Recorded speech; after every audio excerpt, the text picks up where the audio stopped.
this live. You might even get a special performance, so please stay tuned for that. Why are we talking about music, audio, and podcasts today? Well, you might want to turn off your work from home playlist and listen to some of these stats I'm about to share. As we all know, COVID-19 has transformed our media habits over the past 6 months and counting. And despite interruptions to the daily commutes where we used to spend the majority of our time listening to music and podcasts, audio consumption is still up across the board since the pandemic has led to nationwide lockdowns in late March. In fact, according to Nielsen Music and MRC Data's U.S. mid-year 2020 music report, total audio consumption for the first 6 months of 2020 was up 9.4% year over year. That was driven by a 16.2% increase in streaming alone. And results from the researchers' latest COVID-19 study show an even deeper dive into how music fits into our new media behaviors.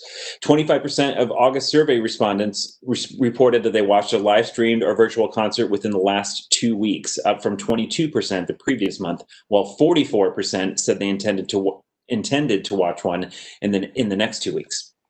And today we're going to hear from some senior brand marketers at Anheuser-Busch InBev, American Express, Salesforce, as well as the CMO and CEO of Visible about why data like that has fueled their recent investments into the live stream concert and event space. The Nielsen MRC data study also found that there's been a surge in consumers who've added a new paid streaming service to their monthly subscriptions. That's up 42% in early July from 31% just a month prior. That should be music to the ears of Tammy Hurwitz, Amazon Music's VP of Global Marketing and Growth, who will be joining us this afternoon as well. And then there's podcasts, which our speakers at iHeartMedia, Headspace, and as of last week, Amazon Music again have been doubling down on during the quarantine months. According to Edison Research's recent Share of Ear study, total time spent listening to podcasts actually went up by 30 minutes to 6 hours and 45 minutes in Q2 2020 versus 6 hours and 15 minutes in Q1, a sign that total engagement with podcasts is still increasing during lockdown. Okay, now for a few housekeeping notes. Before we begin, I'm going to provide an overview of today's event and familiarize you with the Cisco WebEx platform. First off, we highly recommend that you view this livecast via the Google Chrome extension instead of on your browser. The extension only takes 1 to 2 minutes to download and will provide the best video and audio quality. We also encourage you to engage with today's speakers. Ask some questions, and please use the Q&A function on the right-hand panel to submit your questions throughout today's livecast. If for whatever reason the Q&A function does not automatically appear, you can open this function by clicking on the button with 3 small dots on the bottom of your screen. We have several sessions with multiple speakers, so if you're asking a specific question, we just ask you please address your question to that speaker by name. And it is not too late to invite a colleague to join you at today's BI Livecast. If you know someone who may be interested in this topic, please feel free to forward them the same URL that you used to log in. For anyone not available during this fireside chat today, they will be able to watch today's series on demand. We will send a follow-up email with this information after the webinar. And if you're looking for a dial-in number, this BI Livecast can be dialed into. Open the same widget as a Q&A and choose the audio connection. Then provide your cell number for a dial-in number, which will give you an audio connection but not a visual. For the best web experience, we suggest having a visual open on your computer and closing out other browsers on your computer for the best possible connection.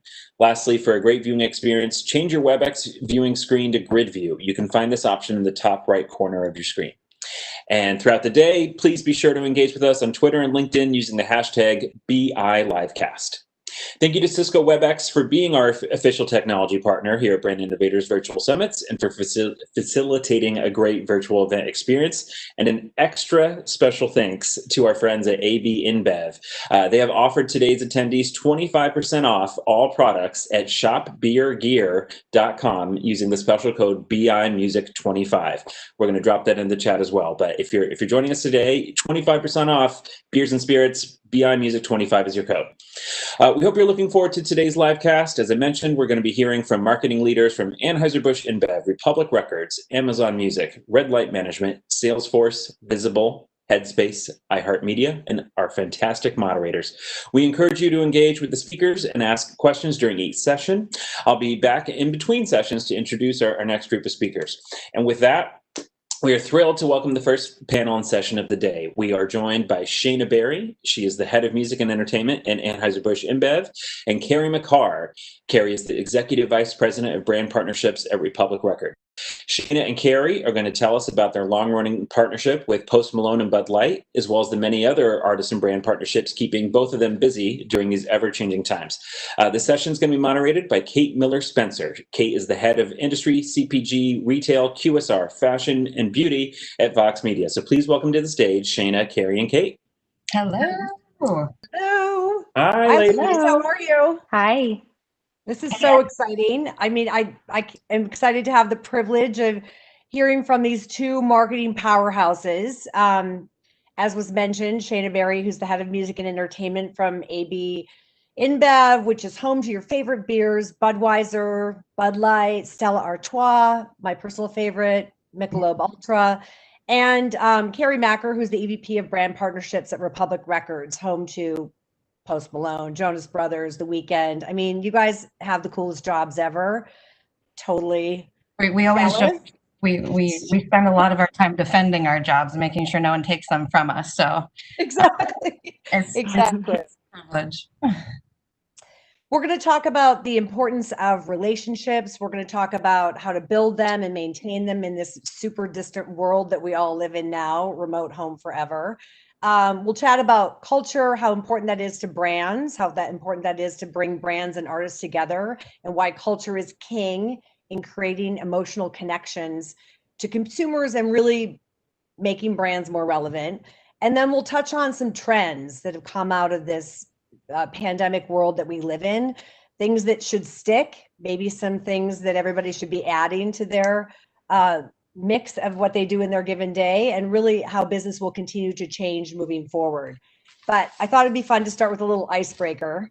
I know you ladies know each other very well, but Carrie, what is your favorite ABI product? That's a good topic to start thinking about at noon during quarantine. I have to say my first love will always be Natty Light. Just, we go way back, but I'd say as of recently, one of the newest additions to the AB family that I'm very fond of has to be Bud Light Seltzer mango flavor. Tastes like mango. Excellent. Tastes like mango for sure. And Shayna, who's your favorite artist, or what is your favorite song? First off, I clearly didn't get the memo about the neutral background over here, so apologies on that, but never an opportunity not to market. So Exactly. I think I'll probably lose my relationship with Carrie and team if I don't say Posty, but I'm very, very fond of, just to think about, even the new album, Allergic, it always stuck with me. It was one of the first songs they played for me from the new album, and it just, it's just a beautiful composition, and it stuck with me ever since. So highly recommend it. I'd also love to just ask both of you if you've seen anything that a brand has done since the pandemic that is worth noting, whether it's worth replicating or it's something that no one else should ever try. Is there anything that sticks out for you? Carrie, what do you think? Yeah, I mean, there's a bunch. I mean, I'd say that, it almost feels like, it's been such an impressive time for brands that have been able to activate during COVID in general. I think some, just were able to be able to activate almost immediately. Brands like AB, of course, Verizon, Levi's as well. They had a ton of amazing live streams almost instantaneously. I feel like what I've been most impressed with actually during this time is the relevance of TikTok and TikTokers, and just, what we've seen over the past few months has been tremendous. And those brand activations, so everything from Addison Rae and American Eagle to Charli D'Amelio and Dunkin' Donuts, like her launching her own iced coffee has been really impressive. And I think just seeing the power of the platform, even with artists like ours, The Weeknd, we saw the Blinding Lights dance challenge taking off. It was literally at the start of quarantine, and the teams capitalized on it. So from The Weeknd's team to the Republic Digital team, they created an entire virtual experience that had merch components and charitable components as well. So to me, that's something that's repeatable, that's been started, during COVID, but to be able to hit on all those various factors was really impressive. And I'd say as of late, what's super exciting, and I know she's speaking later, Brandy with American Express, but the comeback of Unstaged is extremely exciting, I think, for all artists because that platform was really birthed, with artists in mind and new music in mind, and it had a little bit of a hiatus, and it's coming back in a bigger and better way. So I think that's something that has caught the eye of a lot of artists, and we're excited to see the next iteration of it. Yeah, that was a big one. That was a big one for us from, the relaunch of Unstage. When we think of everything that we've done, 5 years running on Bud Light Dive Bar Tour, Unstage and the work that Joe Killian and team did was always just a guiding light. Shout out to everyone at Momentum, a former employer of mine. So just an amazing, amazing platform that we sort of pulled some of those legs into our playbook when working with Carrie and Post on that.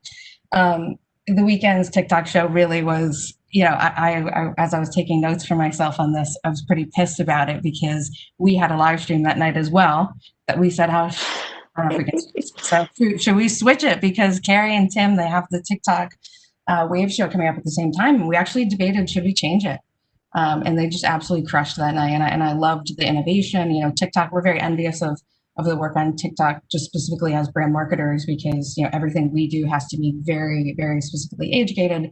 So we have our whole set of challenges in the outbound space that others don't have to worry about. But that was wonderful. And then just the Travis McDonald's partnership. Just I'm sure everyone watching has seen it. But for us, when Carrie and I were talking about our merch collabs and what does transcendent culture for us, it really is that resale market. And I think I saw a receipt on eBay for $1,500 for the meal, and it's just absolutely incredible. So big props to the team that did that deal, and it was a long time in the making. Amazing. I know a big part of what you guys have been able to achieve together is because of your partnership and this relationship that's been built over time. But I'm curious to know, in terms of deal making opportunities, how does that relationship drive what you're able to achieve? Yeah, I mean, we have, this sounds like a negative connotation, but it's very powerful for us, especially in the past, couple of months, is this like no new friends mentality.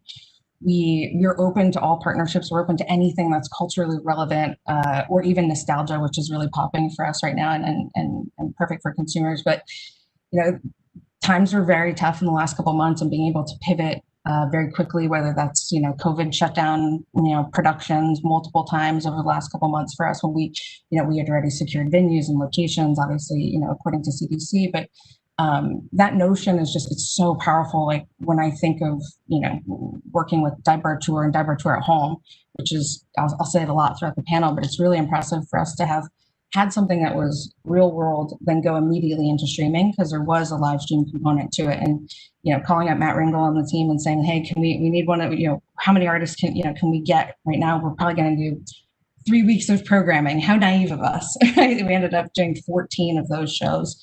And so just working with partners like Matt and Carrie and everyone else we worked with, Senna, is just paramount, because we have to pivot so quickly. And also brand teams are saying we need to be relevant and top of mind to our consumers every single day. And we use the artists to connect them to the brands to really maintain that affinity. So we had a lot of quick yeses, a lot of quick nos, but we appreciate everyone that said yes to us so quickly and, got shows together in 48, 72 hours. So. I mean, no new friends. No new friends, which is the opposite of our no friends. We're here to bring people together. And that's the spirit of our company, and the spirit of really all Anheuser-Busch, is to bring people together. And what better way to do that than with live music and beer? So we found it to be, very powerful to have people tune in during such a time, because while we can't have that connectedness, we were still able to, co-watch and text and chat and all of that. So there was a sense of familiarity, but nothing will ever replace a live show and a beer. Right. I know. I think we all feel that way, right? It's going to happen at some point, but it's been amazing to see what has been able to be achieved and how much has really changed. I guess the question would be, what's the latest in brand deals? What are you guys looking for in partnerships? How has it affected, Carrie, how has it affected the artists and what they're considering? Is it a different set of criterion that makes something interesting to them? It's a great question. I think that, we've been looking at everything with just a bigger magnifying glass, if you will. I think that there was such an influx. I have to just reiterate that, March 15th or whatever that date was. I mean, I think that there was just like our phones were ringing off the hook. I think we can all say we've never been that busy. A lot of people were like, oh, we were quiet for a minute, and it was like almost immediate. And I think back to what Shana was saying earlier about, relationships and picking up the phone. A lot of the incoming phone calls that were coming to me were about what are artists willing to do? What do they want to do right now? And I think the smart brand marketers ask those questions because this is unprecedented. None of us knew what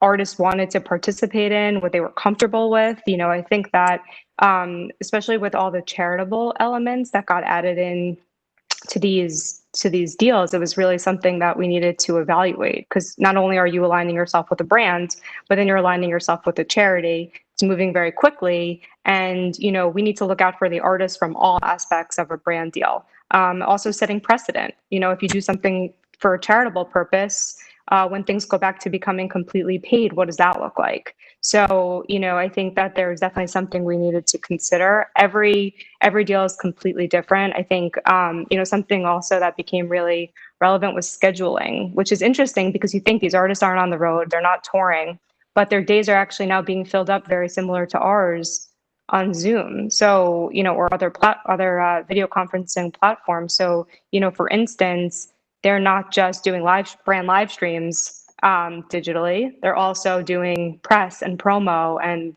partner meetings and things of that nature. So I think we have to also consider what we're calling the live stream fatigue, or just the conference fatigue, if you will.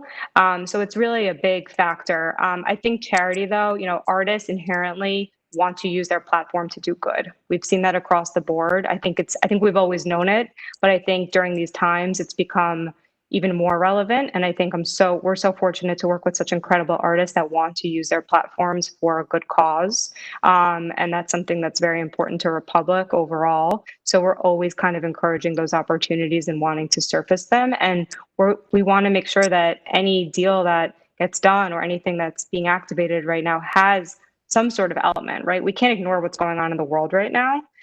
So it's really important that we, make sure we highlight some sort of factor that gives back in some capacity. Yeah, we were and are continuously contemplating how to keep the philanthropy front of mind, and whether it's Dive Bar Tour at Home or whether it was Michelob Ultra Movement Live. I mean, what a notion! Like these small gyms were closing across the country, around the world.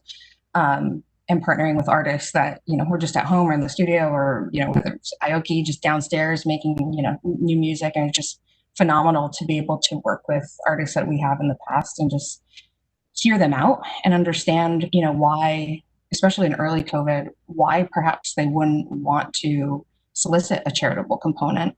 They would rather, in our experience, they would forego part of their fee.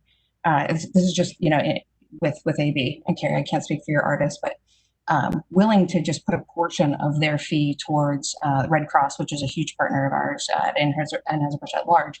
But then even just hearing the feedback was so incredibly powerful. Like, why don't you want their people can't give right now, and so they're giving their salaries. And then further to that point, some of the artists are like, what, I'm going to take a break with the family, but let me call my team, let me call my crew, let me see if if they're hurting, and understand how if I do this deal, that I can support them and their families. And just that notion, I've got the chills just even saying. I mean, everyone saw that Zach Brown video. I mean, just some of them with 20, 30, 40, 50 people, 100 people that they previously employed on tour, and that was their livelihood, and that feels good. That felt good. So that's something that we want to continue and that we keep in the back of our minds. Okay, how do we take the lessons from COVID that are very real? Right. So part of the season when they're not on tour, or whenever they're not on tour, it's how can we continue to not only enrich the artist, but the artist team and the artist camp and the crew. And that's something that's been very important for us to keep our eye on. So it's a little bit about the next normal and trends. I mean, you've talked a little bit about relationships being the core because they provide speed. Somebody, you trust them, you can get answers on things more quickly. You stay connected to them because you already know them, but it's also, there's other trends as well. I'm just thinking in terms of what have you seen in your business day to day? I think we talked a little bit about creativity and efficiency, but I'd love to hear what trends for you hope stick, or maybe some things that we need to all be leaning into more, because Shana, to your point, everyone is reevaluating how they spend their time, how they spend their money. It's a very introspective time in many ways, but it's also a super exciting time for creative new ideas. So I'd love to hear just from both of you what you feel like the trends are that are going to stick. I mean, I hope that, the level of interest from artists in brand partnerships stick. I've never seen so much sort of proactive incoming interest, managers asking about deals that they've seen just kind of in the marketplace. I think that, again, with the lack of, with being at home, it's just letting artists and their teams kind of seeing what's going on in the world, and the fact that these brand deals can be so, important, not just like to Shana's point, for the artists, but to their teams. And they can have a ripple effect of an impact that goes just beyond them. And so I hope that sticks. I think it's going to stick. I think also just these doing, these charitable initiatives and being able to give back, I think is something that, we're going to keep seeing. I think also just brands also asking what's important to the artist. I'm seeing a lot of that. I'm hearing a lot of that. And it's exciting because they want to know how they can help enhance what the artist already has going on. I think that, they're looking to see what the artist has versus here's our concept, here's our idea, how can we plug your artist into our initiative? And I think we already see that with a lot of big brands, but now more than ever, I think brands are sort of leaning on artists, their creativity. And they've been able to pivot. And I have to say that about the music industry and our team at Republic. It's like the pivot, it was like it happened in the blink of an eye. And to be able to go digital, well, we didn't go digital, we've always been digital, right? And so many of these things have already been in our DNA, and we were just able to kind of plus up what we have already been doing from a digital perspective. And so that's really exciting because I think, of course, like live's going to come back, which we all cannot wait for. But I don't foresee these opportunities going away digitally. And I think there's just more, and there's more to be had. And that's really also exciting on the emerging artist front. We talk about our superstars very often, but we could not be more excited about artists like a Conan Gray, Benny, Duckworth, Kiana Lede. I mean, these are just a handful of, a huge roster of emerging talent that greatly benefit from these opportunities, especially now, especially when we think about giving back to artist teams and crews. I mean, these are the artists in the middle, the artists that are kind of emerging and coming up. They need these opportunities now more than ever. So, we're hopeful that they're just going to keep, coming in. And you feel like artists are more open than ever before to having brand partnerships? Is that just because, I know, Shana, you probably don't like to think of being the source of funding, but there is something amazing about maybe breaking down those walls and getting people to be more comfortable about collaborations?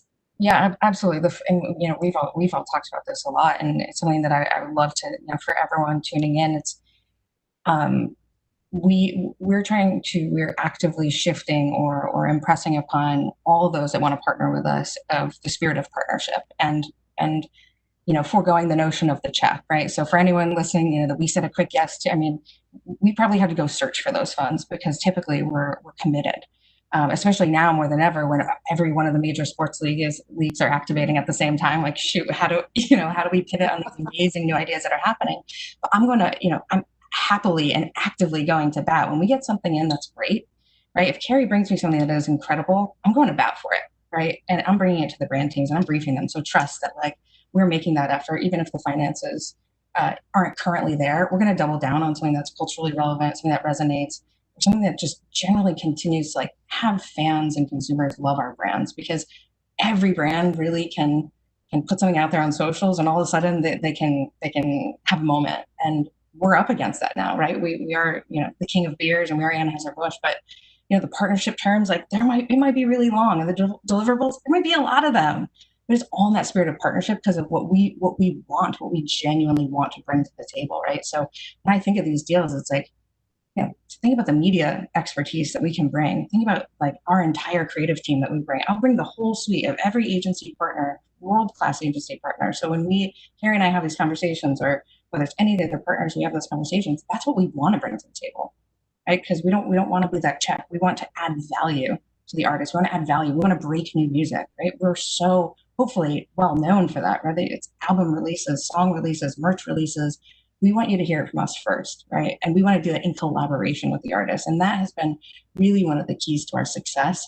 Even, shifting albums around. I'll never forget, Carrie and I were at this, at a show, and it's like, are we going to debut the music? I don't know. We have a meeting in an hour. Let's see. The show is in an hour and a half.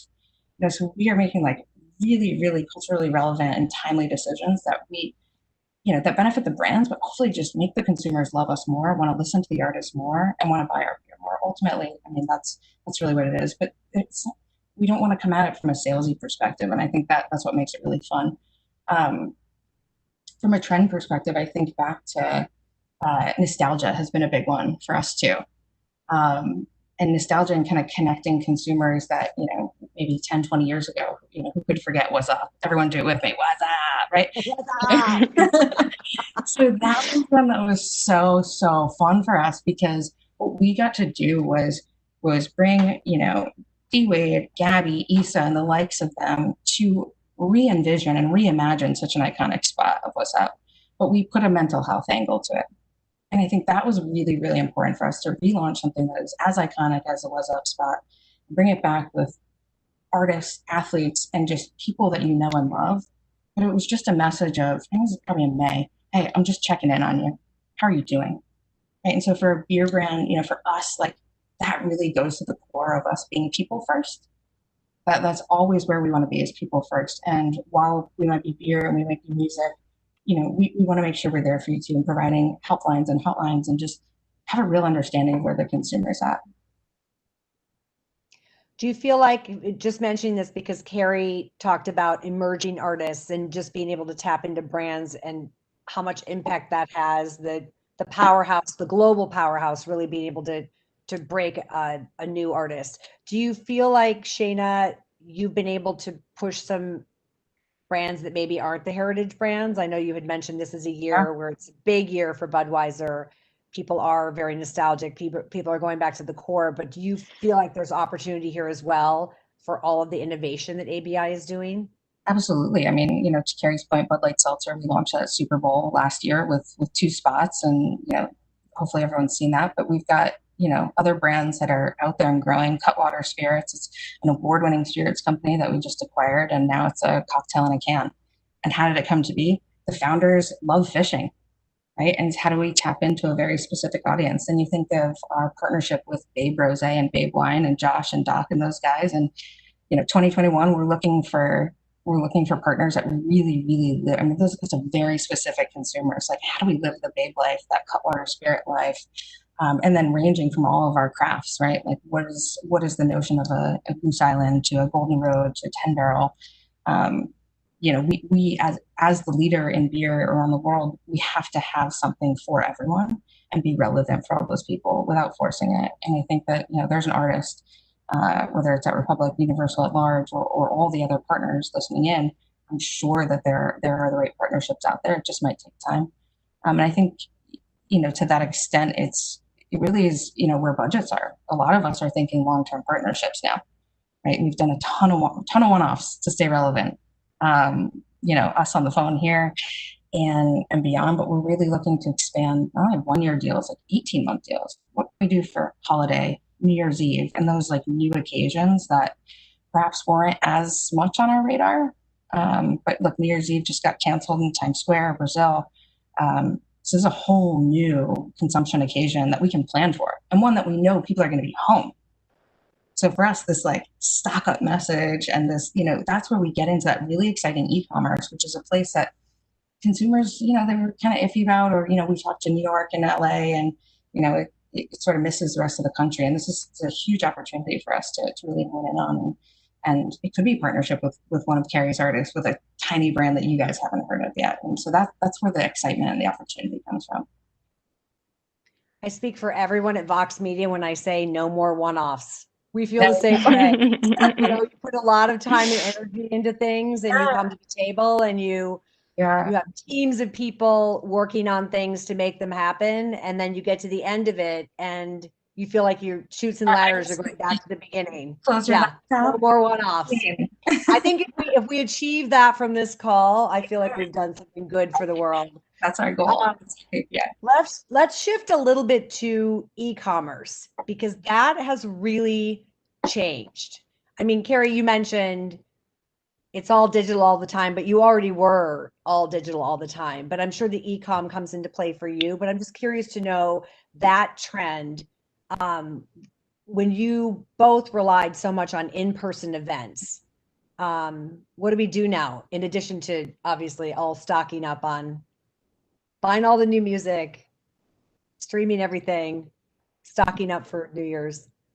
Tell me how that's affected your business. Yeah, I mean, I think on the streaming side of things, I mean, the numbers have been good. I mean, I just saw that, The Weeknd's Blinding Lights just hit 1.5 billion streams on Spotify, which like literally blows my mind. Especially just to like have been part of that song launch from the get-go with a brand like Mercedes-Benz, which is a campaign that's living globally, unfortunately not in the US, but everywhere else. So to see that kind of breakthrough and to see a number like that, I guess it's the fastest growing song of all time at this point on Spotify, which is just insane. So consumption is at an all-time high, which is extremely exciting. And also just, the amount of music that's out there. The cycle is just sort of kind of went away in a sense, and more is more. And so we're just seeing so much more music in the marketplace and, thinking about exciting ways to essentially launch music in a digital way, right? And that's also why I think some of these platforms, like Shayna was saying, with live streams and how do we launch music? We literally have launched albums and songs in partnership with Bud Light. And I think when artists kind of see how that, helps the music, it's hard to sell promo. It's really easy to sell someone on taking a check. It's a little harder to sell on the promotional value of media isn't always an easy thing to explain. And I think that, I just want to go back and touch on that for a second because it's so important and it's so powerful and has literally launched music, for our artists and for our superstar artists. So there is so much power in that. And that's all digital for the most part. Of course there were some big billboards, some out of home and things of that nature, but between radio and digital, that's sort of where we've always been playing. So my feeling is the experiential will never, you can't replace that, right? You can't replace what it feels like to be in a tiny venue listening to, a superstar artist on a small stage, like that feeling for that audience, but it was always a digital platform. And so I think what we're just trying to do is how do we get innovative with that? Because again, artists have fatigue and we have fatigue from just watching it. So how do we create nuanced experiences? There's a few things that we have in the works right now that it's a little too early to speak about, but, having fans actually create merch for an artist, and doing things of that nature. How do we engage with fans in a new way that keeps them excited, and fans are just craving that from their favorite artists right now. So there's so much white space. There's so much room to grow, which is really, really exciting for us. And fortunately, Shayna mentioned Tim Hersigen's name before. Our head of digital is incredible. And, they're coming to the table with opportunities all the time, which is, literally music to our ears, because those are things we can take out to market. And so, we're sort of always at the cutting edge with these platforms. Everyone wants to be first to market with everything, obviously, at all times. But I think it's more important than ever, because we never want to come to a brand with something unless we think it checks out and it checks all the boxes and it's going to be something that makes sense, because we know that they're getting hit left and right, from not just from artists, but from every media platform out there. And having been on the media side, I know, I get that. So we're very choiceful in terms of what we bring, but it's also I'd say e-commerce definitely falls more into, Shayna's alley, of course, but we're leaning into that. When we think about a merch play and when we think about, music consumption, we're leaning into Shayna's t-shirt. She wants me to call out. Our Dive Bar Tour shirt. This phone is on the screen. That was very, that t-shirt is very limited edition. I don't think I even have one, to be honest with you. Shop shirt. Yeah, but like that's where we really lean into the power of a huge, brand like Bud Light that's going to put all of that marketing muscle behind a campaign. We put, Post's face on a can, and that was, limited edition, but the amount of press and social media that generated, I mean, it was unveiled on Jimmy Fallon. It was everywhere. And so it was a small stunt. But having that sort of muscle, right? To be able to get something like that made and get it distributed in that capacity, that's out of our purview and it goes into the brand side. And so, we're grateful for partnerships like that see the value and then take it to the next level. Carrie, you don't have any merch on right now? I knew you were going to call me out, but I'm wearing my. I was going to Bud say, Light I was going to guess socks, but are those like yoga pants? I don't have those. I gave mine away. I gave mine away to some lucky fan. I almost wore my Post Malone Crocs, but I stuck to the sweatpants. But yeah, the highlight of the day. The Post Malone Crocs. It's funny you say that because I got into the Crocs line. Shout out to the Crocs team. For my iPad and my laptop. I was like, I'm going to game the system. And it was like, nope, we already see your IP is somewhere else. I changed my name and I was like, wow. No way. To that extent though, like what you guys did there and sold that out. I mean, you got on CNN. That caught Marcel's attention and our attention. We're like, shit. Shoot, if we're gonna well up, like I think this is R-rated. We never want to be anything less than one. And so, it was very inspirational to us and through our merch collection. So that was really impressive that got that down to the nitty gritty, knowing that fans are going to want to try to get into that virtual queue from multiple IPs and saying, oh, we recognize you somewhere else. And so I had someone else buy them for me on another queue. I think we're able to get you a pair. I think so. But I mean, it shows the power of it. And, if I can just elaborate on that a bit, for us, on our side, I've got a group of, I've always been very envious of Google's, they have a 20% project. And you can go and you can reimagine just a particular part of the industry or a passion that you've had. And, I talk to our teams about that a lot. And so, while we don't have it now, it's something that I've sort of taken over and taken upon myself and kind of got a group of really, really smart, savvy businesswomen within our PR team, our creative team. Shout out to Kelly, Kesley, and a couple of others. And we're actively going out and seeking these interesting partnerships that are not funded. We're gonna pitch. We're gonna look for the media and try to make it into something that's really relevant. And we struck gold with partner. His name's Daryl Brown. Daryl was Kanye's stylist very famously for 4 years, and he always joked to me, well, after that they amicably parted ways. And he said, how do I? You can't go anywhere after that. You got to do your own thing. And he's from Toledo, Ohio, and shout out to the Midwest. And his father drove a truck for General Motors for 35 years. And as we started reaching out to him, it was a connect to our friend Tyler. Just a gem at the Binary Group, and we said, oh, we'd love to talk to Daryl and see if there's any intersection. It was a cold reach out on our part, and it led to us dreaming up and ultimately selling Midwest Brewed merch. That came out of nowhere. That was just us actively reaching out. There was no there's no financials to disclose. It was just us having an organic moment where you're from the Midwest, we're from the Midwest. Can we have a moment together? His birthday happened to be coming up on July 4th, so he shares very famous birthdays with Post and close to mine. And it's just such a exciting time. He was like, yeah, of course we would love to do this. And I said, one little minor thing. Our legal team is probably going to have a challenge with this Midwest Kids. That was the name of his namesake brand.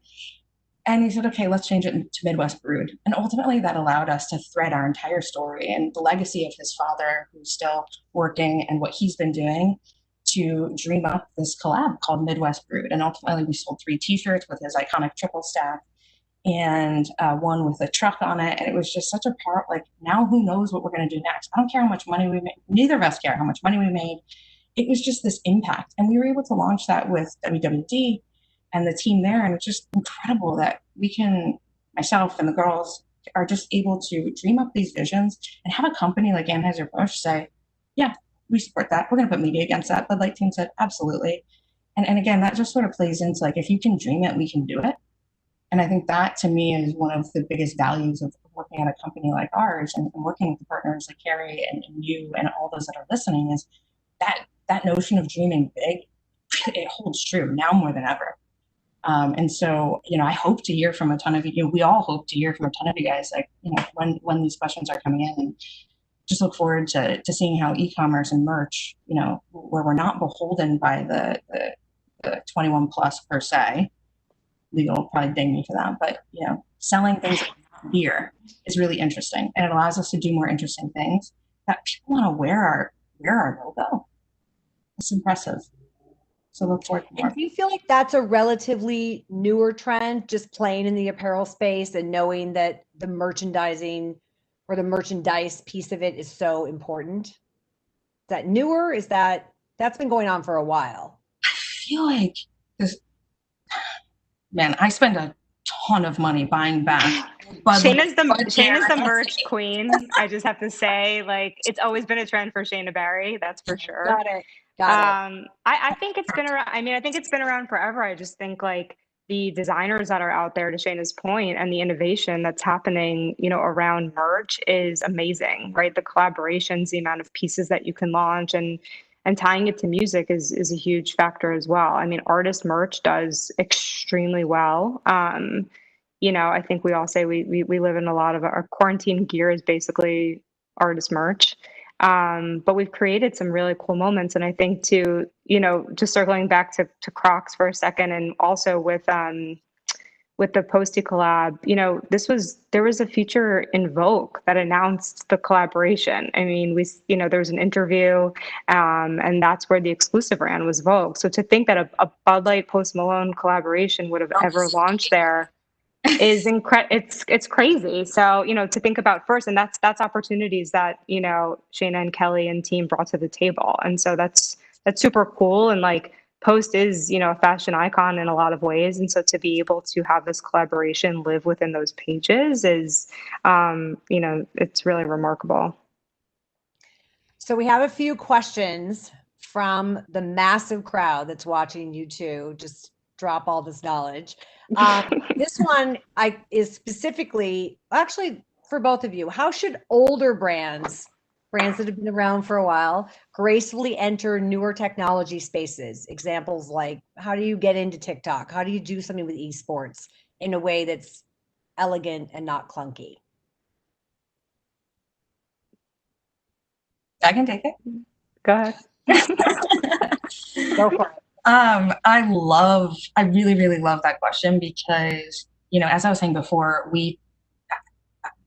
many, many years ago, my first job, I was a Bud Light promo girl and I was a sales rep and kind of grew my career from there. And I think, and not in New York, it was we are constantly reminded of the fact that we need to remember to market to the entire country or the world, right? With our global brands.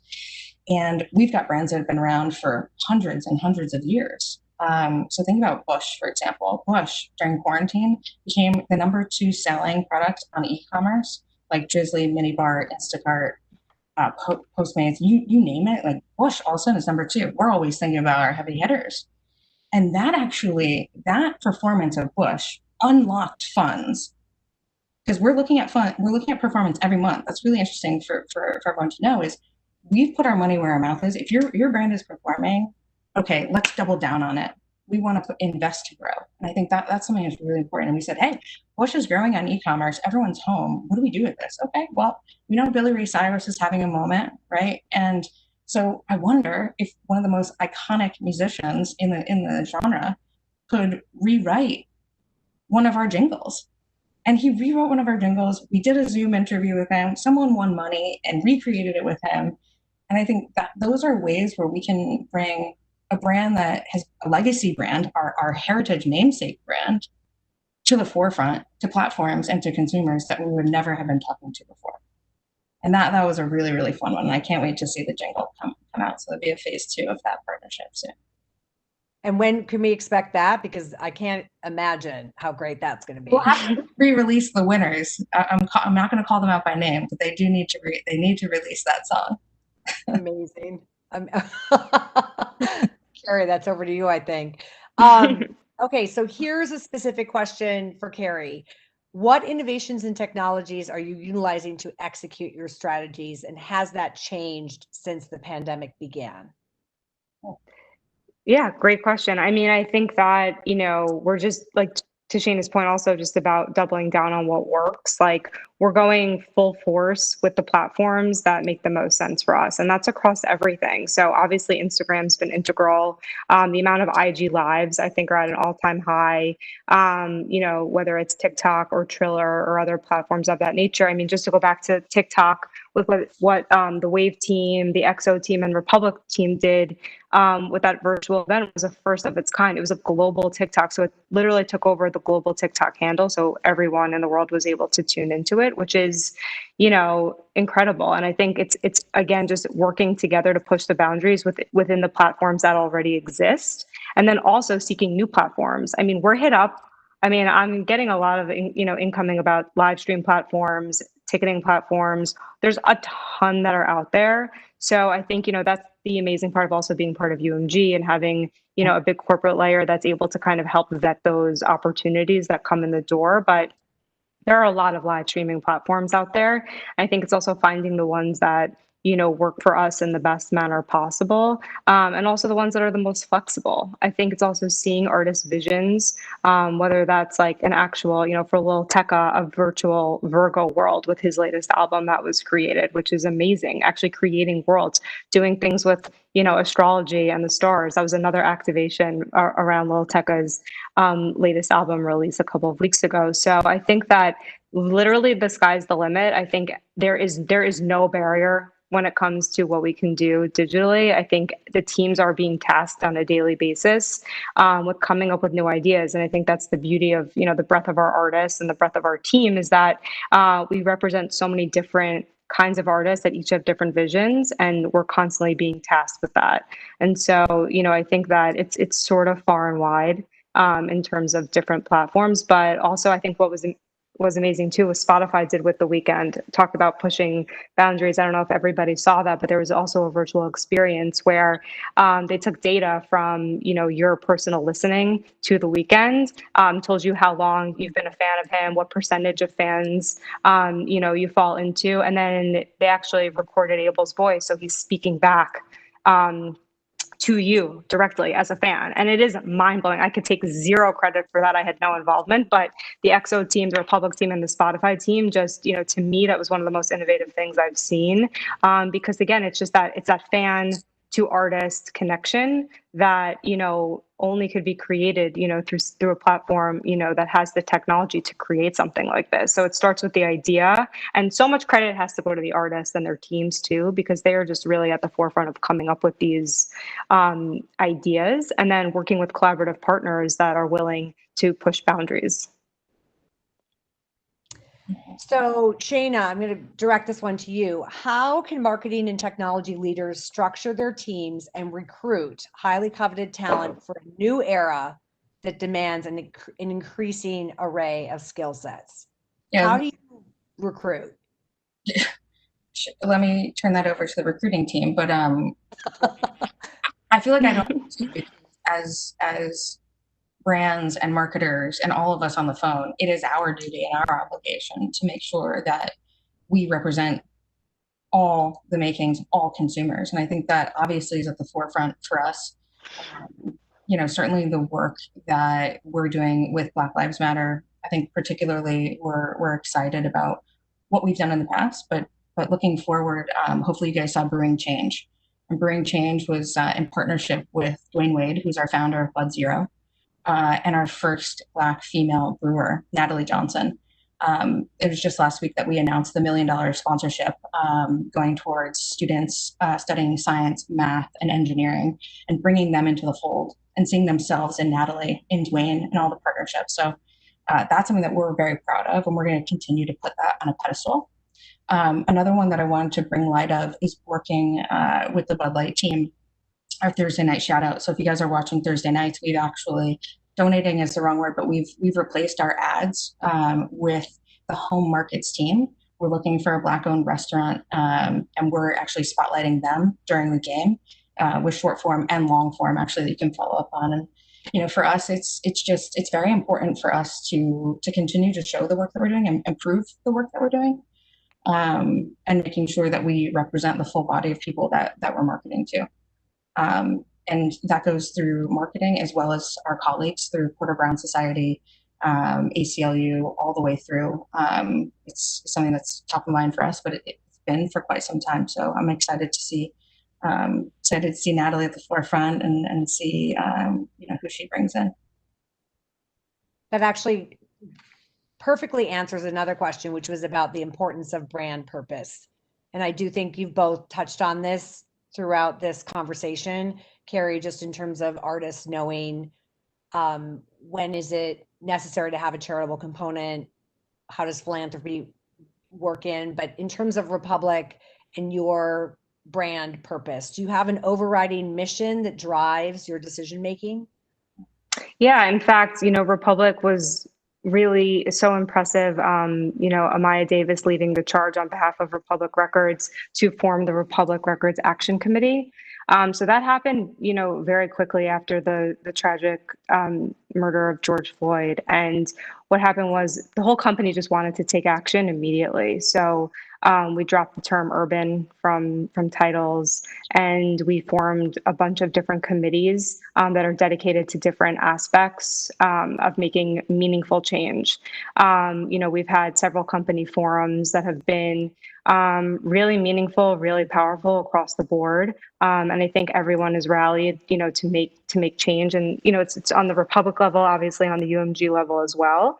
So that's from a communication standpoint. I mean, voting is a huge initiative for us, getting out the vote, using our voices, and also tapping into our artists as well. So this is a place where I think as a label, we are dedicated. Thank you to the leadership, of course, of Monty and Avery, but then also of our leadership task force internally, who are putting real programs into play. And I think the whole, the vibe is it's more action. Let's talk more action, right? What can we actually do? Because we could sit here and talk all day.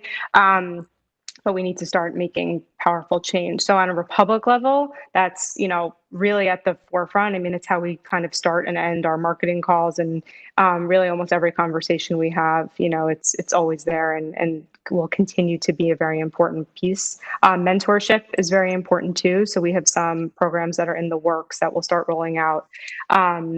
And I think on the artist level, it's extremely important. I think not just from, I talk a lot about the charitable components for deals, but also brands. Like, I think when artists look at brands now, they're not just looking at the deal, they're looking at what does this brand stand for, and is this a brand that I want to align myself with? Because I think we've seen over the past several months that, some brands have acted, in an amazing way, and others really haven't maybe come to the forefront as much as, artists would hope that they would. So when we look at, these deals, it's also seeing what action have these brands put into place. And all it takes is a quick check of Twitter or Instagram, right, to find out what statements have been made. So that's really important. I think it's amazing to see the artists, caring about that and, taking a special interest in it. And I think that that's something that's definitely not going to go away. And it's for social change, but also, environmental change as well. It's like, do we want to, align, with a brand that doesn't stand for what I stand for? And that's really important. And especially now because, with one tweet, with one post, cancel culture, I don't know, whatever with that term. I know it's polarizing, but, artists have to watch who they're aligning with, I think now more than ever. So all of these factors play a really big role. We're not just looking at deliverables and fee. We're really looking at the brand holistically, as in terms of alignment. That is really fantastic to hear. I would say as a media company, Vox Media has been very focused as well on purpose and mission. And we're in the business of partnering with a lot of different brands, but we believe that we stand for, like you said, social change and also things that relate to environment and doing the right thing. And so you do have to make sure that you're aligning and doing programs with brands that reflect your own interests. And I know Shayna for ABI, you guys definitely as well look for partners that meet certain criterion. Do you feel like brand mission and brand purpose has become at more the forefront of conversations internally for you as well? More than ever, but no more important. I think it's just so fascinating to hear everyone speak out and just think about, our mission is bring people together for a better world. It's been that way for years, and it hasn't changed during these times. It's just put it more on the forefront for us to be able to talk about it and for us to all rally around it. With partnerships, whether it's with Carrie or others, it just makes them so much more obvious and exciting for us. So, whether that's through Natalie's scholarship or through the, other endeavors and work that we've done, it's no brainers. So just to wrap it up, because we have 1 minute on the clock, I would ask each of you to tell me what I need to drink this weekend and what I need to listen to. Let's see. How many brands can get mad at us? How many artist partners? I mean, I have to say, I didn't realize I had to fish in order to drink Cape Line, but. All right, let me give you two. Okay. If you can find it, you got to get Michelob Ultra Pure Gold, first ever certified organic beer. Amazing. And Bud Light Seltzer Platinum just launched. Drink responsibly. Okay. And then Carrie, what am I listening to? Oh God, I'm going to send the whole Republic Records roster in this chat. Morgan Wallen, brand new, very exciting signing by Republic. Conan Gray, Benny, Kiana Lede, Duckworth, Lil Tecca. I'll stop there because I'll just get myself in trouble. Got it. No, that was a good list. Amazing. And Andrew, thanks for joining us to help us wrap up. Of course. Kate, thank you for a fantastic job hosting these two ladies, and Carrie and Shayna, I cannot thank you enough. Extra special thank you to Shayna and the team at AB InBev, who of course have offered all of our attendees today 25% off on shopbeergear.com using the special code BIMusic25. That is in the chat as well, but just wanted to reiterate that. So thank you, ladies, for kicking us. Thank you so much. Thank you. Bye. All right, so for the next panel, I'm actually taking the moderating reins for this one, and I'm going to be joined by a senior exec at iHeartMedia, which, apropos of today's theme, is the #1 audio company in the United States and reaches 9 out of 10 Americans every month. I'm going to be joined by Eric Hadley. Eric is the Executive Vice President of Marketing at iHeartMedia, so please join me in welcoming Eric to the stage. Hi, Eric. I can see you, but now I can hear you. Oh, there you go. In the green room. Thanks, man. No worries. Well, welcome. Thank you so much for joining us. Great to be here. Nice to follow that group. It was a really good conversation. Absolutely. I know, tough act to follow. So we're going to do our best. We do have time on our side, Eric, because of course last night was the second of 2 broadcasts you guys just wrapped with the CW, recapping this year's virtual iHeartRadio Music Festival. You guys feature performances from Coldplay, Alicia Keys, Bon Jovi, Kane Brown, Migos, Miley Cyrus, Sway Lee, and many, many more. So I'm going to ask you a trick question that only has one correct answer, but who is the best performer? No, man. That is, I think the best performer was iHeart to bring all these people together for our fans as they sit around and never, so infrequently can you get a lineup of the kind of people you listed, like Kane Brown, Bon Jovi, Alicia Keys all together. Where else are you going to see that other than poking around looking at videos? But iHeart brought them together, the fans, as they sit home and watch things for the 10th anniversary of that show. It was a pretty cool one. That's right. All right. Well, you nailed the diplomatic part of that answer, but the correct response was Miley Cyrus. She nailed it. I think if you looked at the social following, the billions and billions of impressions, like that would have been hands down the winner as well. But I'm glad I got the diplomatic answer right first to kick this off. Of course.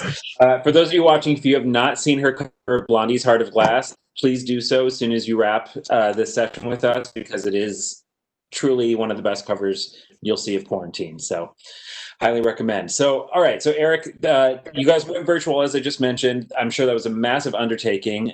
This is also going to be the first of several virtual pivots that you guys will be doing throughout the year with your other pre-existing festival franchises. So, give me the rundown of how. At what point did you make the call to go virtual? Once it became clear that doing it in person again in Vegas wasn't an option for 2020, and what were the steps you guys put in place to make this incredible virtual event happen in all those different locations?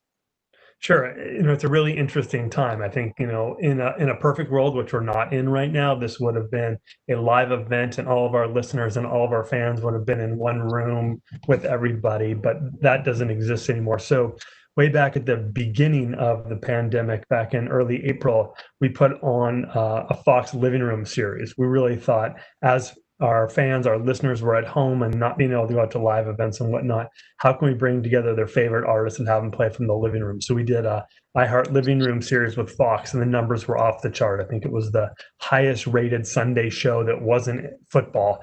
And it just was like a really, not a great way to start, because I think great's a terrible word to use in these times, but it was a really compelling thing to see that people were interested in seeing the artists they love playing in different situations.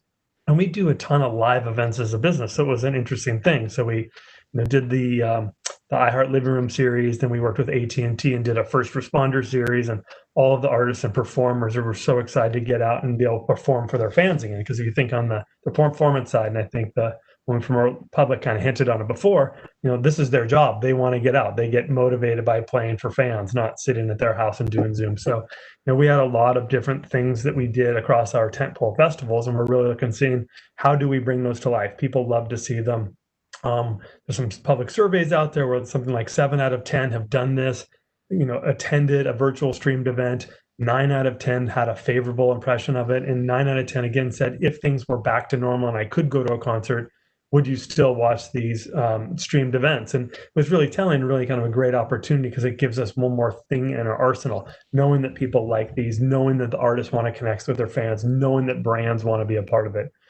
Is really, really exciting. Absolutely. Okay. So yeah, clearly the data told you that there was a need for keeping the concert experience live in this new fashion.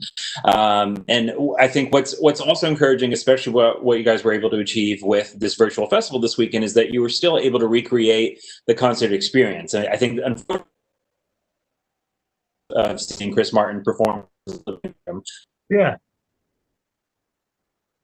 and in a live setting, just in a virtual way, I think is elevating what we expect from these productions. So can you talk a little bit about that, especially with John Sykes on your team and Tom Pullman and what they brought to the table? Sykes and Pullman are just geniuses, on what they put together and how they connect with artists and how they understand what artists want to do. Because I think you're right. A lot of people have seen a lot of performance from living rooms, and on the flip side, a lot of artists have performed in their living room. They're kind of tired of it. So, with that, the iHeart Idea Factory and Tom and John's relations with the artist and our sales team's relationship with brands, it's how do you bring these together? So, I can tell that you watched the show last night, but if you saw the Keith Urban Capital One fan jam, it's a very different experience when Keith Urban gets to jam with a bunch of aspiring guitar fans. That's something new for him. It's something new for the fans.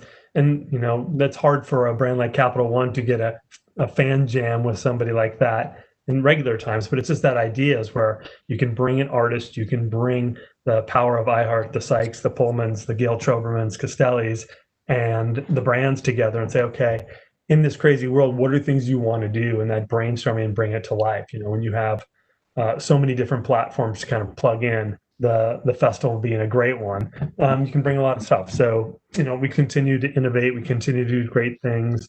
We have some performance like Alicia Keys. I think she's done 4 or 5 for these at least. She's always helping come up with ideas. She's always, front and center for it. So that's been really exciting. Absolutely. Earlier this month, you guys also pivoted your iHeartRadio Awards to an on-air platform. Tell me about that transition and why it made sense to announce those on air this year versus the previous primetime show that you guys have done.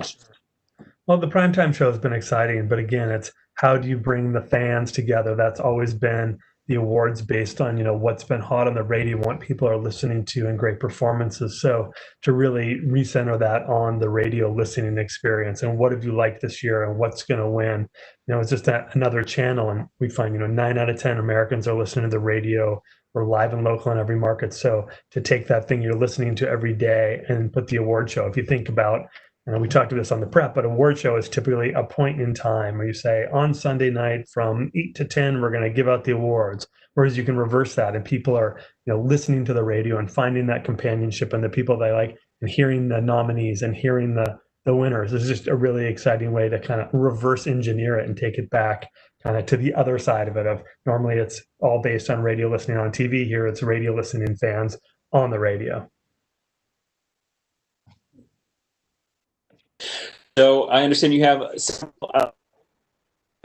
previously in-person event franchises that are going to be going virtual later this year. You have Latina, iHeart, and of course, the Jingle Ball Tour. Can you give us a preview of what the virtual versions of these franchises might look like later this year? Well, I'm not sure on all of them. Jingle Ball hasn't been announced, but I think we'll continue to bring that innovation. And what I think is really exciting about the virtual one, especially Fiesta Country and the music festival, is that they used to happen in a couple cities or on TV. Now, when it's streamed, anyone, anywhere can get there. So I think you'll continue to see great brand extension opportunities, great artists doing the things that they've wanted to do. So, any brands out there, if you'd like to be a part of these, we'd love to talk. If you saw the Keith Urban Capital One Guitar Jam, those are the things we want to do more of. So, bringing those to life, bringing those to the brands. So, can you hear me? Am I cutting out, Andrew? Absolutely. So, go ahead. Go ahead. I think I'm cutting out here for a minute. I can hear you. Okay, cool. Excellent. So I know obviously last night was the second of the 2 nights of your CW broadcast. So what are some early engagement figures you guys have seen? What have overall streams look like from the live stream the previous weekend? What's the total audience for your first virtual iHeart Festival looking like right now? We're still rolling up the numbers because it was so recent, but we're really happy with the numbers. CW has been a great partner, promoting it, getting out there, getting excited with it. So I think this was an interesting one that we played it once one way and we played it another way. So you see a big audience of came the first time and then came back, and there's people who came and saw it second time. So again, it just shows it's a really great multi-platform brand that people want to watch it. And you think the sports are ramping up, but there's just so many people who want to be entertained in different ways. And this is not traditional TV fare. This is kind of breaking ground stuff. So the CW numbers were really, really good. Glad to hear it. Another virtual event you guys did in June, which was a personal favorite of mine, was the virtual Pride from Home that iHeart hosted. I know that was a big labor of love for your CMO, Gail Troberman, in particular. Gail wasn't able to join us today. Maybe you can tell me a little bit how that came about and why was it looks like Katy Perry, Ricky Martin, community come together for that special. Sure. I mean, that was one of the greatest events. P&G came in and as a partner, and looking around that, the Pride Festival in the summer is always such a highlight of the summer. There's so much excitement and energy, and it's one of those many, many things when you're not allowed to be there and be together. The answer on so many of these kind of events of let's cancel, let's postpone it. And the idea, from Gail was like, you can't cancel my Pride. Like, it's not necessarily about being together. The being together is a way to celebrate, but it has so much meaning to so many people, especially in today's kind of day and age when you take the pandemic plus everything else is going on. People really want to get out and celebrate that and be together. And you have a ton of artists, like you said, Katy Perry and Ricky Martin and Wes Etheridge, who really wanted to be a part of that. And P&G came in as a partner and really wanted to make sure that we brought that to life and gave it the respect and the honor and the celebration that it's had for so long. It's just so important. And it is such a peak thing. If you look around, every major city and town has the celebration, and people look forward to that. And that's just the kind of thing that couldn't be canceled or postponed. It had to be brought to life in a different way. And And again, with the power of iHeart and our partners and the artists who wanted to do it, and the passion from P&G, it was one of the greatest things we've done in the summer. And it's just, I'm glad that you enjoyed it and appreciate it. But it was, when you go out and you talk to artists about, do you want to be a part of this? It's just so many people wanted to be a part of this one because it was more than the performance. It was something that has gained a ton of momentum. And in a world that everything's getting tipped upside down, like a lot of people felt like this is something that couldn't be tipped upside down. This thing had to be stood upright and bring partners in, bring the best performance. So you saw that come through. Like there was an extra level of passion in the performances and the commitment to that one. That's exactly right. And thank you again to you, P&G, for putting that together. And yeah, the fact that that was even in June and you guys were already elevating the production level as well, again, of what remote concert should look like. I think that was, to me, one of the first early examples of you guys going beyond the confines of an artist's living room and giving us something really visually elevated as well. It's hard to celebrate Pride from the living room. I mean, celebrate Pride anywhere, but it's bigger than that. It's more exciting than that. That's right. Yeah. So at the top of the summit today, Eric, I talked about how even though we did see some initial shifts in how everyone's consuming media in our new normal of quarantine, right? What the data is telling us that audio consumption is up. It's up over 9% during the first half of the year. Streaming is up over 16%. And according to Edison Research, podcast listening is up over 30 minutes for the average person. So that's the holistic data. What are you seeing for your platforms? Is that telling the same story as far as how people are still leaning on radio, how people are leaning on audio content as part of their media mix? Yeah, completely. I mean, it was one of those things you never knew what to expect when it was happening because you've never had this happen before. But we started looking at the numbers and the numbers were up. But we talked on the prep call. I think one of the things that was the most exciting and kind of reinforced the power of broadcast radio, and Bob Pittman, great leader, always talks about its companionship, and radio is the person in the seat next to you, in the living room next to you, and people listened more and more. But as their behaviors changed, as their day pattern changed, they wanted more radio. That was the comforting thing. And Elvis Duran put out a quick survey on one of his, I think it was Instagram, of should I stay on the radio longer? And he immediately got over 10,000 responses. Yes, stay on longer. I want to be with you. So we continued a lot of our morning shows from 10 to 11 because people are listening and their day shifted. It wasn't I get up, I get ready, I commute, I go to the gym. It was I get up, I don't know what's going on. I turn on the radio because it's live and local in every market. So they're telling a great, here's what's happening in the world, here's what's happening in the country, but here's what's happening in your market. And people really wanted that. So that was kind of a nice qualitative view of people really appreciated more than just the music part of it, but the companionship and the local insights and hearing that familiar voice. We saw big increases in kind of all the devices, but the one that was really kind of cool, I thought, again, was the amount of listening that we were getting off of smart televisions. So you look at a device that's designed and is all about the visual effect. And I think we saw like a 40+% in listening on smart television. So people have that TV in their house, and instead of turning on the local news, they're turning on iHeart stations to hear music, hear what their DJ's talking about, get local news. So that was exciting. And then on the podcast front, we have seen month over month record months in page views and downloads and whatnot. In the early days, it was funny. We were looking at the genres, and there was a fairly significant shift of people were moving away from that really popular true crime genre. Mm-hmm. And kind of the hypothesis was there's enough bad news, there's enough scary stuff. Give me positive.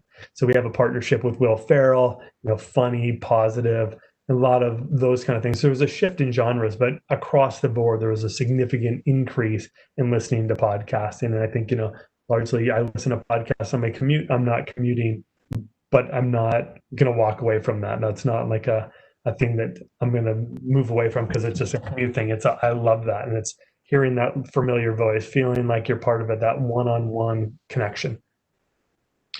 Absolutely. I want to come back to podcasts in a second, but that's really interesting what you said about the huge lift in smart TV usage, because again, it dispels that myth that radio is a commuting activity, right? Clearly people are baking it into their new time spent at home or, just incorporating other ways. So yeah, would you say that usage is driven by people turning to radio as a news source, or is it music? Like what types of behaviors are driving that, would you say?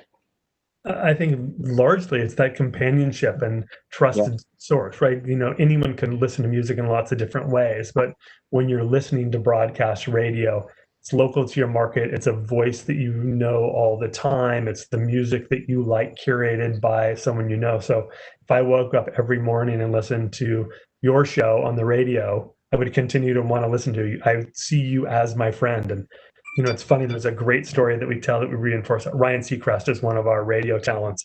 And Ryan tells the story that he'll be out at a restaurant and someone will get up with somebody else famous. I don't know who it is. Let's just say it's you, Andrew, but a famous person. And someone will come up to the table, hand their phone to Ryan and say, "Can you take a picture of us?" Because the familiarity with Ryan is so great that, like, Ryan's my friend, but Andrew's a celebrity. So there's this, Ryan is an extreme example because he's all over the place, but there's that familiarity of, you are my friend. I wake up with you. You give me bad news. You give me good news. Your counterpart tells me the safest way to get to work. So this is that overall feeling of, I think it's not a commuting medium. It's a medium that's listened to when you commute, because you wake up and you listen to it. You get in the car and you listen to it. You come home. It's, the car is a very convenient place, but it's listened to in the car because of that companionship. And people didn't move away from radio when they stopped in their car. They just moved to different ways to listen to it. And then when commuting came back, they're listening to it even more in the car because there's new things they found or new pieces of advice, or the morning show's on longer. That's right. So beyond your existing network at iHeart, tell me about what platforms outside of your community do you lean on to drive tune in for things like last night's iHeart Festival and other kind of big tent poles? What does your media mix look like when you're driving tune in for big events? Yeah, the big social channels are really great. Twitter, we tend to be a top 1 or 2 trending hashtag for any of our major tentpole events for people to participate when they're either at home or at the show. So time of, people can feel like they're really a part of it through those social channels. We also drive a lot of awareness and tune in and partner messaging through the social channels leading up to it. Primarily Twitter, Facebook, Instagram are just really great consumer channels where people can follow their favorite artist. It's that ride along of, I want to listen to this artist's music and I want to know what they're doing, so we can kind of bring it all together through those social channels. As we really help curate the listening and what people listen to, and breaking new artists and promoting when they're going to do things. So social has been really, really big for us. Excellent.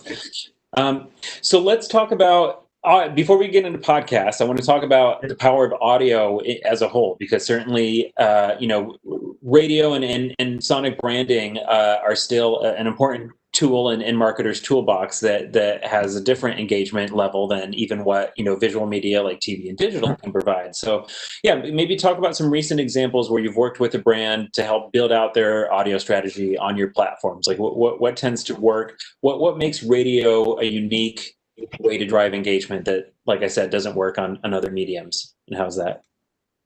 There's a ton of power of radio. I think one of the things that just has really great reach. You're reaching pretty much anyone. There's 9 out of 10 listeners listen to it every day.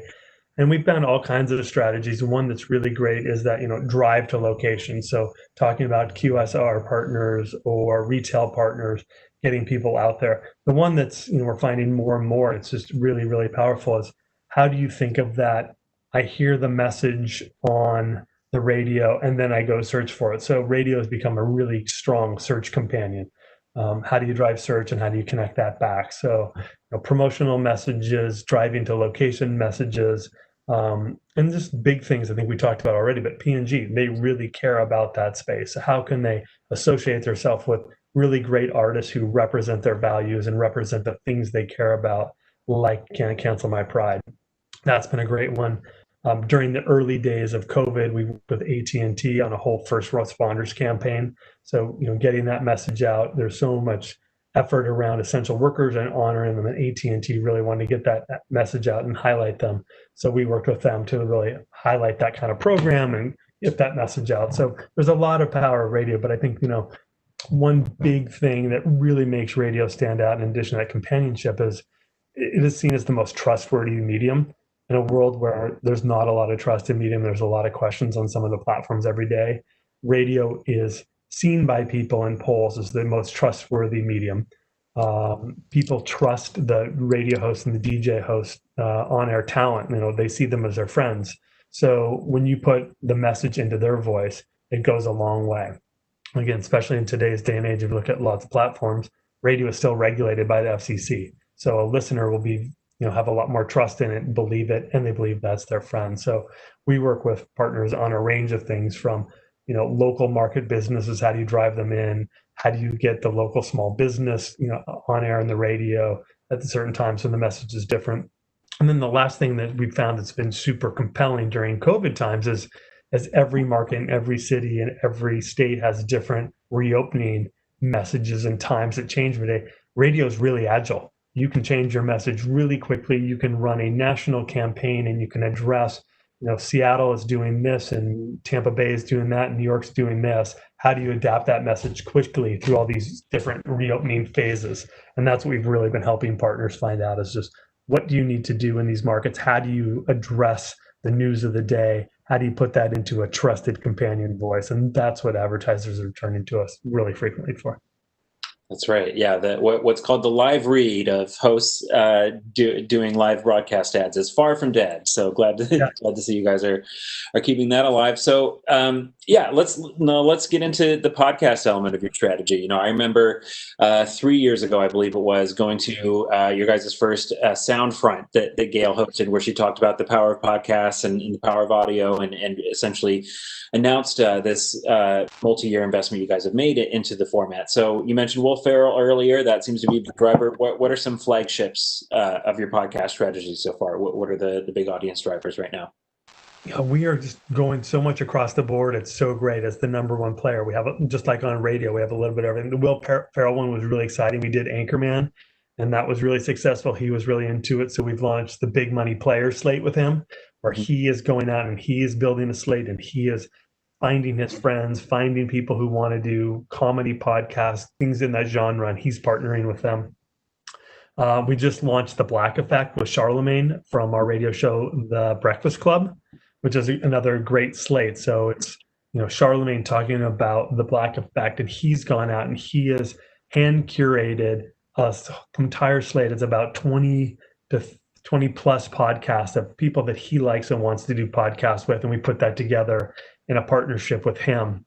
It's amazing. The group that we pulled together for this is already driving 20 million downloads. We're doing another one very similar with Enrique Santos, another on-air talent for the Latin side of it. So doing that. And then we've just started to bring a lot more interesting one. Like we just announced Hillary Clinton's on our platform. So we're getting a lot of the politicians from the citizens. So we've really gone from, podcasting, it was fairly small. We really bet big on it. And now we're building out deep slates on all the different genres. So, those are three that we've kind of rolled out in the past few months. We did another one called Seneca Women's, which is a women's oriented podcast. P&G is our partner on that. And that brings in, the most interesting, compelling women across a bunch of different fields to do podcasts. So we have kind of covered all the bases and all the topics and all the genres. And, it's an interesting one because we live in this world where people come to us, or we go to people and bring them on we want. And then advertisers come on and partners like, we'd like to be a part of this. This is important for us. Can you put me into something so we can either put partners into existing ones, or we can build out new slates, or we can do full branded podcasts for brands. We did one with T-Mobile. We did one with Under Armour, did one with Trojan. So there's just a lot of ways into this now. And it's gone from kind of the wild, wild west where there's tons of them out there not organized to really high level. The production's great. The monthly downloads are great. The following's great. And, I've been around here for almost 2 years, and you went from that world where some people listen to podcasts, but some people didn't. Now it's hard to find someone who doesn't have 10 that as soon as you say podcast, they're willing to recommend. You got to listen to this, and this. So that's exciting. And brands are finding that opportunity to come and get the message in. It's gotten really, really broad and really, really creative in what brands are willing to do or looking to do in that space. That's right. The last 2 years alone, I think we've gone from do you listen to podcasts to how many? For a quick question, what are your favorites?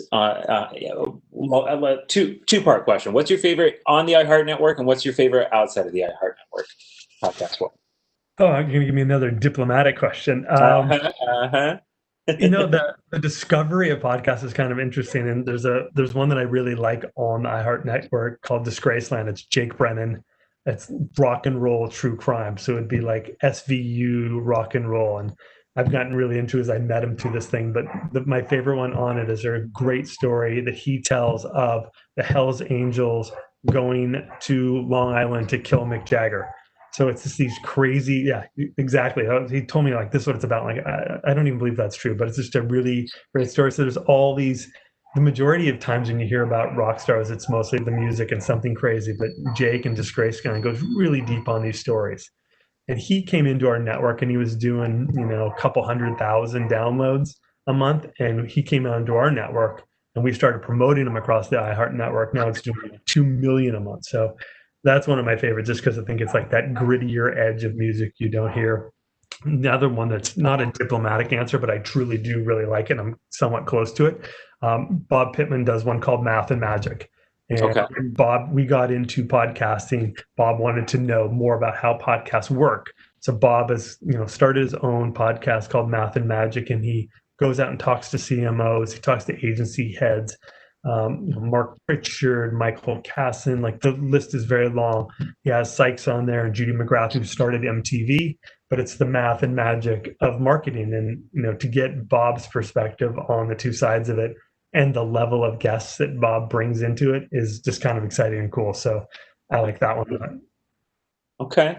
Well, Yeah. you're making me realize we need to do some sort of partnership with him. We should Yeah. do a live Math and Magic as part of one of these sometime. We would love to do that. Let's Yeah. talk about that. All right. Well, we'll offline. Yeah. Real quick, my personal favorite from the iHeart Network is Couples Therapy with Naomi Okay. Ekperigin. Really highly recommended comedy-themed podcast that gives very honest relationship advice. And my favorite non-iHeart podcast, among many, is Tig Notaro's new one with NPR called Don't Ask Tig. It is the best 30 minutes of advice and comedy you will get in your week. So those are my two. Interesting. All right. Well, I'll go check yours out. We do a weekly podcast speaker series webinar Thursdays at noon. We promote it on LinkedIn, but we do a breadth of them. So this week we have a group called Audio Up, and they do a bunch of kind of story narrated things. And this one's all about make it up as you go along. And it's a country singer who's worked with some of the biggest names in country, how she got there. We've done tons of them. We have Seneca and Mark Pritchard coming up. We had Jake Brennan on there. So they're all available on our blog, but we go out and find just a range of different podcast people that are like, and we put them on a webinar, which is kind of the opposite of a podcast, but it's kind of it's the back in the day, the DVD extras. So have the conversation of what's the story behind this? Why did you do this? How do you think about this? What do you want to do with brands? So if anyone out there is interested in kind of getting an inside view of our podcast, speakers and programs and how we do it, it's Thursdays at noon. And this week is Audio Up with Miranda Lambert and her production crew. Absolutely. Okay. All right. Thursday at noon. I'll check that out. Yeah. I think to that point, though, I think we're seeing the blurring of lines, right? Of what's an strictly audio medium, and what's a strictly visual, and all those things. Like many of my favorite podcasts start as a Zoom that then lives online as an audio only podcast, and vice versa. So I think the way that you guys are blurring those lines as well is definitely speaks to how we're all developing new media behaviors right now. We're doing a deal with Jason Blum, who's one of the biggest, greatest horror movie makers. He has a podcast slate with those slates, and he's doing a big Halloween promotion. So you think it used to be, I have this crazy podcast, let's make a movie of it. And now we've gone from, I have a big, huge movie deal. I'm Shonda Rhimes. Shonda's a partner. Jason Blum's a partner. Will Ferrell's a partner. And they're like, I want to be in the podcast space. It's like kind of a really interesting switch, and it's turned out awesome. And it's back and forth, and it doesn't exist any way. You can start from any point and go either direction now. Interesting. I was going to ask, where does scripted fit into your strategy? It seems we talked a lot about the nonfiction and talk aspect of podcasts, but it seems like scripted is a big investment going forward. Yes. Scripted is a very important part of it. It's a great storytelling platform. So if you think the kind of news and information interviews are great, like the Pittman and Math and Magic, and then the storytelling, it's you get to hear that story. It's something that Jason Blum puts together as a horror show. If you see the movie the way that he has it made, you see it the way he sees it. If you listen to it the way he thinks of the story should be told on a scripted one, you get to kind of fill in the images in your mind. And it's a very different way to think about it. Interesting. Okay. Just in time for Halloween, too. Yeah. Check that out. Eric, I have two more quick questions before I open it up to our audience here as we're getting close to the Q&A section. So obviously we talked a lot about how diversity has always been a big part of the iHeart platform, whether it's the Pride community, Hispanics with Fiesta Latina, and of course the Black community. So yeah, how has iHeart support of the Black Lives Matter movement, especially in the last 4 months, manifested itself both at a corporate level and on air, and just other ways that you're helping advance the social justice movement that is at the forefront right now? Sure. Great, timely question. When you have a platform that has 9 out of 10 Americans listening every week, every month, everybody's in there. One of the most exciting things that we've done recently, and I think the entire company was fired up about, we launched the Black Information Network, BIN. I think we launched it 2 months ago. It seems sooner, but it is a whole information network for the Black community, by the Black community, distributed and owned by iHeart. And we've been having the discussions for quite a while about should we do it. And then the George Floyd stuff came down and the company just rallied and launched that right away. And, it feels like a pinnacle, and it's just a really great platform, great news thing. It's really coming together well. But if you start to pull back and go, okay, what else have we done? We've had Charlamagne and the Breakfast Club on air for years, kind of telling that story. We got to a place where so many of the presidential candidates were going on that. We rolled up all these podcasts that Charlamagne wanted to do on the Black Effect. We've done the same thing with Enrique. So, we have every community listening across our platforms and finding different ways to support them and do great stuff, whether it's the Black Effect, Can't Cancel My Pride. We have a great podcast, Latinos Out Loud. That's just a hilarious, great podcast. So we just have such breadth across all of our platforms that it just comes through very strong for audiences. But that Black Network, we went out to 10 sponsoring partners. We got 8 partners to sign up immediately. This is not an ad buy. This is a multi-year sponsorship deal. So it just felt really great and a good use of our platform to get the news and information and message out that way. Absolutely. Well, let me just say too about the Breakfast Club and Charlamagne, if you want to know, especially as a politician, if you want the real-time litmus test of your credibility, go on the Breakfast Club and you'll find out immediately. That's for sure. If you want to know what people think, go listen to the Breakfast Club. It is so insightful and awesome. That's right. We just had Charlamagne 2 weeks ago on our podcast webinar speaker series, and it was one of the best ones we've done in a while. I was just really excited. So that's out there on the iHeart blog if you'd like to see it. But just have a lot of diverse voices and a lot of diverse opinions all coming together for good. Glad to hear it. Okay, Eric, my last question for you before we open up to the audience is maybe the most difficult one I've asked you yet, which is, what is your prediction for 2021? It's only going to get better. Let's hope, right? God help us. Well, let me phrase it differently. How are the trends that are accelerating right now going to manifest themselves in 2021? I think I've certainly spoken a lot over the last 6 months about how some permanent merging of virtual and physical will kind of be the new norm. Do you think, how will that manifest itself in your business in 2021, you think? Yeah, I think we were forced into some things because of the changes in the world, and some of it, I think we did a really great job innovating and finding great ways to bring our message and bring our platform to life. And I also think, like you and like me, we're sitting at home, and I don't think there's going to be a day where there's not some people are sitting at home. So what is the best way to reach people through marketing? What is the best way to connect with people? I think a lot of that's going to continue. And like I said, that stat that we talked about earlier, these streamed events of concerts for cause or people playing in amazing locations, I think that's going to continue.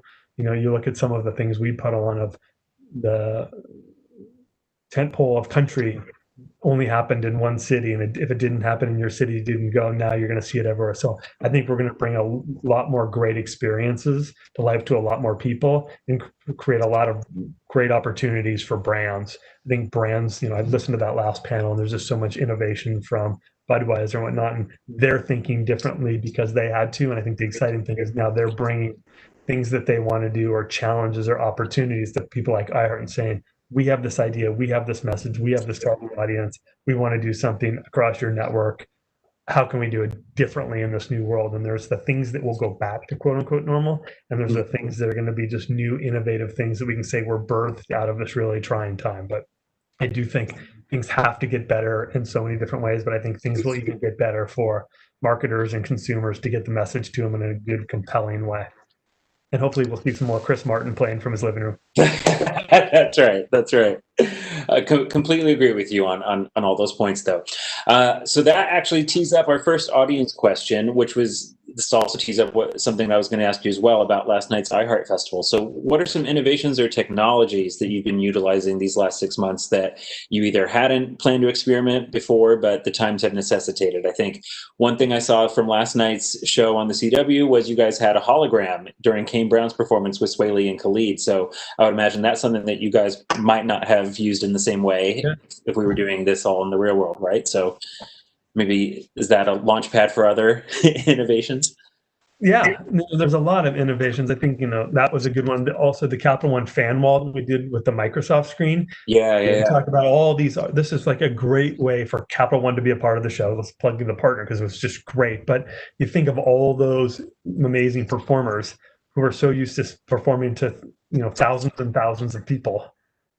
And then they get into this thing and they're playing to a smaller crowd, let's call it. And then you put the fan wall and let them interact and see all the fans who are out there at home. So that was a really cool way to drive that connection. I think, it gets the artists more excited when they can see the fans, bringing partners in. Again, the replay on CW alone was, multi-platform, the recap, talking about that. Miley has Blondie, like going and watching that now, like, that was a really great thing. And I think, it raises the bar every time. And I think that's what's going to be important is how do you raise the bar every time? And how do you bring partners in there who, bring this to life and they want to connect with their customers in it. So those are the cool things, like the holograms, the fan walls, like how do you make it more real and real and real when it becomes slightly more distance? And technology is allowing that. Absolutely. We have a leadership question for you. How can marketing and technology leaders structure their teams to recruit highly coveted talent for a new era that demands that you be a Swiss Army knife, right, of an increasing array of skill sets? Yeah, I really believe in this in my career from all the places I work. You have to hire people from a bunch of crazy, diverse backgrounds. Like if you were in beverage marketing and you just hire beverage marketing people, you're going to get beverage marketing ideas. But I think from a leadership thing of how do you build out your team with diverse backgrounds, diverse experiences. And I think the most important thing on building a team as a leader is you just got to hire people who are really, really curious. How do we do this? What's different? What's new? How can we think about this different? And that's how you end up with these big ideas. And that's how you get the ideas that you're seeing out of iHeart, diverse backgrounds, big ideas, willing to take risks, measured risks. It's great to take a risk when you have the dashboard or the scorecard that what success and failure looks like from a quantitative basis. So you can dump money on success and pull back failure really quickly. So I think diversity, curiosity, and a really measured way of knowing what success looks like. Absolutely. I mean, case in point, you and Gail overlapped during your time at Microsoft. Neither of you had worked in radio or probably visual content before, right? So that certainly brings a fresh perspective to it. Yeah, we were at Microsoft together for years in kind of similar roles. I think I probably had 5 roles at the company and Gail probably had 6 or 7, but the diversity, and she called me up a couple of years ago and like, this is a really amazing platform. The reach is amazing. The innovative capabilities, amazing. Like, come and let's find some ideas we can put together for partners here. Absolutely. Okay, another question for you. When it comes to communicating with your consumers, how do you think about brand purpose and how does that impact your approach to marketing? Yeah, I think your brand has to have a really clear purpose and know what you're about, because that's what customers connect to you and why your fans come to you all the time. And you have to make that really clear through all the things you do, the partners you have, the brands you associate, the ideas you bring to life. And, we try to put those front and center in everything we do. You hear them on the radio about what our brand's about. You see them in the events, and there's that common string through the brand purpose of iHeart is that companionship. We bring you great music. We give you great information. We let you experience the things you like. as a companion, as a friend. Mm-hmm. Yeah, exactly. An authentic, speaking to as you would, an authentic voice. Absolutely.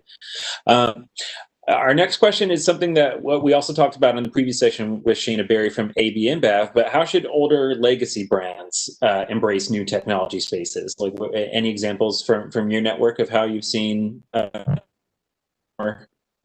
and find new media success?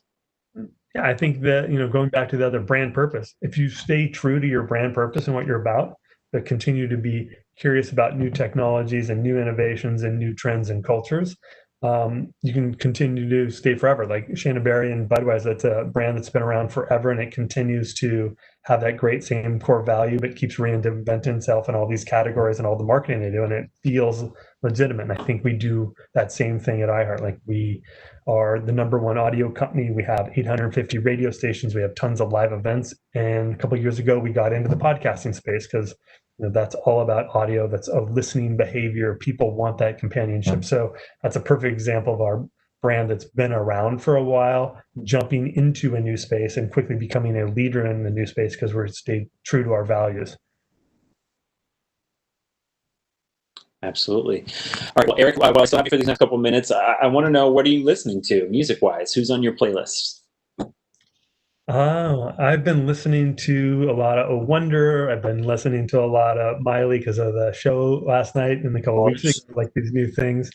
But I've been listening to more and more podcasts right now, quite frankly. I think it's having worked from home and missed having, hundreds of people around me in the office. It's like, how do I listen to B2B podcasts and business podcasts and nonfiction podcasts that make me feel like I'm having a conversation with people, whereas I've gone from normally being around hundreds of people in the office and thousands of people on the subway to sometimes the 3 people in my family, and sometimes one of them's gone. So I've been listening to a lot more podcasts, and I think it's really because of that dialogue and discussion. Absolutely. But so you mentioned music-wise, Oh Wonder, first album, the new one. What era? All of it Wonder, because it's fairly old. We had this artist, this band called Shade, play at our office. Back when we were doing the office, we had Tuesday nights at iHeart, and Shade played one night, and I met them and just thought they were great, and we brought them back for another thing. And so I play them a ton, and they have a bunch of good covers and stuff. So that kind of music. I like that. Shade is excellent. Yeah, for those of you who don't know Oh Wonder, go stream Lose It, my personal favorite after this. It will get you out of whatever mood you're in, guaranteed. That is a good one. That is a good one. Listening to a lot of Lizzo and that kind of stuff as my younger kids are into a lot of the pop music we're playing and the stuff. So that's right. Kind of across the board. I think we threw on some Italian cocktail music the other morning because we couldn't agree on what to listen to, so we just threw on some old school. I like it. So, yeah, Rosemary Clooney and all that. Yeah, exactly.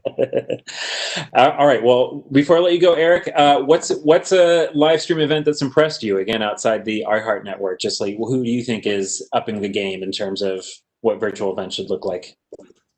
Oh my gosh, I wish I had a better answer, but my whole life has been around ours, and that is the high bar. So a diplomatic answer, but I'm so focused on ours right now, I couldn't even give you another example. I'm hoping the one that's on the streamed event that's on television tonight is a really good event as well. But absolutely. Yeah, I will say the ACMs, which aired just before yours last week, I think they did a similar, really strong level of elevating what remote concerts look like, and used a lot of the same approaches that you guys did, albeit with less hologram. So raising the bar for everybody else. That's right. That's right. Awesome. Well, with that, I want to thank Eric so much for joining us, and we're going to keep the conversation going on the live stream space as we are joined by Barclay Dean, the Senior Director at Salesforce Studio at Salesforce, as well as our friend Matt Ringel, the Executive Vice President of Red Light Management. Barclay and Matt are literally coming straight from today's latest Salesforce live performance with Elle King, so we can't thank them enough for squeezing us in a very busy day, and excited to learn more from both of them about how live stream innovation has been at the top of their list during these last 6 months. Matt and Barclay are going to be joined by our moderator, Kern Egan. Kern is the president of consulting at Sport5. So please welcome to the stage, Barclay, Matt, and Kern. Take it away.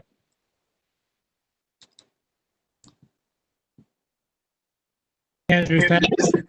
Yeah, thank you. Thank you, Andrew, Barkley, Matt, thank you for joining us. And thanks everybody for joining this really interesting discussion. Salesforce and Red Light have really partnered on a really interesting series. I think everyone will really benefit from learning more about it. It's called Leading Through Change. Barkley, why don't you kind of bring us up to speed on the program, how it kind of started, how it's evolved, and what we can learn from what you've done so far. Sorry, real quick, Kern, can we ask you to turn on your video so we can see you? There we go. Yep, sorry about that. All good. Awesome. All right, take it away. Thanks, guys. Yeah, no problem. Karen, thank you. Thank you, Andrew. Thanks for having us, audience. So Leading Through Change, Salesforce started this back in March 2020, right when I want to say March 16th is when our offices closed and we said goodbye for the last time in person.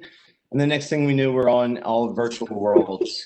And within weeks, we started a series called Leading Through Change, directed by our CMO, Stephanie Buscemi, and came up with this idea of just starting this and getting this out there as fast as possible, disrupting it as we typically do at Salesforce, but kind of coming in and starting to have a conversation about what's going on and bringing in doctors, Dr. Gervais, thought leaders of all types, mental health experts, just to talk about what's going on with COVID, not necessarily about Salesforce, but just having a conversation about what can we do in this time?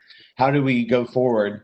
And that's really evolved, and that's been going on since March.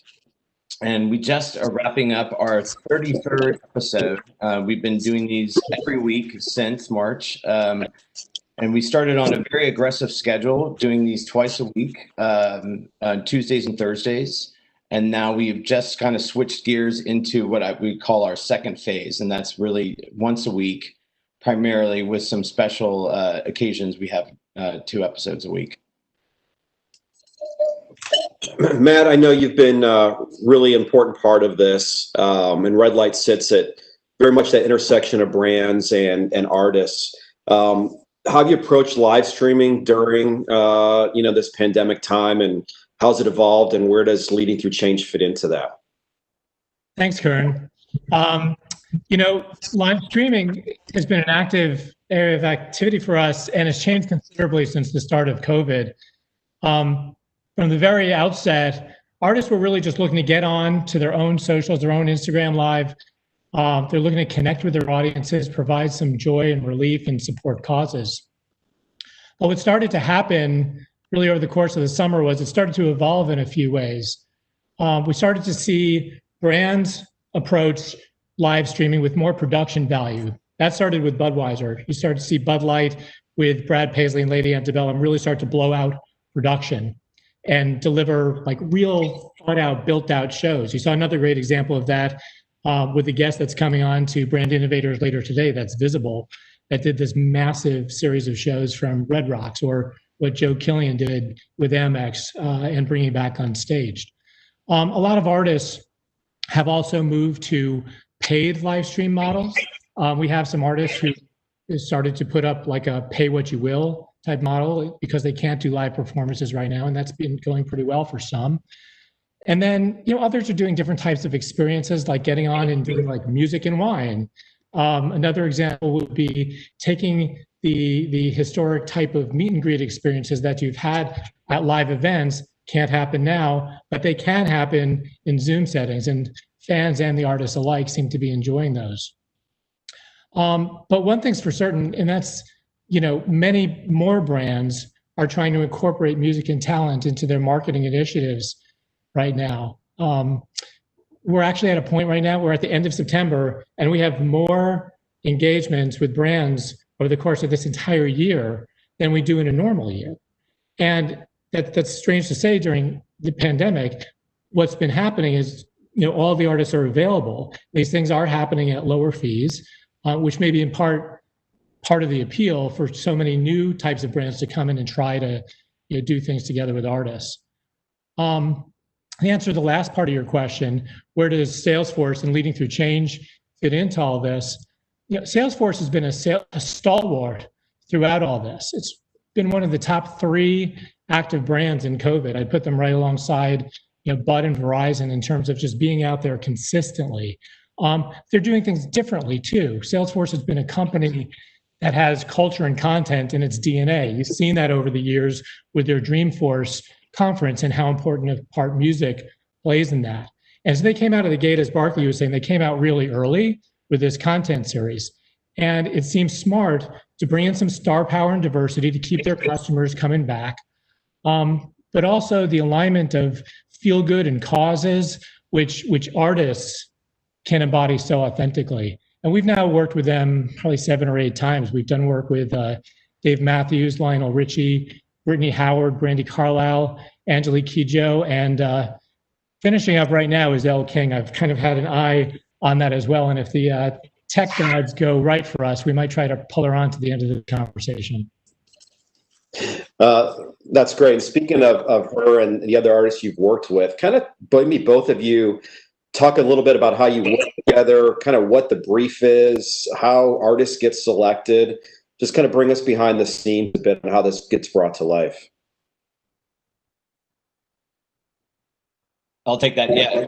So I think when I've met Matt many years ago through live events, when we were doing live events and hosting customers at live events. And so we developed a relationship, and he, through those years, has seen, where we like to focus our energy on from a talent perspective. And those really align with our values and people we like to work with that are good fits culturally for us. And we've taken those, we've taken that from live events into our digital format, onto these Leading Through Change series, and really have highlighted, artists that fit our culture, have the same values, represent a lot of diverse backgrounds, have a lot of different interesting stories that are in current events, and really that are just grounded in authenticity is what we're going for, and being at home and knowing that we can relate to these people and have that connection. So it's been something I've been working with Matt for several years, and within this the last 6 months, almost weekly, on coming up with ideas, seeing what's new, what's coming up. Knowing that we're on such a quick cadence and we're flipping these around every single week. Yeah, I'd add 2 things to that. I'd echo what Barclay said, which is we're definitely looking for the artists with heart and something to say, not just play. All right, the part of this, which is different, is they're having a conversation about issues of the day, and it's not just entertainment. But one of the other factors that's proven to be so important is because Salesforce is being very responsive to what's going on, in the environment. For example, early on after George Floyd, they pivoted very quickly to social justice and diversity issues. And so being able to work with speed and shorthand with that kind of a working process has been really important. So with us, they're working directly with artist management, and our managers are already pre-briefed on this program. And so we're not taking days to explain, what it is and explain to the artist what they have to do. It's already pre-vetted. And we're able to say to Salesforce, well, here are the ones that are ready to go and that are right for this type of topic. And then contracting all this becomes kind of a snap. It's a big and buttoned up contract, as you'd expect for a company like Salesforce, but we've already worked out what's agreeable. And so we're able to turn this thing around in usually a day. And how much does the content get shaped around the artist versus what's kind of predetermined as important or a priority for Salesforce? Well, I'd go back to say that, music is a big part of our culture. It's been a big part of our live events, our customers, the people who attend our events, all over the country, all over the world for that matter. Music is a part of that experience that we bring to people in a live event. It's kind of one of those things that we want people to have a good time at our events, and that's part of that fun experience. Really, the Leading Through Change, and we brought that music fun into this Leading Through Change series to represent that that element that people expected from our events, and bringing that feeling in and not losing sight of that. our Leading Through Change episodes are broken up into two segments. The first half is one segment focused primarily right now on the customer, our customers and their stories, what they're going through right now. And that second half is about the artist and what they're going, and, you know, from a wide, diverse audience that we're going after, really bringing in voices that are just truthful and what, you know, telling from the heart what's going on in their lives and what their voice is. And since they have a platform and such a connection with our audience, as well as many other audiences that we're not talking to, we want to bring them into our fold and introduce those audiences into Salesforce, and then get to know us a little bit.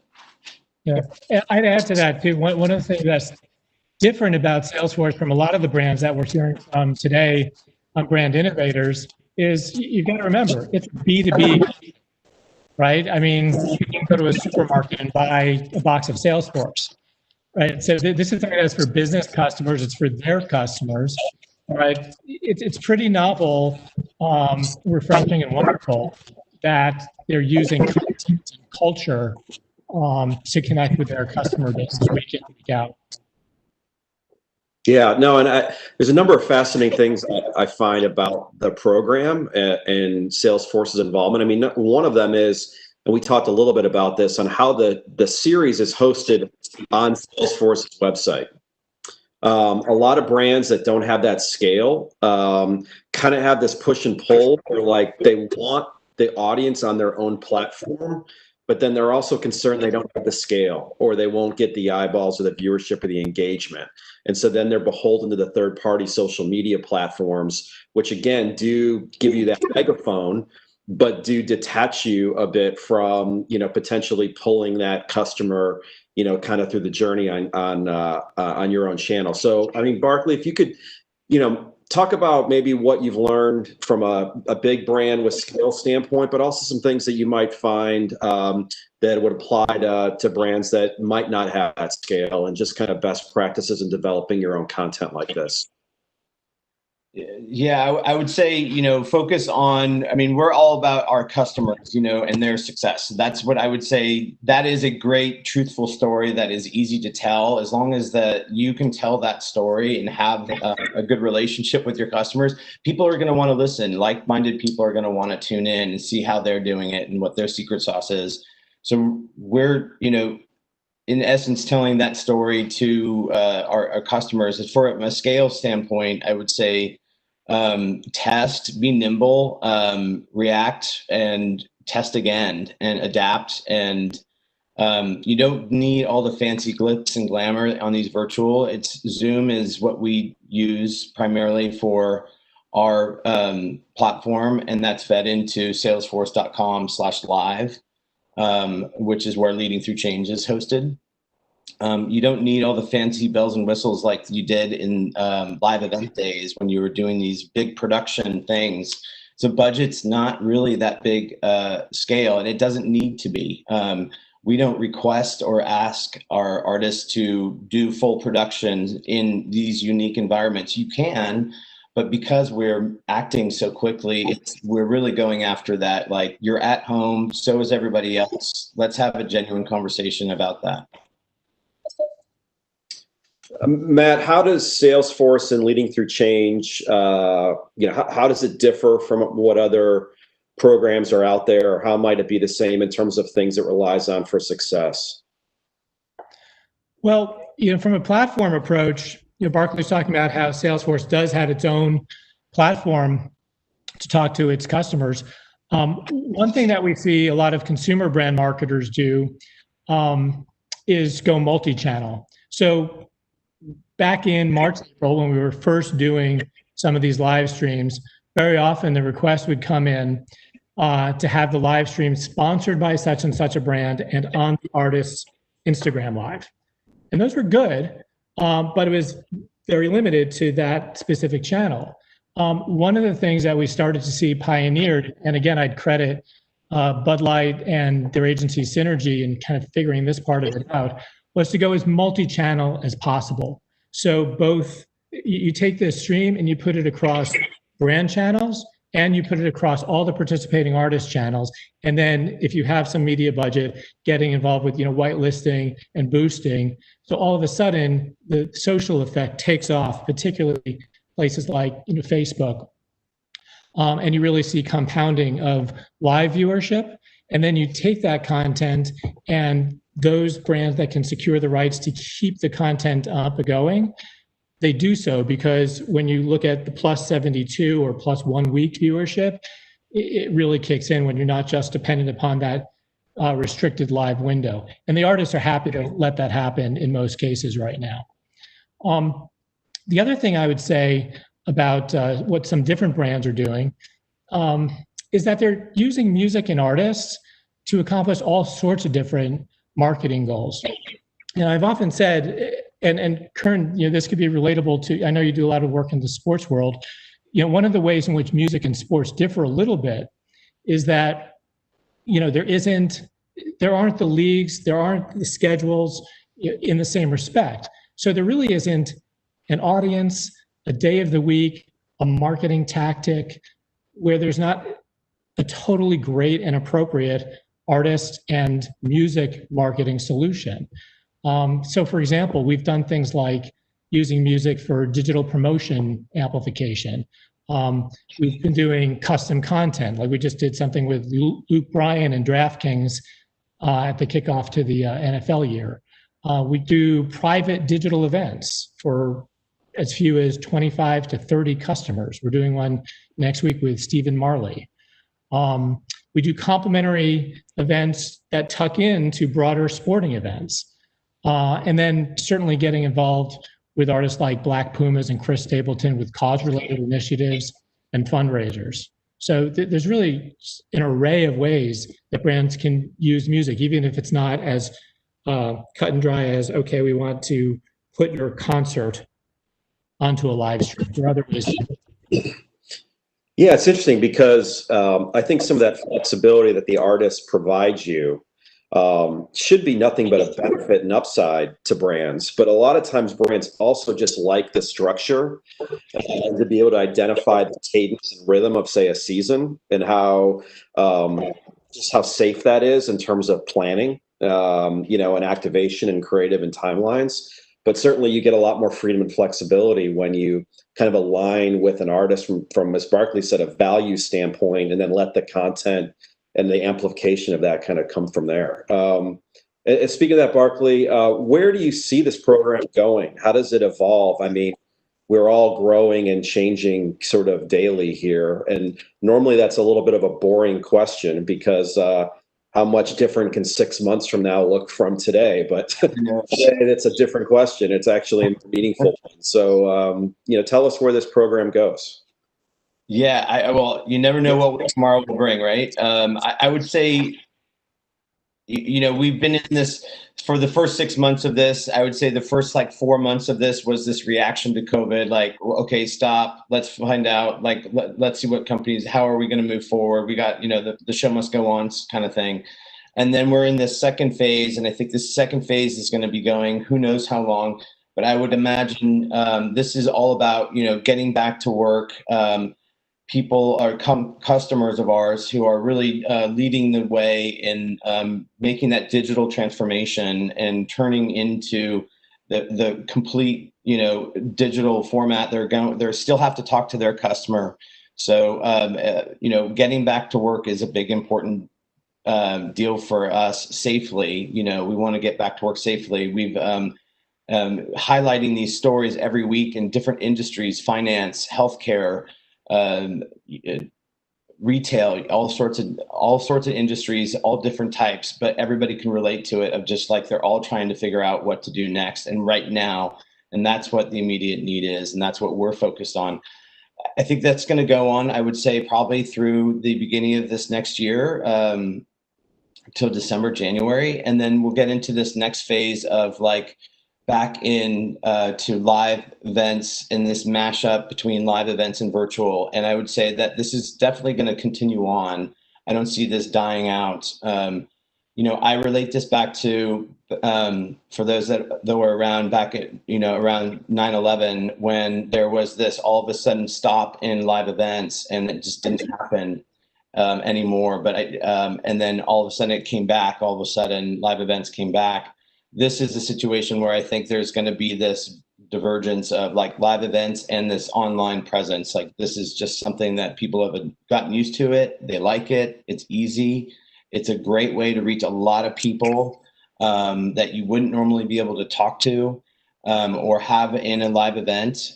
So I see that going on in that third phase, for the inevitable future, but that's sometime, like I would say, in like the spring or, fall of next year. I have to ask Dr. Fauci. I have no idea. Holding you to that prediction. It's been spot on. Matt, is that how is that consistent or not with what you're hearing from other brands? Well, first and foremost, everybody asks the question, when is live coming back? Boy, we wish we had that crystal ball and could say that definitively. We certainly are making plans for next summer. We think that the winter won't see live events happening. The spring will be unlikely, but I think starting close to Memorial Day, I think we'll start to see it with the summer season, certainly by the fall. But what that means is actually an interesting time, because brands, of course, are now having to lay down their 2021 plans. This is when planning happens. Budgeting's happening now. And so we're talking about live events, but we're seeing an interesting facet of the conversation, which is brands are looking to structure things in such a way where if the live component of, say, an artist or music program, if that can't happen because of COVID at whatever point in time, they're looking for a fallback plan which takes things more digital. And I'm happy to see that. This past year, it really wasn't that way. For those things that were live, for this past summer, when this thing hit in mid-March, we really spent the next number of weeks just undoing a lot. And some brands pivoted and shifted a little bit and tried to do things a little bit more digitally with whatever their live commitment was. But now, with the benefit of some planning time, we're all just being smart about how we're approaching it. Everybody needs to be flexible and understanding, both sides do. And we're happy to see that kind of collaborative conversation hopefully will yield some, really good and effective programs for 21. But boy, we can't wait to be back live. No doubt. And usually this question gets saved for last, but we're just going to go ahead and ask it now because we have to. KPIs. If you can kind of tie objectives and performance, I think it would be really helpful for the audience, because I think brands and agencies see the long-term value in some consistent content, some consistent engagement, with customers and prospects. But we live in such this real world, KPI sort of industry, that it's also a little, it's a little bit of a tension point too, in investing in 33 shows, over a very short amount of time, and what the PowerPoint deck looks like in terms of a recap and future investment and rationale and justification. So just love for you to talk a little bit about objective performance. Yeah, it's a great question. It's always important. I would say, this is uncharted territory for us. We didn't have a guide before we were doing these, so we're really starting these KPIs and these looking at the future and then comparing between each episode and what's working, what's not, what do we have to get in there, what our message is. Hello, Elle. I would say viewership ratings, which is, Salesforce is not a TV channel, but, viewership, impressions that we're making, social, the amplification against other campaigns that we're running within the company. I would also say that, this is a top of funnel market for us. This show is a top of funnel. So we're really either talking to our audience that people know us, or people who are not tuning in for the first time, have never heard of Salesforce, and connecting to us and learning something about our product and who we are, which is a big question that we're always trying to address is, what is Salesforce? I hear of Salesforce, but what does Salesforce do? Besides the cloud, what does it do? And we're addressing that in this series as well of, thought leadership, but it's also infusing Salesforce undertone of what actually we are, what we do, and what we do for our customers' customers. So I would go back to, viewerships, attendee. It's all about highlighting our customers and our brand, and it's just an extension of what we've been doing in a live events scenario. So this is such a key. When we're talking about doing a music panel day, I said to Andrew Hamp, we should have some music, don't you think? And it turned out this was planned like right on top of like what Elle was doing with Salesforce, because we were working like 4 time zones this morning. It got really confusing, but so we had some overlap. But we're so delighted that Elle can jump on right afterwards, fresh from her Salesforce Live. And Elle, how did it go? It was awesome. I loved it. I mean, in all honesty, I mainly talk to donkeys and goats, so any human interaction is amazing. Do you want to explain that a little bit? Because everybody watching this may not understand why you're doing. Okay. I am a musician turned farmer. So I recently made a move to Santa Fe, New Mexico. I live on a small 5-acre ranch. I have 3 miniature donkeys, 2 Nigerian dwarf goats, 3 dogs, and a couple other animals, just stragglers hanging around. All since COVID, by the way. All since COVID, right? All within the last 2 months. Yeah. Yeah, exactly. Yeah. Yeah. So in the prep call yesterday, this tech check that we were doing, at the very end, this has never happened before in music, probably. Barclay was quite taken with your animals and thought that it'd be wonderful if at the end the goats made an appearance. And so we're sitting there with the producers joking, "Release the goats," which has probably never been said in a concert. Wow. How often do you get to say that in a production call? I hope the goats made it. I didn't get to see. No way. Honestly, they charge too much, really. Yeah. Barclay, that's a different deal, Barclay. Okay, sorry. They weren't in the contract. I apologize. I should have. But that was, I think, something that I was just paying attention to and watching Elle's story and listening to Elle's story is like, here she's picked up from LA and moved to Santa Fe. I just find that was an inspiring story to talk about and have for our audience to hear about. And I was enamored, so I wanted to make sure that she had that platform to talk about her experience, because I feel like a lot of people are going and doing that. I myself have picked up and moved during COVID as well and have relocated with my dogs. I don't have goats yet, but I don't think goats will live in the desert. But anyways. They're fine. They're fine. Yeah. They don't eat anything. Yeah. Okay. Anyways, so. Elle, what else did you talk about on Salesforce Live on Leading Through Change? What were some of the topics? Well, Leah was so wonderful, the host of it. We had an amazing conversation. We talked a little bit about mental health, and we talked about how this experience kind of changed me for the better. How, I mean, in my personal life, I've toured for so long that I've never really had the opportunity to be an adult. Not that I am one now.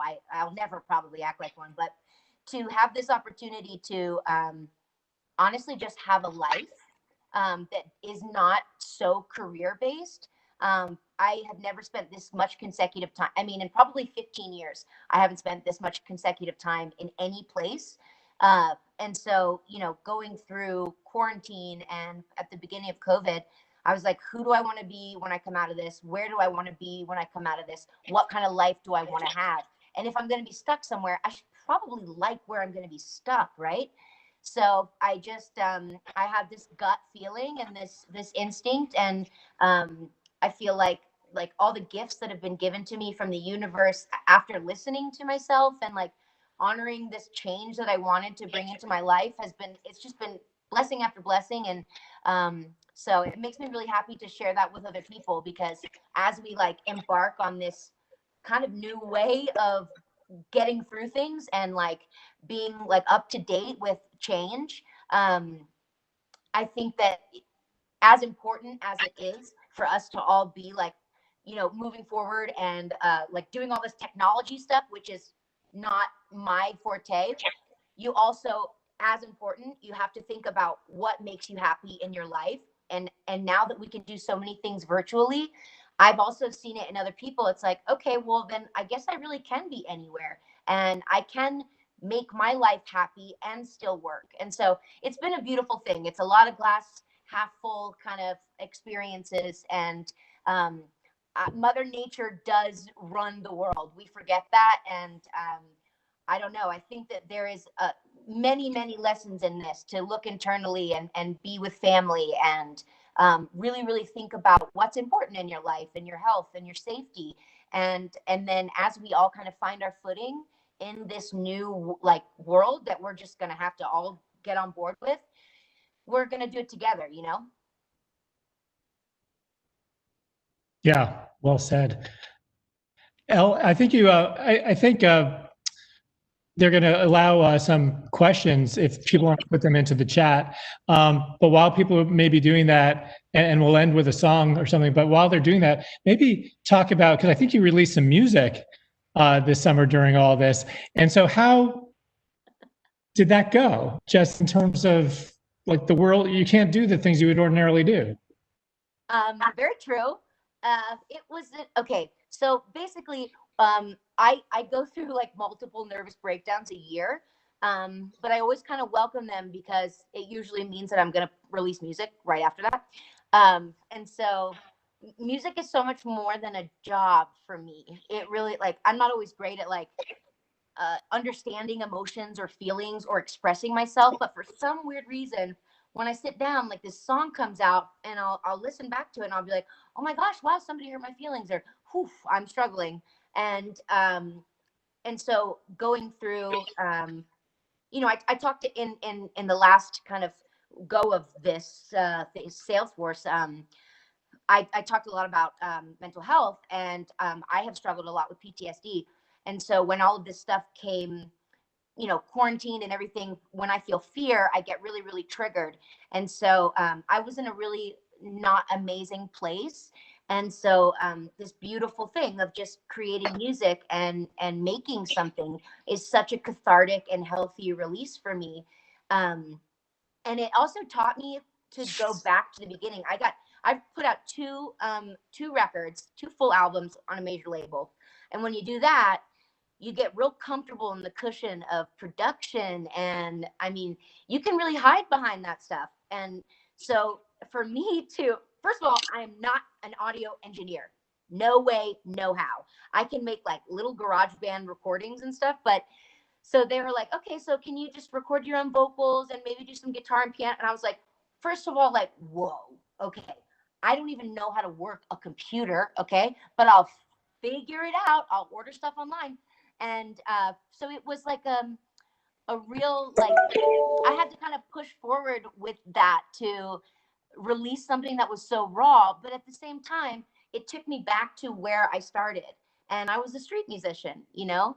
And so it was a good thing. And the thing that we need as humanity, like the most right now, is connection. It's togetherness. It's art. And so I felt really like, it felt great to release something during this time, because also I needed something to do, and gardening was not for me. So. Right on. Any other questions? Kern Barkley? I can go on all day. No, I'm good. Elle, I know that's what you were grateful for, and I just missed that. That was our last question. We always end, Kern. We ask the artists on each show 3 questions. Usually, what's going on with their life, how they're grounded. But the last question is always what they're grateful for, and that's, I feel like it's an inspiring way to capture everybody. And I just want to touch on the engagement part, that like people are engaged in this conversation during our show, and they're, you know, fans tune in that are from Elle's camp, and you know, people we're introducing Elle. her response about her gratefulness of what's going on was really inspiring. I just I don't know if she wants to talk a little bit about that, but Yeah, that's so nice. I guess basically what I said was that I'm grateful for I think I said that I'm grateful for the opportunity to change, and because I listened to this feeling in my heart, and like I was like, I'm just gonna go. I'm gonna sell my house. I'm leaving. I'm just gonna rent a place I've never seen, and I guess get some animals and stuff. And along the way, everything has worked out, and I sold my house in a week, and these animals like got here the first week, and it's just a beautiful thing when you listen to yourself, and every time you listen to yourself, you trust yourself that much more. And it's not a bad selfish thing to understand and to know that you are the most important person in your life. And if this isn't happy, you're not going to get it outwardly. No one else is going to make you happy. So the one thing that I'm grateful for is like, I don't know, like this whole pandemic has been insane, but the way that it has changed my life, I try not to be grateful for bad things, but how I've come out of how I'm coming out of this and the way that it has developed my life, I'm grateful for that. And it's a humbling experience for everyone. But I've gained like an enormous amount of empathy and patience. And I like what has happened through this, as scary as that is. But don't they say that like nothing easy is worth it? So you learn more from hard stuff. I don't know. I think Aristotle said that. Yeah, great. Wow, we've had from goats to Aristotle. That's quite a panel, guys. Hey Al, thank you for being here. Would you take us out with a song today? Yeah, you got it. Love that. Thank you so much for joining me. Thanks so much for having me, you guys. I feel like I don't even have to call my therapist after this.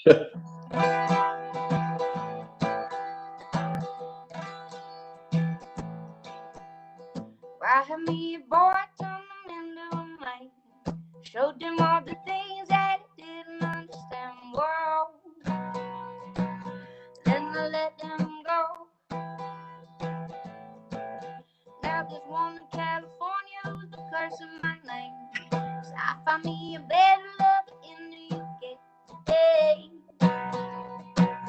Till I'm in my getaway. I said the 1, 2, 3, they're gonna run back to me. Cause I'm the best baby that they never gotta keep. 1, 2, 3, they're gonna run back to me. Oh, they wanna come, but they never wanna leave. Exes and O's, they on me. Like girls who want me. Man, O's who won't let go. Exes and O's. Had the summer love down New Orleans. I kept them warm in the winter, left them frozen in the spring. My mind, how the seasons go by. I get high and I love to get low, so the hearts keep breaking and the heads just roll.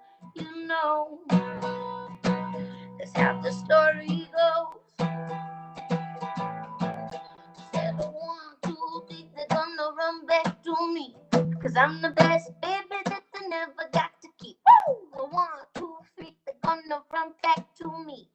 Oh, they wanna come, but they never wanna leave. Exes and the O's, they on me. Like the girls who want me. Man, O's who won't let go. My exes and the O's, they on me. Like the girls who want me. Take O's who won't let go. Exes and O's. Said the 1, 2, 3, they're gonna run back to me. Climbing over mountains, ain't sailing overseas. 1, 2, 3, they're gonna run back to me. They always wanna come, but they never wanna leave. My exes and the O's, they on me. Like a girl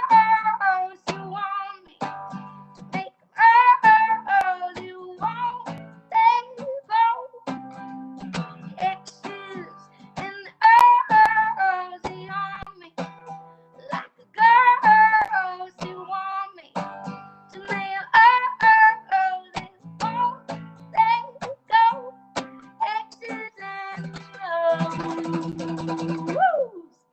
Thanks so much for having me, you guys. That's beautiful. Thank you. I'll miss you. Thanks, Tim. Have a great rest of your day. Thank you. See you all next time. That was incredible. Thank you, Matt and Barkley, for arranging that. Thank you. That worked out really nice. So I think I might have time for just one quick question. I think with 150 million views on YouTube of that video, she would not qualify as an emerging artist at this point, but I'm sure there are lots of questions around emerging artists, what the opportunities are for them, how brands can maybe, help further their career or tap into the authenticity that comes with that love for music. And just wonder if you could just speak to that briefly. Yeah, absolutely. No, I would agree. Beyond emerging, but look, we manage about 400 artists, and a very large percentage of those are up and coming artists, and many brands look to champion those. They like to be the first to find those up and coming artists, and when they have a platform of their own, that's a really great opportunity to bring those artists into it. Right, the brand's not going to receive as much by climbing aboard, an emerging artist with, say, 25, 50,000, Instagram followers. They're not going to get much exposure by coming onto that kind of a stream.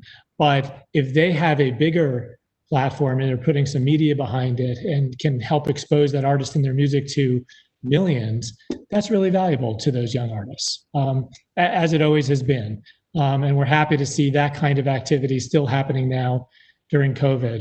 We'll give a nice recent example. We do a lot of work with Rolling Stone, and they had a beauty campaign with SK2, it's a Procter & Gamble brand. And, they used Ezzy, who is a fabulous young violinist, sort of a hip hop violinist. And it was a wonderful platform of exposure for her. So we look for and embrace those kinds of programs all the time. Great. Thanks for sharing that. Andrew?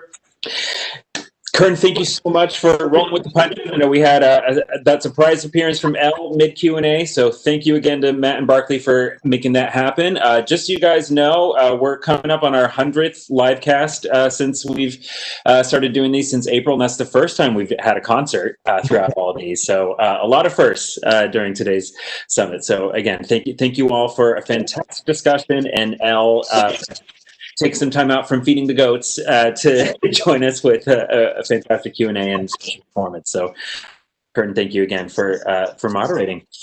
All right, well, with that, we're going to move on to our next panel of the day. We're going to be joined by Tammy Hurwitz. Tammy is the Vice President of Global Marketing and Growth at Amazon Music. Tammy has served as the Global Head of Marketing and Growth over there since November 2017, where she oversees all aspects of the brand, including advertising, customer acquisition, engagement, and business development, as well as marketing technology and subscription growth. And as of last week, she's now overseeing Amazon Music's massive venture into original podcasts, which include talent partners like DJ Khaled. This session is going to be moderated by Giles McCormick. Giles is the managing partner at AKQA. So please welcome to the stage, Tammy and Giles. Hi, Tammy. Hello. Thank you so much for joining us. I like your headphones. Good to see everyone. Thank you so much for the kind introduction, Andrew. It's great to see you. Good to see you again, Tammy. How are you doing? Good. How are you doing, Giles? Good to see you again. Very well, very well. Cool. Should we jump in? Should we get started? Let's do it. Awesome. I mean, I'd love to start by discussing your role at Amazon, Tammy, and some of your experiences recently. But before we dive in, can you tell us about your career journey prior to joining Amazon? Because I think it's fascinating. Sure, absolutely. And that was a tough act to follow. So hopefully we'll get right in. But my background is I started my career at Procter & Gamble, which just came up. Spent about 14 years at P&G, worked all over the world in Argentina, Belgium, did a assignment with Walmart in Fayetteville, Arkansas. And after about 14 years at P&G, made the transition to tech, came out to the Seattle area to work for Microsoft for 9 years. Spent a lot of that time learning about subscription businesses and combining my love of brand marketing with subscription, worked on the launch of Office 365. And just about 3 years ago, almost exactly, made the move across the lake in Seattle over to Amazon Music, and have spent the last 3 years leading the team there.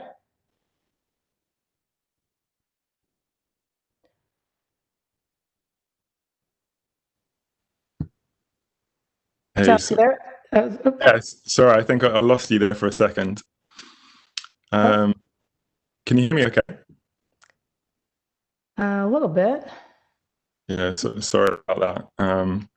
Let's keep rolling. See if you can hear me now. Can you tell us a bit about your current role at Amazon? Absolutely. So I lead our global marketing and growth team. And so that includes kind of the traditional marketing functions, also all of our technology functions that support marketing. So subscriptions and promotions and growth experiments and marketing automation platforms.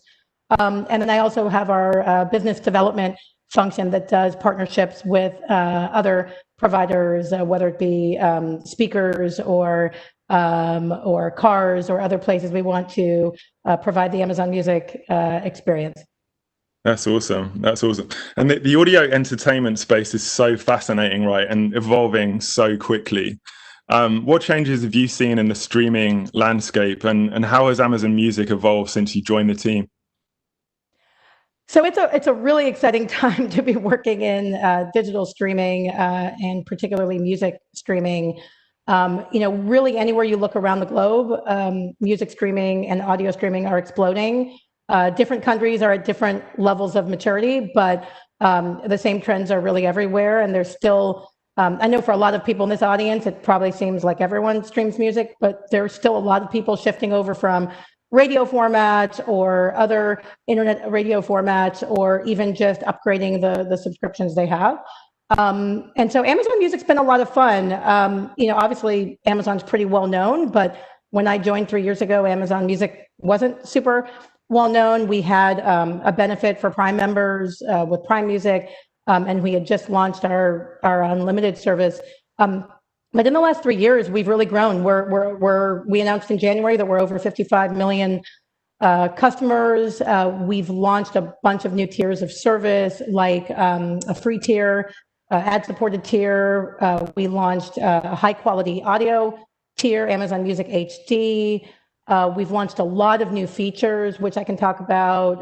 Podcast just a couple weeks ago, live streaming with Twitch in the app just a few weeks ago. And so really, the service has become a much richer experience than just on-demand music streaming.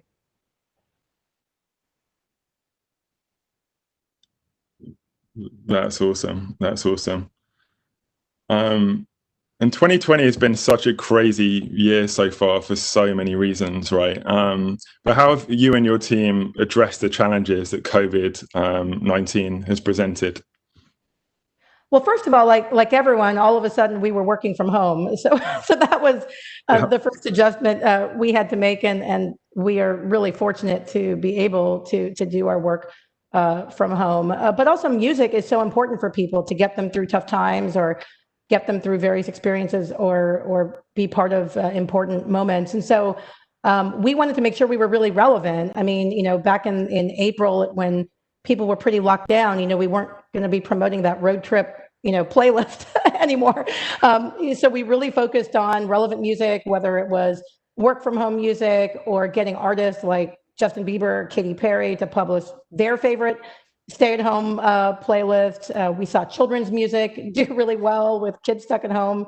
A lot of nostalgic music took off as people reminisced. And so that was important to be relevant in our marketing and our programming. But also we really wanted to give back. And so we did a lot of charitable work with Music Cares, which is the charitable organization that's part of the Grammy Foundation, and raised a lot of money for their COVID-19 relief fund. We partnered with artists like Alicia Keys to help support their endeavors.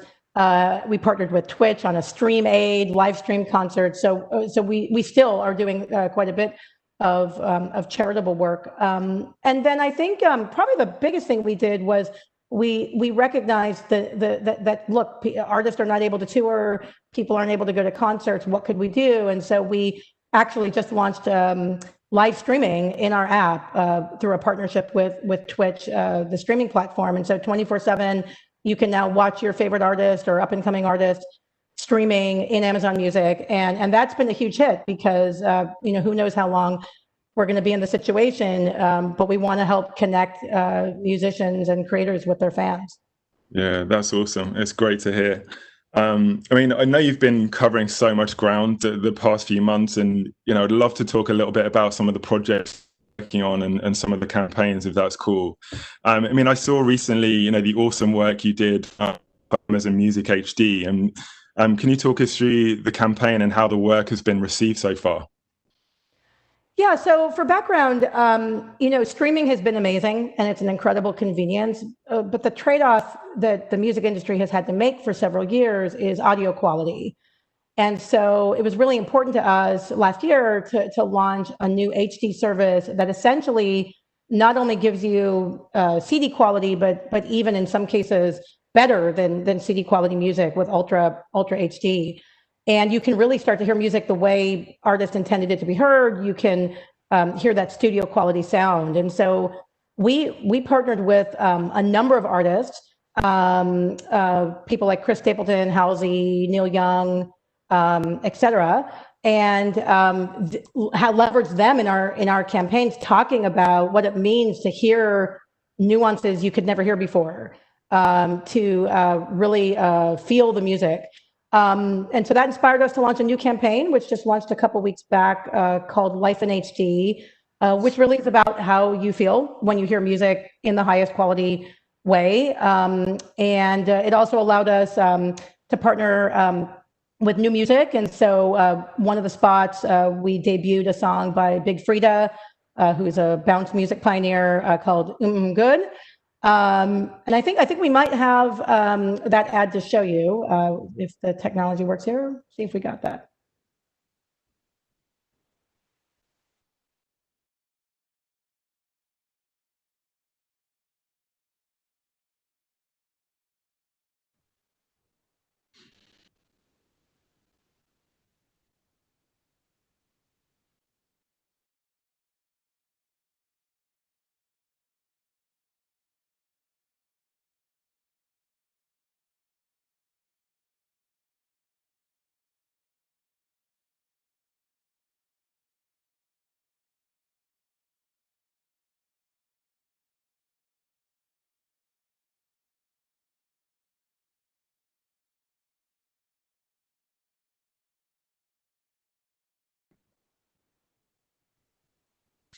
Cool.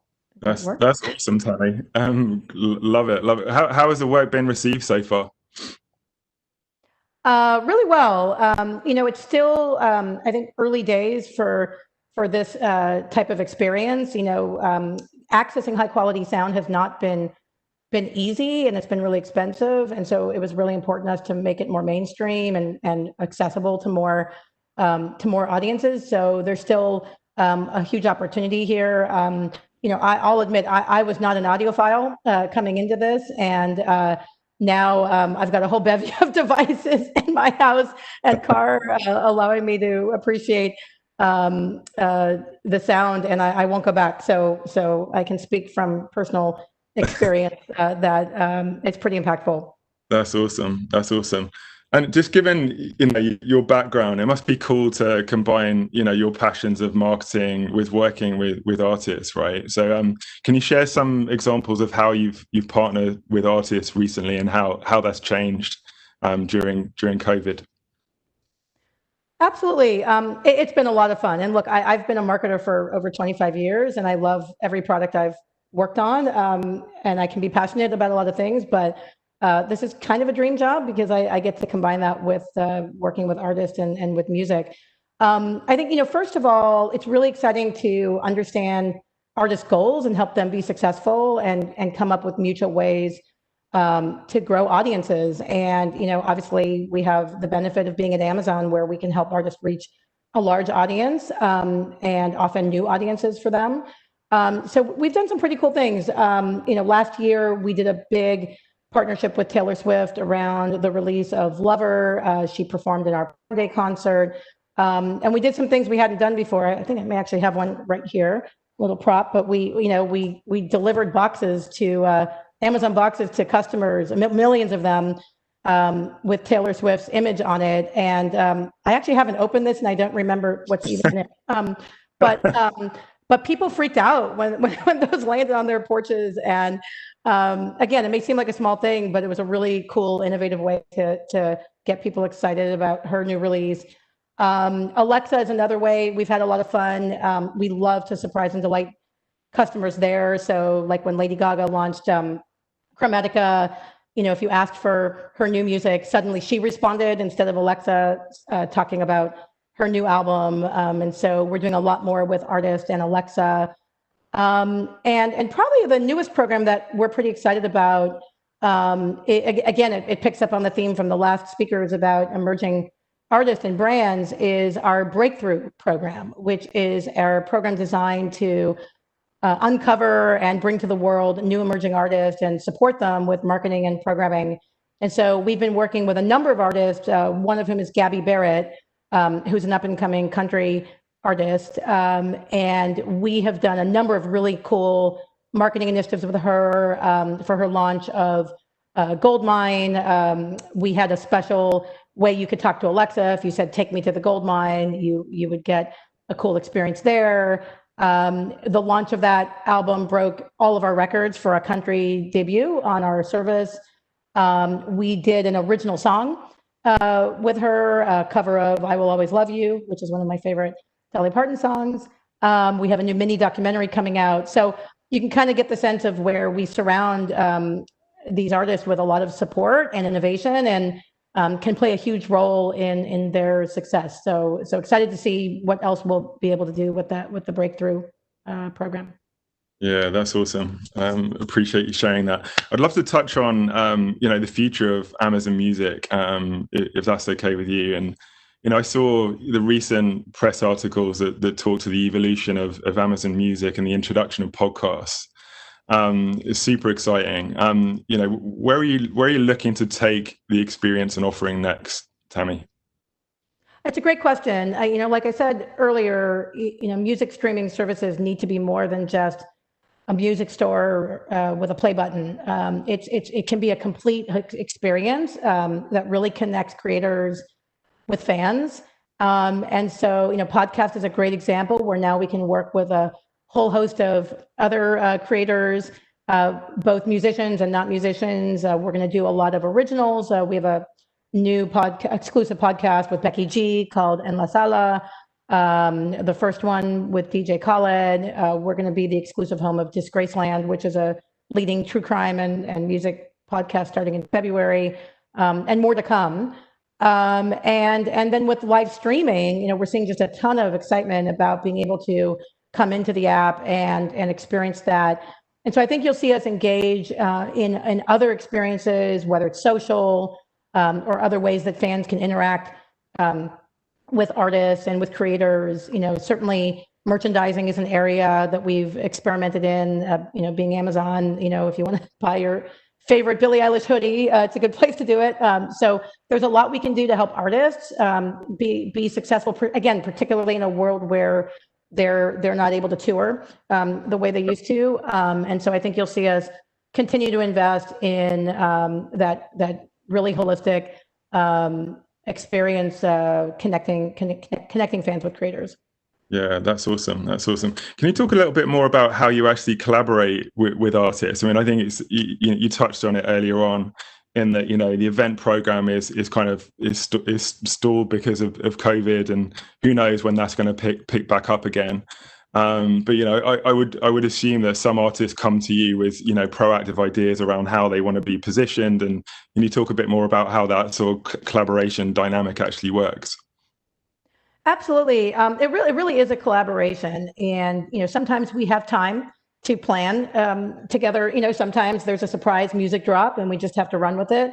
But I think in the best examples, it is exactly what you describe, a real brainstorm between our teams, and not just the Amazon Music team, but all of the resources across Amazon that could help an artist reach their audience, and then leveraging their thematic positioning, their ideas for their brand, for their personal brand or for their new release. That's where we come up with ideas, whether it's tying into a charity that's important to them, whether it's helping them merchandise items that are important to them, whether it's a creative live stream approach. We just did one with Keith Urban that was like an interactive choose your own adventure experience. Everyone wants to innovate. Everyone wants to find new ways to excite people. And so we typically just bring our best minds together across both artist management and label teams, and then our teams, and come up with ways to both be mutually successful in what we're trying to do. Yeah, that's awesome. Awesome. Thank you for sharing that, Tammy. I'd love to touch on, some of your career highlights and some guidance that perhaps you can offer the audience. Let's start with, what is a piece of advice you wish you gave yourself early on in your career? Yeah, I think, probably one of the things I often talk to people about, especially early in career, is, really making sure you always have some fear in your job. And I know that's going to sound a little weird, but I have learned that, at least for me, if I don't have fear or challenge in my job, I tend to get bored. And that's usually an indicator that I need something to stretch me. And I really encourage people to, play to their strengths, but identify places that scare you and go after them. And, for me, very early in my career, I went to work internationally, and that was scary, but so informative in terms of how I can do, global roles today. There have been times where I've taken on new functions, where I've worked on, building a data science team, and I'm absolutely not a data scientist by background. Now I manage a bunch of engineering teams, and initially it's a bit terrifying, but it really is such a great way to build your portfolio and build your skills. And marketing is so much more technical today than it was when I started at P&G a number of years ago. That if you don't kind of branch into some of these areas, you may not be even relevant as a marketer. And so I would just strongly encourage people to take those risks and embrace some fear along the way. Yeah, that's really cool. Yeah, I'm nodding away here. Do you have any advice for members of the audience who might be looking to join the music industry at some time in the future? Yeah, it's really interesting. At Amazon Music, we have such a diverse array of people. So we've got people who've come from the music industry, been DJs before, worked across all different music platforms. We've got people who spent time in other parts of Amazon, and then people like me who came in without either Amazon or music industry experience. And so I'm still fairly new to the music industry, just about 3 years. And so I think the advice is, if you're passionate about music, there's so many ways in. I mean, these days, between the streaming providers, the creators, the labels, artist management. And so I don't think I have the perfect advice, but rather just, take inventory of what's out there. And there's a lot of different angles on how you can get into anything in entertainment, but also into music, that there's probably something for everyone at this point, given the explosive growth that we're seeing. Yeah, no, that's cool. That's cool. And just given the fact that you haven't worked in the music industry before, have you found that it's helped, coming into your role with fresh eyes, and the fact that you haven't worked with others in the music industry before? I think so. I mean, I certainly had a lot to learn as well. And, I asked very early on, please take me to some of these meetings down in LA and New York, and let, I want to learn the industry, because I recognize that component would be really new for me. But there's still a lot of commonality, and there are a lot of insights that I've been able to leverage from building other brands into the music industry. We are running a subscription business, and a subscription business means you have to be excellent at, acquiring customers, but then also sustaining them and growing them and engaging them. And getting them to promote your brand to their friends. And so some of those themes around managing the customer lifecycle carry across whether you're marketing, a productivity software or an entertainment service. So I think I've been able to bring insights I've picked up along the way, both in building long-term brand franchises to managing across the customer lifecycle that were still relevant. Obviously, how you engage customers and what you engage them with is super different. Obviously, customer habits are going to be super different, but there's a lot that you can bring even when you jump across industries. Yeah, totally. And earlier on, you mentioned, the explosive growth that you guys have been experiencing lately, which is awesome to hear. Can you talk about some of the insights and reasons why you're kind of experiencing that at the moment? Sorry, do you mind repeating that again? Yeah, you mentioned earlier on about the explosive growth that Amazon Music has been experiencing. Can you share some of the insights and reasons for that growth? Oh, got it. Sorry. I think, well, first of all, we're very fortunate that the whole music streaming industry is on the rise. And so we benefit from that awareness and from that momentum as people make that transition. But for Amazon specifically, I think there are a few things that have really helped us. I think, one of them has been making sure that we have offerings accessible to a broad range of customers. So, for example, being able to sign up for Amazon Music through Alexa, we consider ourselves the leaders in voice in terms of engaging with music with your voice, being able to just simply ask for music, simply ask for content. And that has allowed us to really grow the overall pie. I mean, and bring people into streaming. I mean, a great example would be my parents were not subscribers to a music streaming service, but once they got an Echo device and said, "Hey, play me some music," they were already hooked. So we've been able to kind of expand streaming for everyone through some new on-ramps to the service that have been really effective for us. Obviously, venturing into high quality audio, making sure we had offerings for both Amazon Prime members and people who weren't Amazon Prime members. So we've tried to make music really accessible and relatable. We also began to invest in our brand. Again, Amazon's well known, but Amazon Music was not. And so it was really important that we create a differentiated positioning, that we really made sure that people understood why Amazon Music and not a myriad of other competitive services. So I think we've benefited from that momentum, but also we've created a lot of the momentum through how we've sought to engage customers. Yeah, that's awesome. I mean, you touched on this briefly earlier on, just in terms of adapting to consumer behaviors and what have you. But how do you stay in tune with those kind of insights in terms of how the market is evolving, what consumers are demanding and needing from Amazon?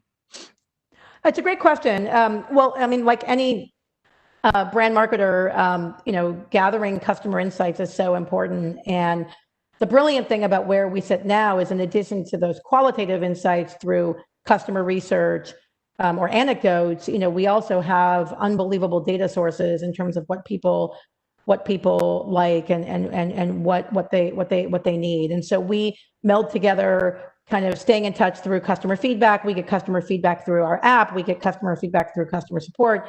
We run panels of consumers, but we also look at trends, and we also look at our customer journeys and where are things broken, and where do people need help, and where are things not as seamless as they should be. A great example is with podcasts. We have a cool feature that I personally am using where it really remembers where you've been in your podcast, regardless of channel. So I can be listening in my kitchen while cooking on Alexa, but then get in the car and it'll let me pick up exactly where I left off on my mobile device. So, things like that, where we really kind of look to get ahead of the trends as well in terms of understanding what customers need, helps us kind of stay ahead of that and continue to innovate on behalf of customers. Yeah, that's great to hear.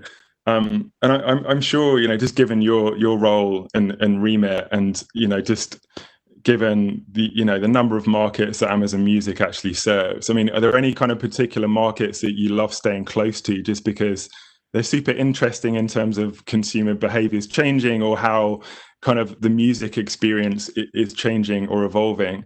Do you have any kind of insights to share? Yeah, one of the countries I love to stay close to is Japan. And unfortunately, I was supposed to be there in February, and that trip got canceled right before.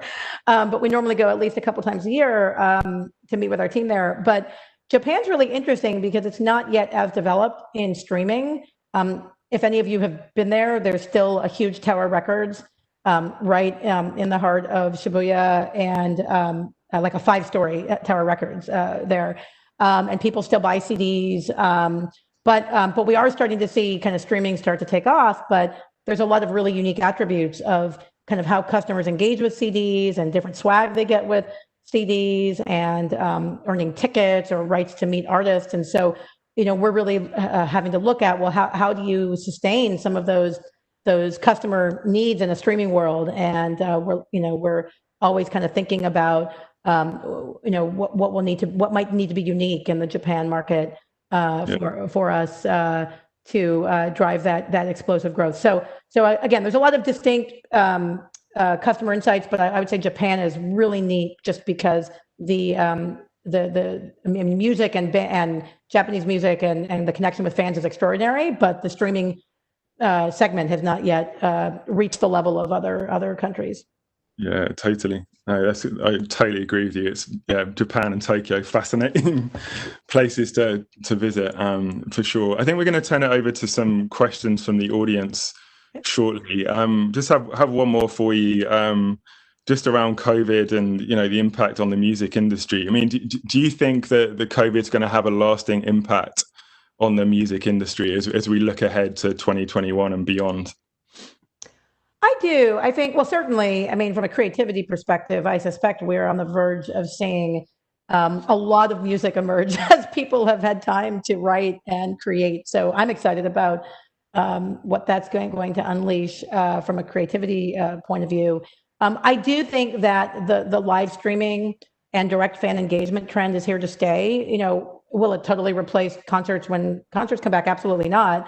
But I do think that it will introduce new ways for artists to get discovered and new ways for artists to engage fans, and probably create some new expectations for fans in terms of access to artists. So I think that part is definitely here to stay. And then I think in some countries we're seeing an acceleration of that streaming adoption I talked about. So there are places where we've seen just dramatic increases in streaming adoption as people have been stuck at home. And stores have been closed. So I think there'll be definitely long-lasting impacts to the industry. Yeah, for sure. Great stuff. Thank you so much, Tammy. I think we're now going to pose some questions from the audience now. I think the first one is just around creativity and innovation. Do you foresee doing anything in the virtual reality space in the future with some of the artists that you're partnering with? I think it's entirely possible. Like I mentioned, we've started to do some more interactive live streams, and with our partnership with Twitch, I have to imagine there's opportunity there. I don't have anything specific to share at the moment, but it feels pretty natural that will happen from a technology perspective. That's cool. Great. The next one is, are there brand partnership opportunities for emerging artists coming up? With Amazon Music, or? Yeah, with Amazon Music. Yeah, exactly. I think so, no doubt, and certainly the Breakthrough program, which is cross-genre, covers all different types of music, is our way of starting to seed and develop those artists early. And so there should be no shortage of opportunities to partner with up-and-coming artists and Amazon Music. That's cool. That's great. Another one for you, Tammy. When it comes to communicating with your consumers, how do you think about brand purpose, and how does that impact your approach to marketing? Well, I think brand purpose is foundational. to any brand. You have to know what you stand for, what your strengths are, where you differentiate versus where you don't differentiate. So we obviously have values at the Amazon level that are the Amazon brand, and then we kind of extrapolate those values and make them relevant for entertainment and for a music brand. But we always keep those in front of us in terms of not only our marketing, but also just the features and benefits we're going to invest in from a product point of view. So absolutely, it's absolutely crucial to know where you're going. Yeah, totally. Couldn't agree more.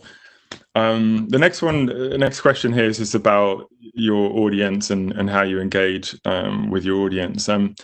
How do you see your audience demographic expanding to become more inclusive as the industry grows and evolves in the future? That's a great question, and it's something we think about a lot. There are certain, for example, music genres that we are stronger in than others, and we're always looking at how we can expand. A great example would be we just launched an initiative for Latin music around the music that connects us, and we launched a myriad of new Latin playlists with a whole host of different subgenres. We are doing the podcast with Becky G. We have a lot of original programming, and that was really important to us because we knew that we had an opportunity to grow our audience that was interested in Latin music, which by the way is a huge genre around the world, not just in the US, but massive for us across Europe and Latin America too. And so you'll definitely see us, investing in new programming initiatives to make sure that we have that relevance and can bring in audiences where we may have opportunities to further grow. That's awesome. A few more just about categories and genres of music. So when you first started at Amazon, country and rock were two of the most consumed genres of music. How has that shifted, if at all, in the past year or so? It's a great point. We have always had a really strong presence in country and rock, also children's and holiday music. We've been exceptionally strong in. But we're seeing that strength sustained, but we're also seeing growth in genres like hip hop, I think I meant Latin, EDM. And so, again, it's a multifunctional way we approach it. It's not just around marketing, but it's, do we have all the relevant programming? Do we have partnerships with influential artists? Now we can look at, do we have podcasts with those artists? Are we then marketing to audiences of those genres? So it's a huge area of focus for us, and we're seeing a lot of really positive diversification. I mean, again, we've grown the business so substantially in the last 3 years. It's been inevitable that we've brought into our audience, and then launching new tiers of service has brought in as well new audiences. So we're seeing really positive momentum in terms of the diversification of the listening trends in our service. That's awesome. Tammy, we've had loads of questions here just about the dynamic between yourself and the artist themselves, and I think it's widely publicized as well that the labels have a lot of control over the industry itself. And when you're working with artists, are you working with layers above that artist in terms of like their management team and what have you? And have you kind of encountered any sort of complications as it relates to some of the things you want to do with artists because of the music labels? Yeah, we really work with a diverse set of people. I mean, the meetings I've been in, usually it's all of the above, everything you just said. We've got label representatives, artist representatives, sometimes the artists themselves. So it's generally speaking, that brainstorming I was talking about is happening across the board. And so I'm a big believer that great ideas can come from anywhere. And so sometimes an idea might come from an artist themselves. Sometimes it might come from their management. Sometimes it comes from the label. But we have teams that partner with all of those teams to try to bring forth the very best the very best ideas we can. So yeah, that makes a lot of sense. A few more questions for you. What innovations and technologies are you utilizing to execute your strategies?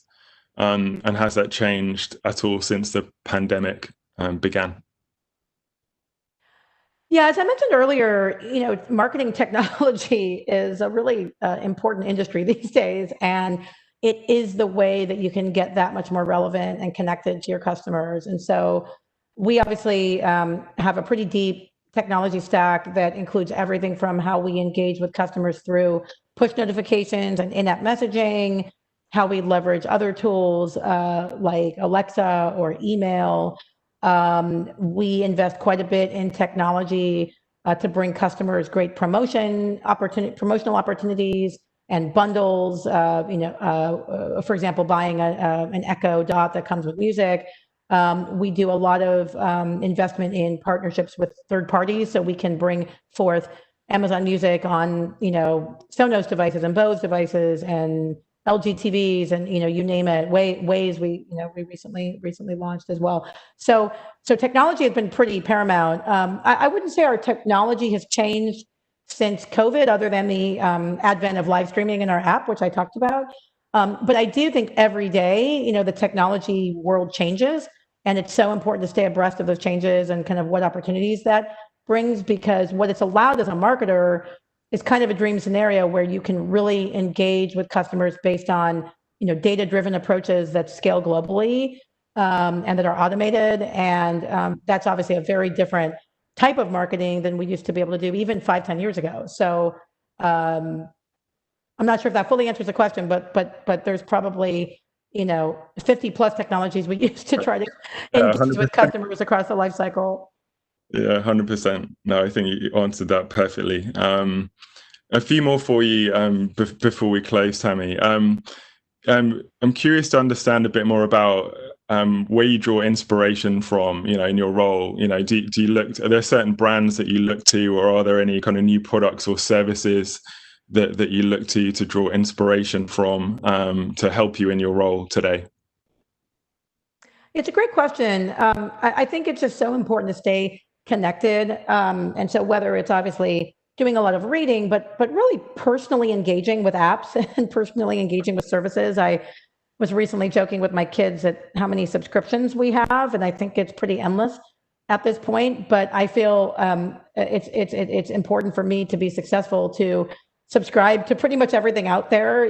Whether it's Peloton or Hulu or OutSchool or any number of the apps that are available. So I do look to a lot of different external brands and applications to kind of inspire. Certainly where I sit looking to music and looking to see what artists are trying to do and how they're innovating. Like I mentioned, they are often the source of the very best ideas on how to market their brands. And so seeing what they're doing with other services, seeing what they're doing direct to customer is super inspirational. So yeah, I think all of the above, and just staying fluent in, the landscape is changing so dynamically that it's really critical to be up to date on the latest technologies and services. 100%. Yeah. So last couple for you, Tammy, before we close. I think it's widely publicized at the moment that screen time or too much screen time can cause a lot of problems, right? And I'm sure you kind of experience this with your children, like I do as well. But just given where you're taking Amazon Music with the evolution of the platform and the experience now moving into podcasts, I mean, do you feel like Amazon Music can become an antidote to some of those problems with screen time?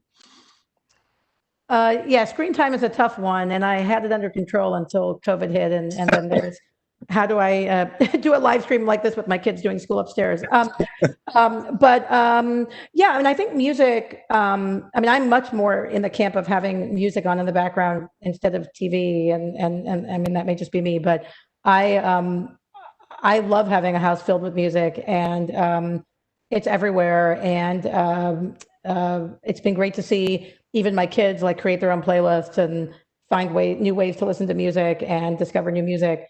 And so I don't know if it's an antidote to screen time. I don't think it's ever going to fully replace their need to be on screens. But I do think music is a really healthy way to interact with family and friends and not be as distracted in life. So. Yeah, 100%.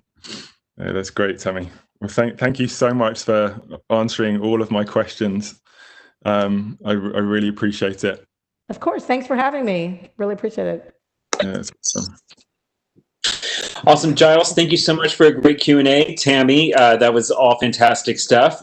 Two quick things before we let you go. On a personal note, Tammy, the Amazon Originals are some of my favorite surprise covers on any streaming service. It's the only place where you can hear Sir from Kendrick Lamar's TDE covering the Isley Brothers and Soccer Mommy covering the Dixie Chicks Wide Open Spaces. So thank you for a much needed eclectic boost to all my personal playlists.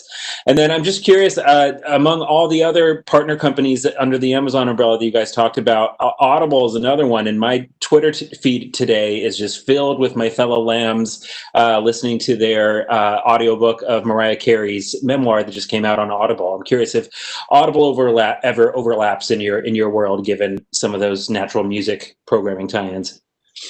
Yeah, we partner with Audible quite a bit, and we'll continue to be partnering with them on some of our podcast originals. We don't really view it as overlap. They're really different services. There may be some shared content on the podcast side. We will, to your point, often partner if there is a book that is music driven and maybe accompanying music. We'll partner together on that release and how do we amplify across our services. So I think you'll see us do even more of that coming forward with our entries into the podcast sphere. But glad you like it. Awesome. Yeah. Well, and just selfishly and a personal note, do we have more holiday Amazon originals coming this year? Please say yes.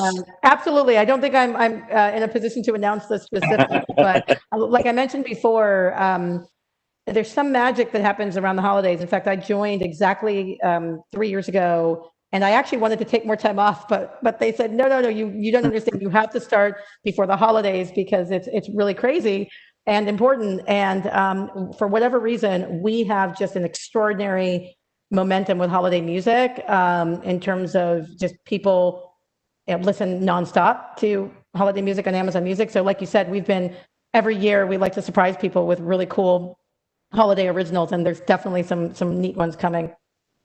Glad to hear it. Amazon, after all, is who first gave us Katy Perry's Cozy Little Christmas. So we have. I'm glad you like it. That was a personal project that I got to work on, and that was an absolute pleasure to work with her on that. And I think it's become a mainstay. It keeps gaining steam every year. So. That's right. Absolutely. Well, Giles, thank you again for a fantastic Q&A, and Tammy, thank you so much for joining us. Thank you. For those of you who've been with us all day, thank you. You'll be pleased to know we are just past the halfway point, so we still have 4 fantastic sessions still to go. So with that, let's tee up this next one. We're going to welcome Brandy Sanders to the stage. Brandy is the Vice President of Global Entertainment Partnerships and Experience for American Express. Just this past week, Brandy played a key role in relaunching Amex's Legacy Concert Series Unstaged with Alicia Keys. So she's going to have a lot of exciting fresh insights to share from that, among all the other live stream initiatives that she's been a part of this year. So joining Brandy will be our moderator, Avi Savar. Avi is the president of Suzy. So please welcome to the stage, Brandy and Avi. Hello. Hi, guys. Perfect. Hi. Thanks so much. Really appreciate it. So hi, I'm Avi Savar. I am the president of Suzy. I am super excited to moderate today's conversation. And Brandy and I had a chance to chat earlier today, and we decided we're going to go a little off script and just have a free-for-all conversation. So all the questions we had prepared, we're going to throw out the window. But why don't we just start with a little introduction? Obviously, American Express is a brand that doesn't need introduction, but Brandy, maybe you could spend a minute or two just telling us about your role at Amex and all the fun things that you get to work on within that brand. Sure. So I lead the global entertainment experiences and partnerships team at American Express. And what does that exactly mean? So that really encompasses everything from our broader entertainment partnerships, whether that's from promoters to ticketing companies and kind of how we integrate throughout those, to our artist partnerships, Alicia Keys being one we already talked about previously, Harry Styles, Ariana Grande, etc. And also within that remit is really kind of anything that falls in an experiential entertainment world, including our festival portfolio, because that is such a great intersection of music and art and lifestyle all in one. And so really that kind of encompasses all of those different pieces. And how does American Express show up in those places, ensuring that we bring to life the brand and ultimately ensure that you have the best experience and really enhancing your lifestyle in every different facet, whether that's at a festival or going to a concert or buying tickets for your family. So that is really my team and our role, and we do that globally in 17 markets outside of the US. So it is exciting and fun, and I feel so honored to just be able to do that even in this time of crisis when nobody is going to live events right now.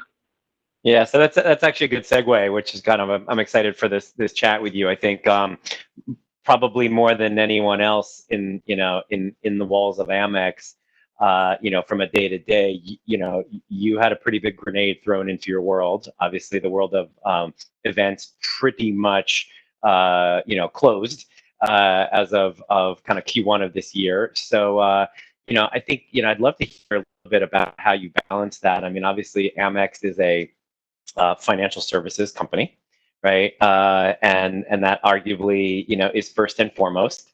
But yet you play a pretty distinct role in trying to, develop the lifestyle part of the brand. And so, maybe set the stage for us a little bit, and towards the end of Q1, as your life, kind of unfolded. What was that like, and how did Amex kind of balance those two almost polarizing opposites of like tried and true, trustworthy financial services in time of crisis with, oh my God, we are also a, entertainment, travel, lifestyle brand, and all of those things have now kind of gone out the window.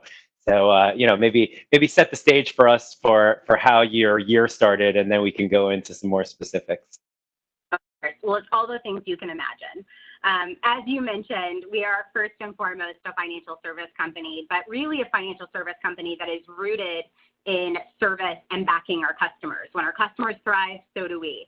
Obviously, when the pandemic hit, nobody was thriving. Our entire lives were upheaved and thrown over and flipped on their backs. And I think everybody was just in a place of what is even going on. There was flights were halted. Nobody was traveling. Businesses were closed. People were working from home. Children were also learning from home. You were literally doing everything from home. And I think the uncertainty of that moment, one, it was completely uncharted territory, but also two, how long was this going to last? And so when you start to think about as a lifestyle brand, you very quickly have to pivot. Because all of the things that become very important to your lifestyle start to shift. And so what are those new equivalents of access to an airport lounge or first row tickets to a Harry Styles concert? And so as a brand, we had to start to think about how do you infuse value in this new world, in this new norm, in this new climate. So it started to become 3 times miles for your grocery purchases, monthly merchant credits for your streaming services, things that became the things you were doing every day. And so I think that first and foremost, it was about taking care of those pieces and getting all of that in position. And then as you think about that and you're a human and you start to look at, well, these are the things that we're taking care of. How do we add from an entertainment and experiential way about really addressing what your everyday needs are?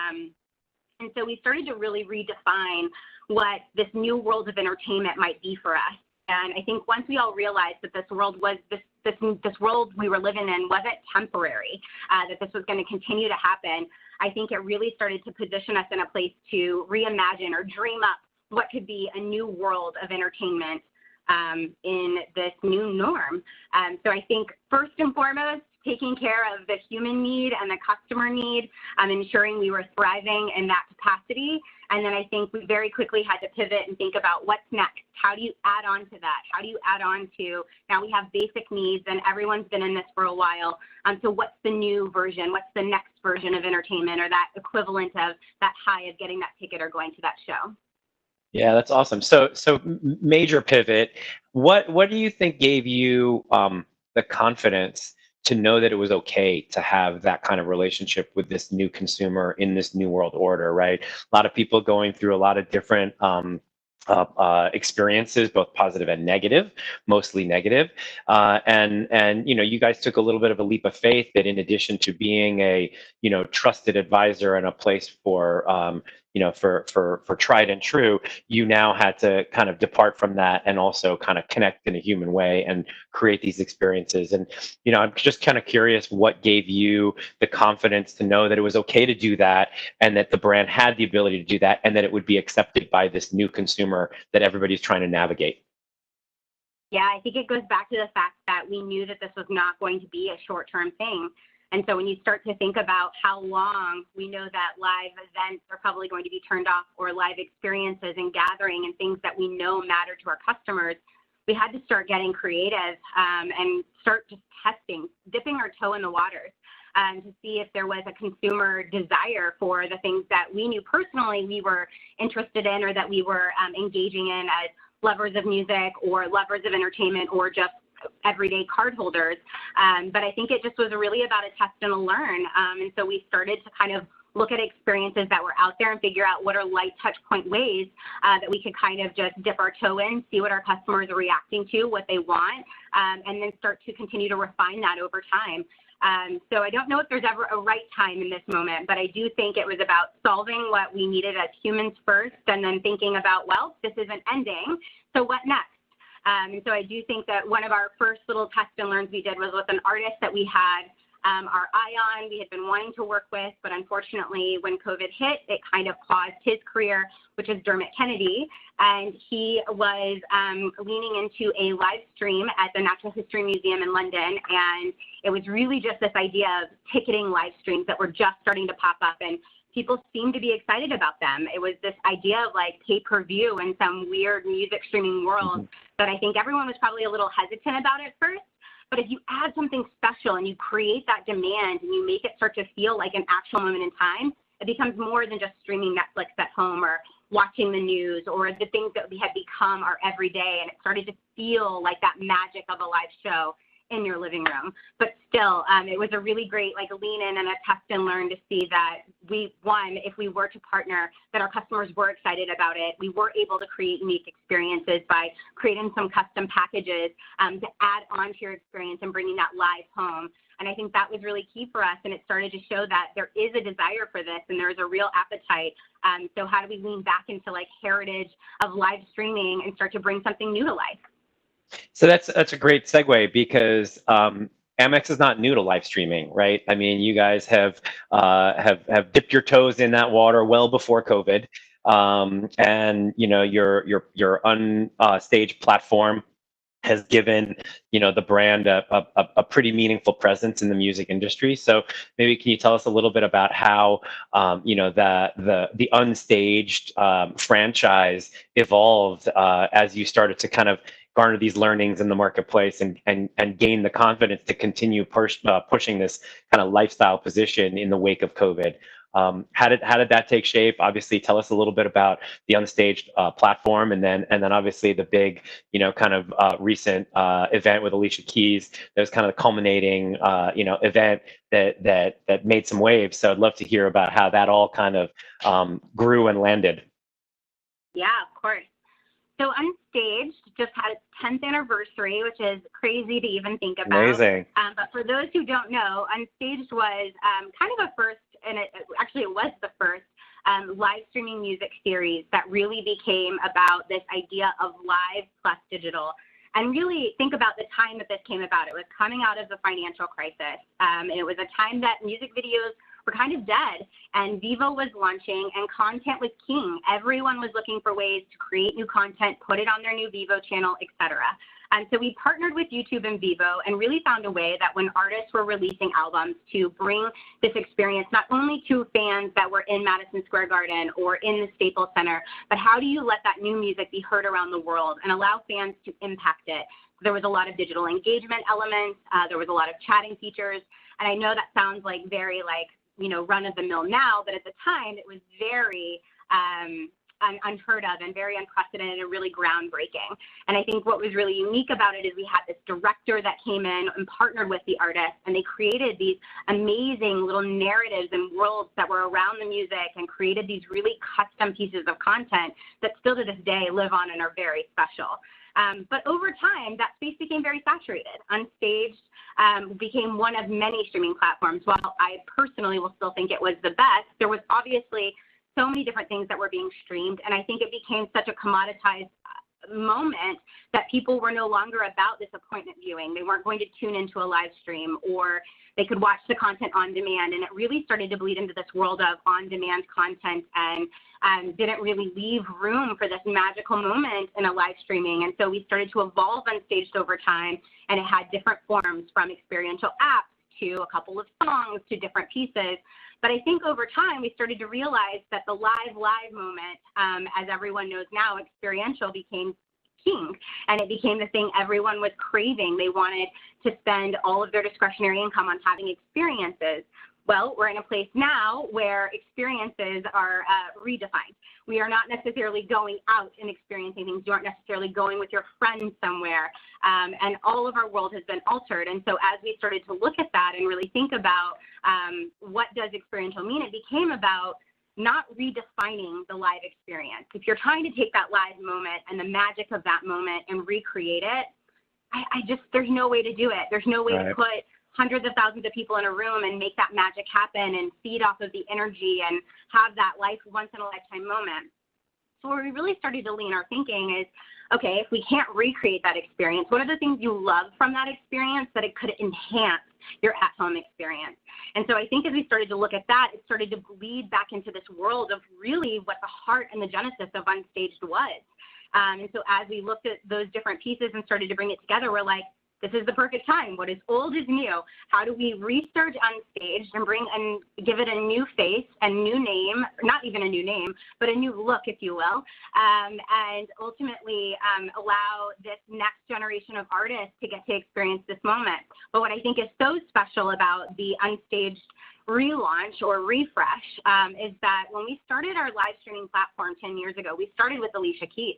And so it was so special and serendipitous and almost full circle that Alicia Keys was the artist that we brought the platform back with in such a new and exciting way that doesn't have the live audience and has like very different elements to it.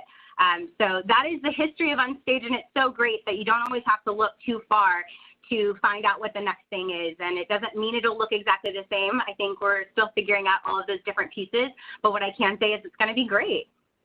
That's awesome. So, back to basics, basically, right? You're thinking about, going back to your roots. So tell me, like, Unstaged 2.0, like, what is this experience now? How have you pushed the envelope to think about new ways to connect people to the brand and to the artist, right? You don't have the backstage access anymore the way you used to in a physical environment, the step and repeats and the lights and that whole vibe of the red carpet and all of that. So how'd you do it? How'd you kind of come up with the post-COVID exclusive feel and the Amex, glitz that people were used to as part of the old franchise, and how did you kind of reinvigorate?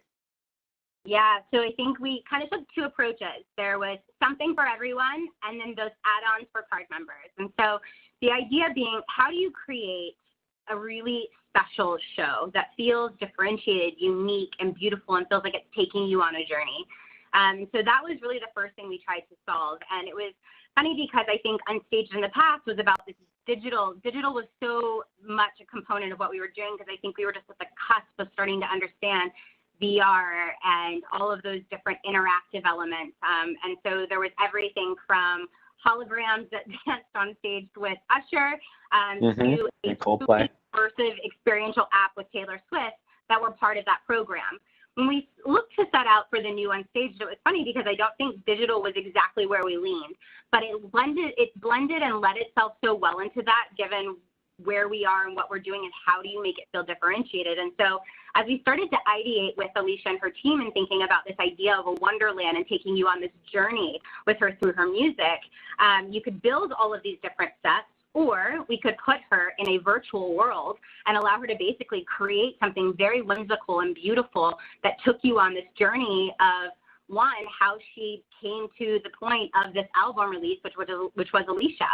And so we actually put her on an XR stage, which I did not know this, but in case you don't know, it's VR plus AR. So a little bit of a mixture of both of the worlds. And it allows you to sit back and watch and experience this moment.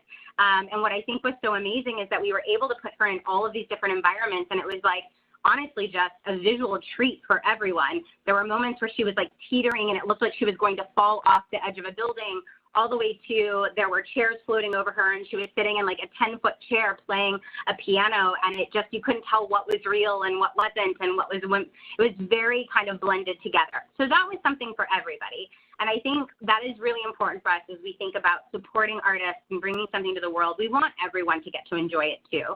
But then I think obviously we want our card members to have that special moment. How do you have that red carpet moment or that backstage access? And so as we started to really kind of look into what that might be, it goes back to not recreating that live moment, but taking those things that were really magical. You love to have a drink. You love to get the exclusive t-shirt that you can wear the next day. You love all of those pieces. And maybe in those few instances, you buy a meet and greet and you get to meet your favorite artist and take a picture with them. And it's just a night you'll never forget. We started to figure out how we do that in a virtual world. So creating custom merchandise that can only be purchased when you buy your ticket to this virtual event that really marks this moment that maybe you'll never forget because you were watching it from home with your friends. Or does it start to become about like you splurge and you buy this meet and greet moment, and all of a sudden now it's not about like quickly jumping up and taking a picture on a red carpet, but it becomes a moment where you can actually sit and connect with the artist in a virtual world. While it feels a lot colder and not as intimate, I will tell you, this is the one thing that's probably been the most surprising, is that intimacy that comes when a fan is able to directly connect with an artist and just talk to them very candidly and openly. It also creates space to talk and to show things in your home, maybe your ticket stubs or the pictures you have of the artist, that maybe you wouldn't be able to do if you were doing a quick meet and greet on a red carpet. So that intimacy and that scalability, that you're able to bring that to people around the world at a large level is actually really, I think, something that is unprecedented that we would have probably never even explored if we were talking about a real world, because it always feels like being with the artist in person is the best it can be. But there is something about those moments that have been really special. And then as we continue to think about it, we've been talking about like how great it would be to have like a custom themed package, maybe your favorite drink, maybe some special items. And we did tease and do some of those with Alicia. And I think there's more to come. But the whole point being is how do you bring those live pieces in home to create the best at home experience and then a lasting memory forever? So is this now the new format for Unstage going forward in a post-COVID world? Let's for a moment close our eyes and imagine a world that's vaccinated and a world where there's a little calm and normalcy in our lives. Do you continue to push this agenda and this format and this medium in the way that you have this year? Or do you start to go back to a little bit more of the live and in person, or is it a hybrid? How do you think about this going forward as your role has really evolved quite a bit, in a post-pandemic world? Well, I guess given we probably are going back to live experiences for some time, this will continue to evolve and change over time. But I think it's a little bit of both. I don't know if anyone is going to go back to the way live events exactly used to be. Maybe eventually, but my hope is that it would be better, and maybe that there's a balance somewhere in between. And I do think we'll probably teeter on this hybrid world for a while we get our feet underneath us and start to come back online. But I imagine a world that is live events and you still get these digital engagements. Think about those that live in areas where maybe an artist never tours. And that was always the beauty of something like an Unstage, is that maybe that artist will never come within a 100-mile radius of their home, so they'll never see them live. They'll never get that feeling. And while there's nothing that can replace standing in a venue and feeling that moment, you're able to have a meet and greet with an artist and chat with them, or buy a special sweatshirt or a badge, something that feels like a badge of honor that you attended this, and you know you'll never see that artist in your hometown area, there's something special there. And I think there could be a balance in some world that while we're waiting for live to come back on, that maybe it becomes a hybrid. And I think that I feel like the industry, it allows artists to connect with fans that they've maybe never been able to talk to. It allows brands to lean in a different way and provide real valuable experiences for customers that we've never been able to do. And you can only do it at a certain scale when you talk about a live event. Digital opens up, there are no boundaries. And yes, sometimes to create demand, or even in certain moments, they can't meet with everyone. But I think at the end of the day, you'll still have more access, and you can offer that at a wider level. So I think my hope is that it's somewhere in between in the future. So I guess we'll see. Only time will tell. Yeah. So cool. So what's next for Amex? What are you working on now? What's got you excited? You know, is there another one coming up? Are you working on other events? Like what is in store for us behind the scenes here? Oh, well, you'll have to stay tuned. But I will say that we are so excited about just the receival of Alicia Keys and kind of the way the world responded to Unstaged coming back online. And it was such a special moment. And she's just the perfect artist to kind of bring everyone in, invite them in, make them feel warm, and I think really give that word of encouragement that everyone needs right now. And I will say that we are so excited and actively thinking about future and planning, and you will have to stay tuned, but there will definitely be more to come very soon.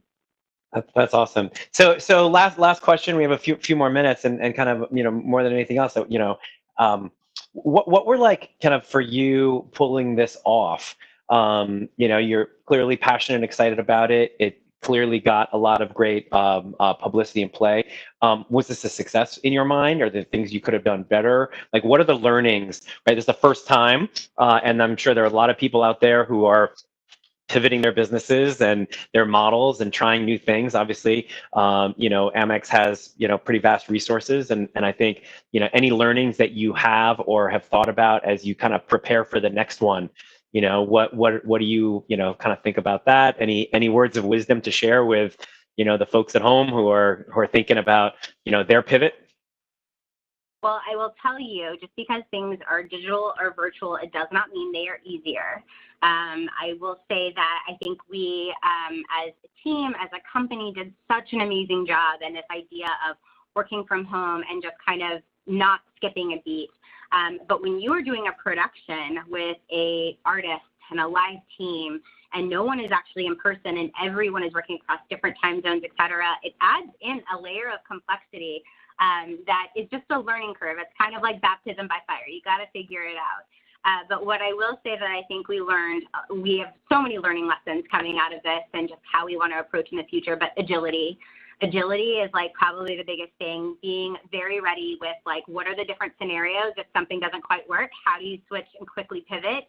And then just making sure that communication is so key in that agility. And I say that in the sense that time is always something I think you want more of when you're coming up with these ideas or bringing them to life. But when you're working against a hard deadline of an album or a live event, time isn't always on your side. But I will say that communication was key. It was so funny because I think our team was so interconnected during that time because you don't get that physical in-person time together.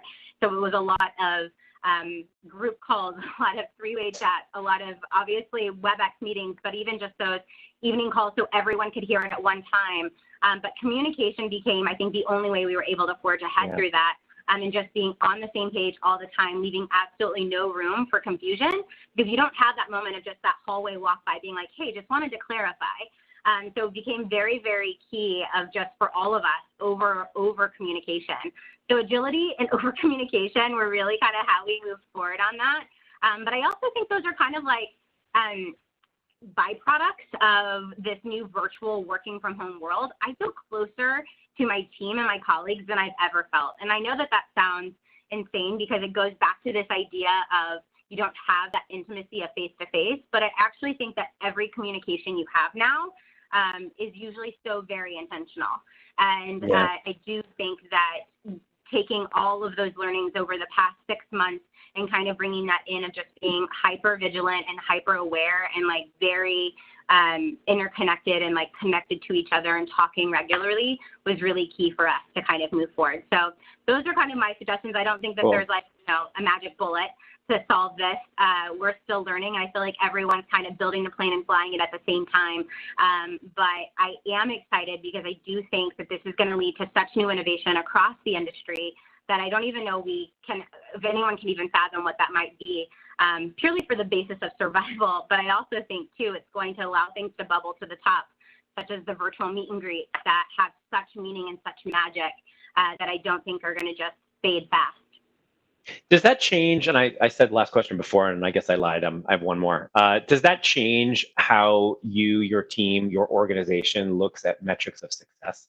Like, how do you know this worked? How do you know that this is something that you want to do again? I mean, it's a great question. I think when we think about like a previous like unstaged model, it was always about like how many people tuned in. And that was always the thing. Everyone was always looking when it was about a live stream, not just on stage. It was like, how many people can you get to this appointment viewing? And I think when you're talking about a time where you have a captive audience, one, because people are at home, is it really about the viewing anymore? Because we're coming off of a world that's about experiential, which is deep, deep engagement. And it's something that people hold tight to their heart, and it creates like a very different feeling or sentiment for a brand or a person or whatever it is that you're engaging with. And so I think as we've started to really think about what success might look like, it is pivoting when you think about what that experiential moment is. How do you translate that deep engagement of an experience into something that is virtual? And I think it goes back to that idea of we want to be where our customers are. If what our customers want, we want for them. Like everything we do is with our customer mindset first. So at the end of the day, if our customers are engaging, this was successful. And if it's something that they want and it's solving a need that they have, then this was a success for us. So I think that that's really how we're thinking about it. How do we enrich their lives and continue to have their back in ways that aren't just about your grocery bill or your streaming services, but really now about like enhancing and like that. I use this reference a lot, but just the cherry on top for your everyday life. That's awesome. So we got a few questions coming in from the chat. We have a few minutes left, so maybe I'll throw some of these your way. Let's see. First one, how do you see your audience demographic expanding to be more inclusive as the industry grows and evolves? Well, that statement has a lot of meanings. I wish I could ask a follow-up question. Because I think in the current social climate that we're in, inclusivity can mean a lot of things. And agreed. I think inclusivity, when you talk about American Express, can also mean a lot of things. But I think what I love about a digital world is it doesn't have boundaries. There are no boundaries from a country perspective, time zones. You can talk and engage in ways that I think that's the success of social media today, is that it has created this like almost boundaryless world in some capacities. And so for me, as we think about like, how do we include more people or welcome more people into the fold and really embrace this idea of diversity and inclusion, which I know wasn't exactly the question, but I think is really important. Inclusion meaning so many different things. I do feel like the fact that it is digital first and foremost lends itself into that. And then I think as we continue to think about our audiences for the future, it's going to be ensuring that, one, going back to the idea of we want to be where our customers are. Customers aren't always our customers today. Sometimes it's the customers of tomorrow. And so what are those artists that you love, and what are the people that you're desperate to see or hear more from? And so it's really keeping our finger on the pulse of what are those trends, and what are the artists that people want to partner and hear from. And so that's really kind of how we lean into that and to create that inclusion. So digital already does that. And then I think the second piece is really just making sure we partner with the right talent to really bring that to life in ways that are meaningful for people. Totally right. Okay, next question. Outside of concerts, how has Amex sponsorship of Broadway musicals evolved during COVID? Like some of the live stream events you're putting together with shows like Ain't Too Proud. Yeah, so I mean, entertainment is such a vast word. Theater theater being one of the biggest pieces for us as we think about ticketing and a benefit that card members really around the world love to enjoy. I think everyone knows they come to New York, American Express, and get you the Broadway ticket. But as we think about what does that mean for our card members and in this experience, I mean, while live events have been hit pretty hard, but I think Broadway, as everyone knows, has been hit very hard. And so I think we're always looking for different ways to bring this idea of Ain't Too Proud. And we also did a live stream with Jagged Little Pill with Alanis Morissette and had the cast singing truthfully remotely. It was like the little different boxes and bringing a performance to life, which I think at the time was just amazing. And I think when you talk about the music and the elements of those, that's really the magic of those pieces. But I do think that there's more to come. There is so much interactivity that can still be brought to life. When we talk about bringing Broadway in a way that makes it accessible, usually it's so lean back. How do you have a lean in moment? So I do think that there is more to come on that. As we know, Broadway is still going to be dark for some time. So definitely keep your eyes peeled. Yeah, that's totally right. Okay, next question. Having a purpose-driven element to your business, whether fighting civil injustice, climate change, etc., is important to Gen Z consumers. How has this shifted the way American Express considers purpose-driven marketing? Oh, goodness. Well, heavy question. Question of the moment. Question that I think can personally answer in so many different ways. You know, at the heart of it, I think we are all still human. And obviously, brands have their moments and they kind of have their stances that they take and statements that they've made. And I will say that I think in this time of civil unrest in particular, I've loved the way American Express has really kind of stepped up and the way our CEO, Steve Squeri, has really made his mandate of this is how we will move forward. And I think when you have that coming from the top, it can't help but infiltrate everything that you do as a brand.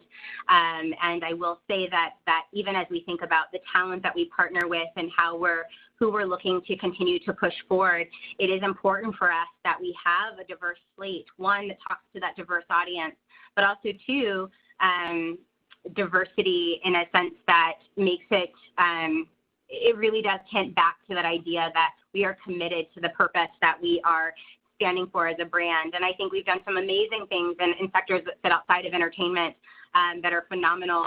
And with the idea of Black-owned businesses and Shopping Black and like really supporting those small businesses and giving back to that community in a real tangible way.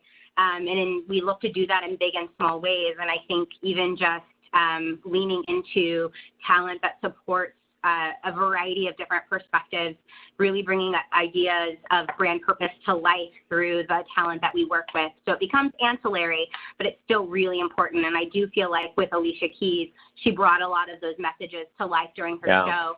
And I think that was really important for us, that it really does kind of it encompasses our brand ethos. Yeah, I mean, art tends to bring people together around shared and common values. So it's a really great way, a purpose-driven way to bring people together. Do you guys foresee doing anything in virtual reality with artists in the future? Is that an area of new technology that you're leaning into further? Well, funny enough, Alicia Keys was actually on an XR stage, which, as I mentioned, was virtual reality and an augmented reality moment all comes together. I think what's always really interesting about VR and AR is while they are amazing and shiny objects, sometimes the barrier to entry can be really challenging, especially if it requires certain devices or certain software, hardware for you to be able to actually get to experience it. So what I think was really amazing about Alicia Keys is you got those two elements during the Unstaged live stream that really kind of enhanced and brought this beautiful visual picture, but you were able to sit back and watch it in a 2D way from your screen and still get the magic of those two pieces. I'm never going to say never, but I love the idea of enhancing any kind of experience with some kind of digital element. So we shall see. I think we've already done one piece, so more hopefully to come. Awesome. What advice do you have for, older brands who are trying to kind of gracefully enter, new technology, and new spaces? Like, VR, AR, TikTok, esports. There's a lot of new, right? That is catching fire now just by the sheer nature of how people are engaging with each other. How do you think older brands can start to take advantage or enter this new world order?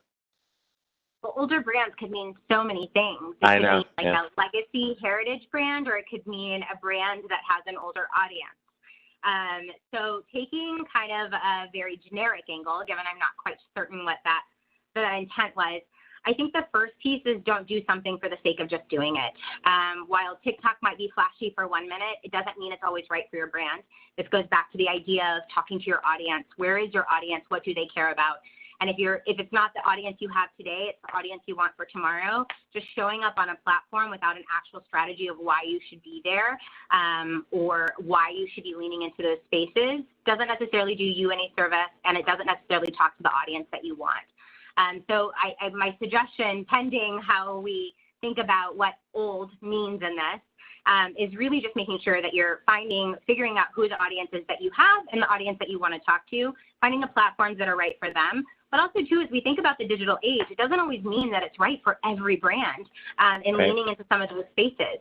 Just because they're shiny new objects doesn't always mean that it's going to last or that it's even the right place. So I think it's just being really strategic about where you lean into. And while Twitch is hot, I mean, I'm never going to be reached on a brand by a brand if it's on Twitch. So at the end of the day, if I'm the target consumer, probably not the right channel for me. But I do Right. think that is key, is making sure that you're going in the right places. Don't go for the sake of just doing it, making sure that you're doing it in a meaningful way that can actually like resonate with your audience or the audience that you want for the future, but doing it in a way that feels transitional. And what about Amex? Do you envision, there's another question that just came in, do you envision extending platforms like Unstaged to new channels like Twitter, TikTok, Instagram, et cetera? Do you feel like there's opportunities to do that? Well, I do think that I love that American Express is always willing to kind of take chances and lean in and talk to a variety of different audiences. And I do think that with Unstaged being obviously a digital platform, there is a lot of room for it to expand across these different types of mediums. But at the end of the day, I think it goes back to the audience and the artist and going in the right place. I will not say no to anything that is the right place to play. But I think for us, it's about making sure that it's the right fit at the right time for the right artist. Awesome. Last question, it looks like. What early experiments has Amex piloted in the drive-in event space? And will we see you doing more in the coming months? Yeah, so this has been an interesting one, and one that I think that, everyone obviously clamored for drive-ins when there was really nothing else that you could do that was technically socially distanced. Mm-hmm. And so there was a lot of conversation amongst the teams, the entertainment teams as a whole, especially as we talk about some of our premium teams, about what could we do? How could we create an experience that feels really Amex, but also has this drive-in element to it. And so we actually did do a drive-in in New Jersey, and it was an American Express Platinum drive-in, and it was actually fantastic. It was everything from all the experiences you can imagine, from like a seamless entrance to perfectly distanced cars, which I know, sad but true, safety and hygiene all of a sudden become luxuries, all the way down to a perfect curated package of all the snacks with a perfectly themed film. So I do think that it was really a great test and learn for us. This is something that our card members and our customers are excited about. We also too leaned into in LA a little bit of a test and learn with Sony.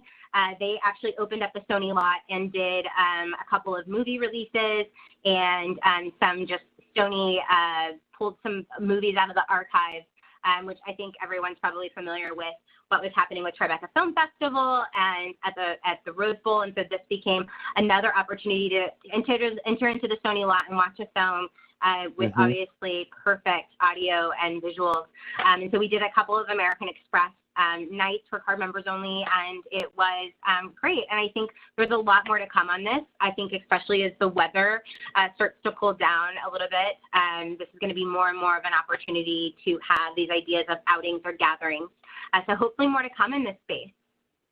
Awesome. Well, Brandy, thank you so much. Kudos to you, your team, for doing a monumental job pivoting under enormous pressure and circumstances. So love to see, what's up next, and we'll keep our eyes out for the next big event. So thanks so much for your time. And I think Andrew is back on here. I see his camera just popped on. So again, I'm Avi Savar, president of Suzy. I appreciate the time, and hopefully everybody enjoyed our conversation. I certainly did. Absolutely. Same here. Yeah. Avi, thank you for moderating a fantastic discussion. You mentioned the what's next. Brandy, before we let you go, we have breaking news. Sam Smith just announced on their Instagram in the minutes before you guys started this conversation that they are going to be the next. They didn't mention on stage, but there is a live performance coming up next month. Can you share more details before we let you go? So there will be a lot more information released next week. So you should absolutely keep your eye on that. Okay. Check all of Sam's socials, American Express socials. There will be some big moments. I love it. It's so serendipitous that it happened, because you're like, I can't actually say anything yet. But it's another example of leaning in and really trying something new. And I think this one's going to be super special. Yeah, this excitement in Sam's post is palpable for this upcoming performance at Abbey Road. So congrats on that, and thank you to our mutual friend Joe Killian for bringing that to my attention. As you guys awesome. Well, Brandy and Avi, thank you again.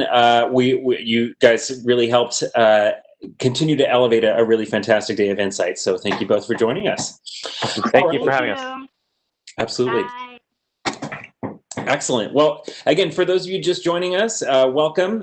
Please be sure to hashtag BI Livecast in any social posts that you share throughout the day on Twitter and LinkedIn. And a reminder to drop any questions for our speakers into the Q&A during the last 10 minutes of each session. So without further ado, let's bring in our next speaker. We have Morgan Seltzer coming to the stage. Morgan is the head of content and expansion channels at Headspace. As a seasoned development executive, Morgan left her previous role in the entertainment industry to help build Headspace Studios in August of 2019. Headspace Studios was created to further the company's mission to improve the health and happiness of the world by producing content that reaches consumers wherever they are in their mindful journey. This includes podcasts, which Morgan will tell us about, as well as playlists curated by Morgan's new coworker, John Legend, who became Headspace's chief music officer this summer. This session is going to be moderated by Alexina Shaber. She's the account supervisor from Swift. So please welcome Morgan and Alexina to the stage. Thank you. Thanks. Hi, Morgan. So much. Take it away. Thank you. Hey, Morgan. Hi. Welcome. Thank you. How's it going? Good. How are you? Good. So excited to have this conversation. I love hearing about your background and about all the exciting things that are coming from Headspace Studios. So, are you ready to jump in? Yeah, let's go. Let's do it. Just to kick things off, if you could tell us a little bit about your background and yourself and your journey to Headspace, that'd be awesome.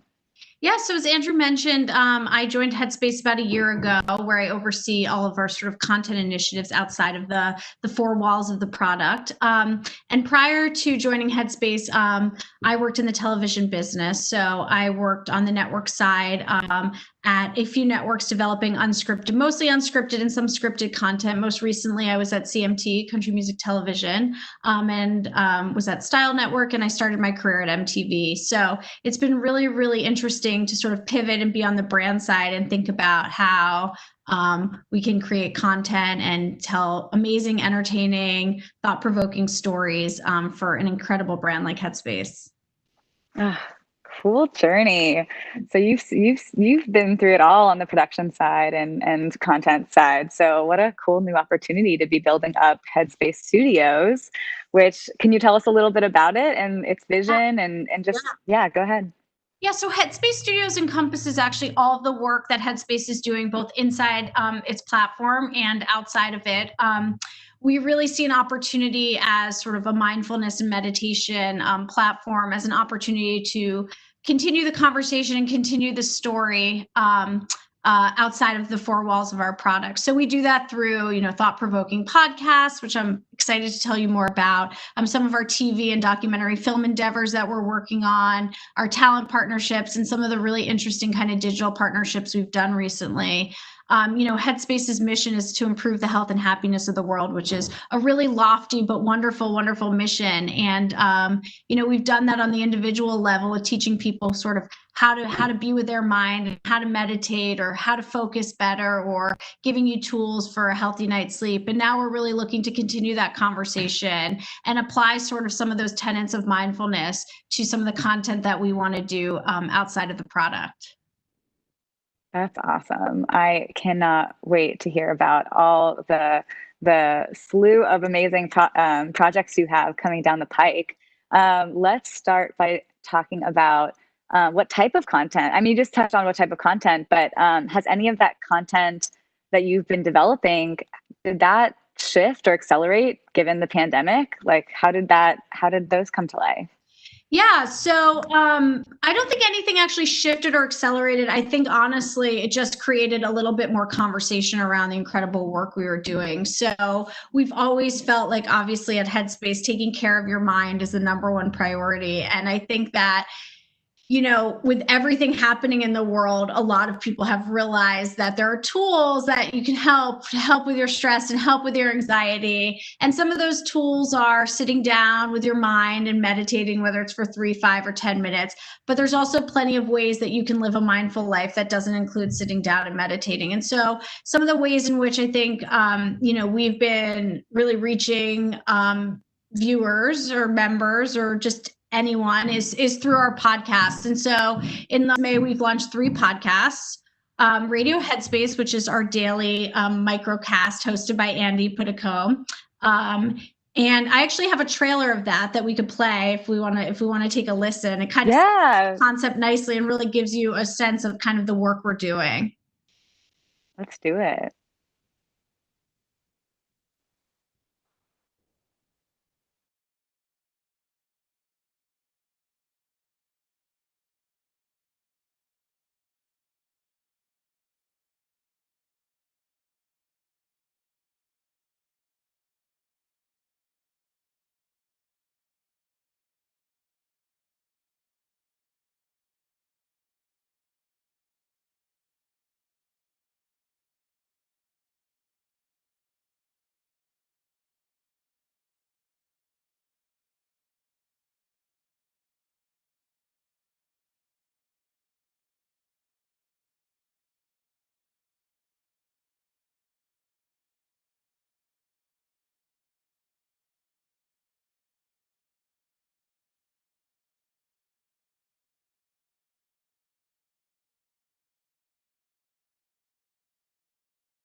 So I think that this was an opportunity for us, again, to meet people where they are and to allow people that, might not be Headspace members, but want to incorporate mindfulness in their lives to build sort of this podcast listening into their daily routine. And we've seen, a ton of success with our podcast, because I think people are looking for moments in which they can be mindful and reflective in their day, especially dealing with, the stress and anxiety that has come with sort of 2020 in general. And so, this has been like a really great touch point for listeners, and a great way, I think, for people to sort of connect with Headspace and the brand that might not necessarily have known about Headspace or known about what we're doing or know Andy. It's like a really great personal sort of window into Andy's life. He tells a lot of personal stories, relates them back to tenets and mindfulness, and it's just like a great way to start your day.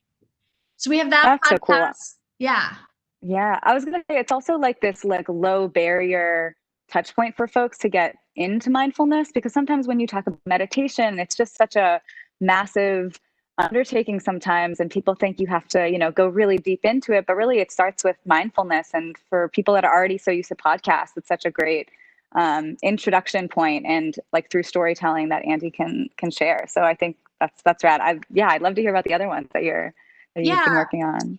Another podcast, that launched, I think a couple months after Andy's podcast in May, is The Gift of Forgiveness with Catherine Schwarzenegger Pratt. Catherine had written a book about forgiveness and exploring this idea in and around forgiveness. And the podcast features some conversations from that book, as well as, interviews she's done with some notable figures in and around their very public, open stories and struggles around forgiveness. And I think forgiveness is just one of those really universal tenets. Like we've all, or sort of concepts, like we've all been in times in our lives where we've either had to forgive or ask for forgiveness. And what does that mean? And how do we have conversations around forgiveness? And we even explore issues of like equity and forgiveness. And so to us, we see that as sort of like an extension of the Headspace brand, in that we do a lot of work around forgiveness in terms of meditation. I believe there's a pack around forgiveness that you can do inside of our app, but also it's this idea of self-improvement and how can we constantly improve ourselves, whether it's our relationships with other people, our relationships with ourselves. And one of the ways you could do that is through forgiveness.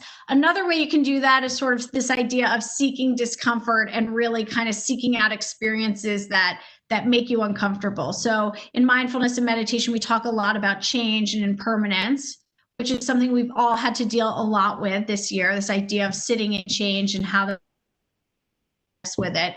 And so we teamed up with the team at Yes Theory, the YouTube team, and are producing their podcast all about seeking discomfort and sort of stories around it. And that's one that, to be honest, has shifted quite a bit with COVID, because a lot of the stories and a lot of the personal anecdotes that the Yes Theory team shares is around this idea of they've always wanted to seek discomfort. That's sort of like their tenet of their brand, yet they've never been, until COVID, like COVID really made them seek discomfort in a way that even they were uncomfortable with, and was sort of what's their relationship with that. So that's been really fun. So we have those 3 out now, and now we're kind of putting together our next slate and hope to premiere a whole bunch of other kinds of podcasts in 2021. These are such important topics. These are such important topics that we need to feel more comfortable discussing, whether it's forgiveness or moving into discomfort, because that's the only way that we end up growing. We call it growing pains, and that pain comes from trying something new and shifting and evolving and changing. And so these are just such great topics that I'm so glad the team is tackling. And I know I'm sure going to bring so much good to a lot of people that really need to hear it and that will seek it out. So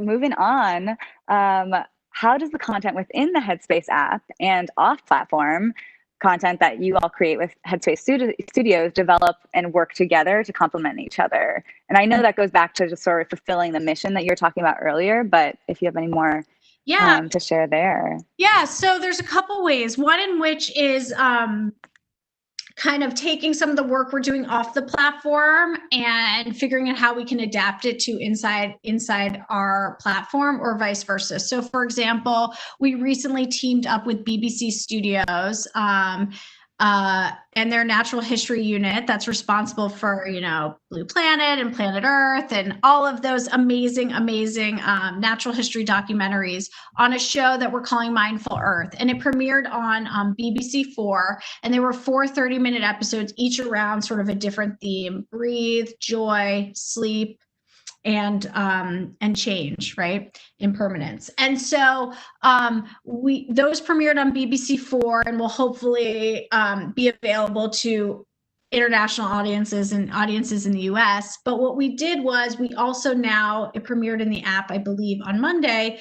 We have what we're calling nature breaks inside our app. So we took those 4 30-minute episodes and then created 10-minute sort of immersive meditation experiences in and around nature using this incredible archival footage from BBC Studios, and adapted it for our in-app audiences. So we're taking what we know about our members and what they love and creating experiences for them inside of our four walls, and then knowing what viewers love outside of our four walls and taking the things that we know work for mindfulness and adapting it to an audience that might not necessarily be familiar with Headspace, but might need sort of these mindful experiences. And so I can tell you, like, just watching BBC4, watching the episodes, like, we got such positive feedback from viewers. I think one viewer actually said, like, they felt like their blood pressure dropped after watching the show. So creating sort of this slow TV mindful experience that people can really relax to, especially in a time when we're not getting a lot of like relaxation in,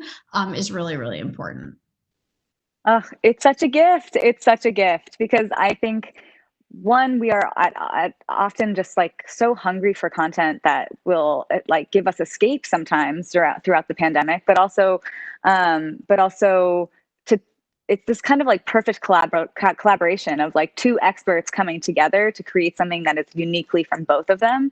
And I think that's obviously Headspace and BBC Natural History Unit. Like you're both just such experts in your fields, and so it's just such an exciting opportunity to have that come to life.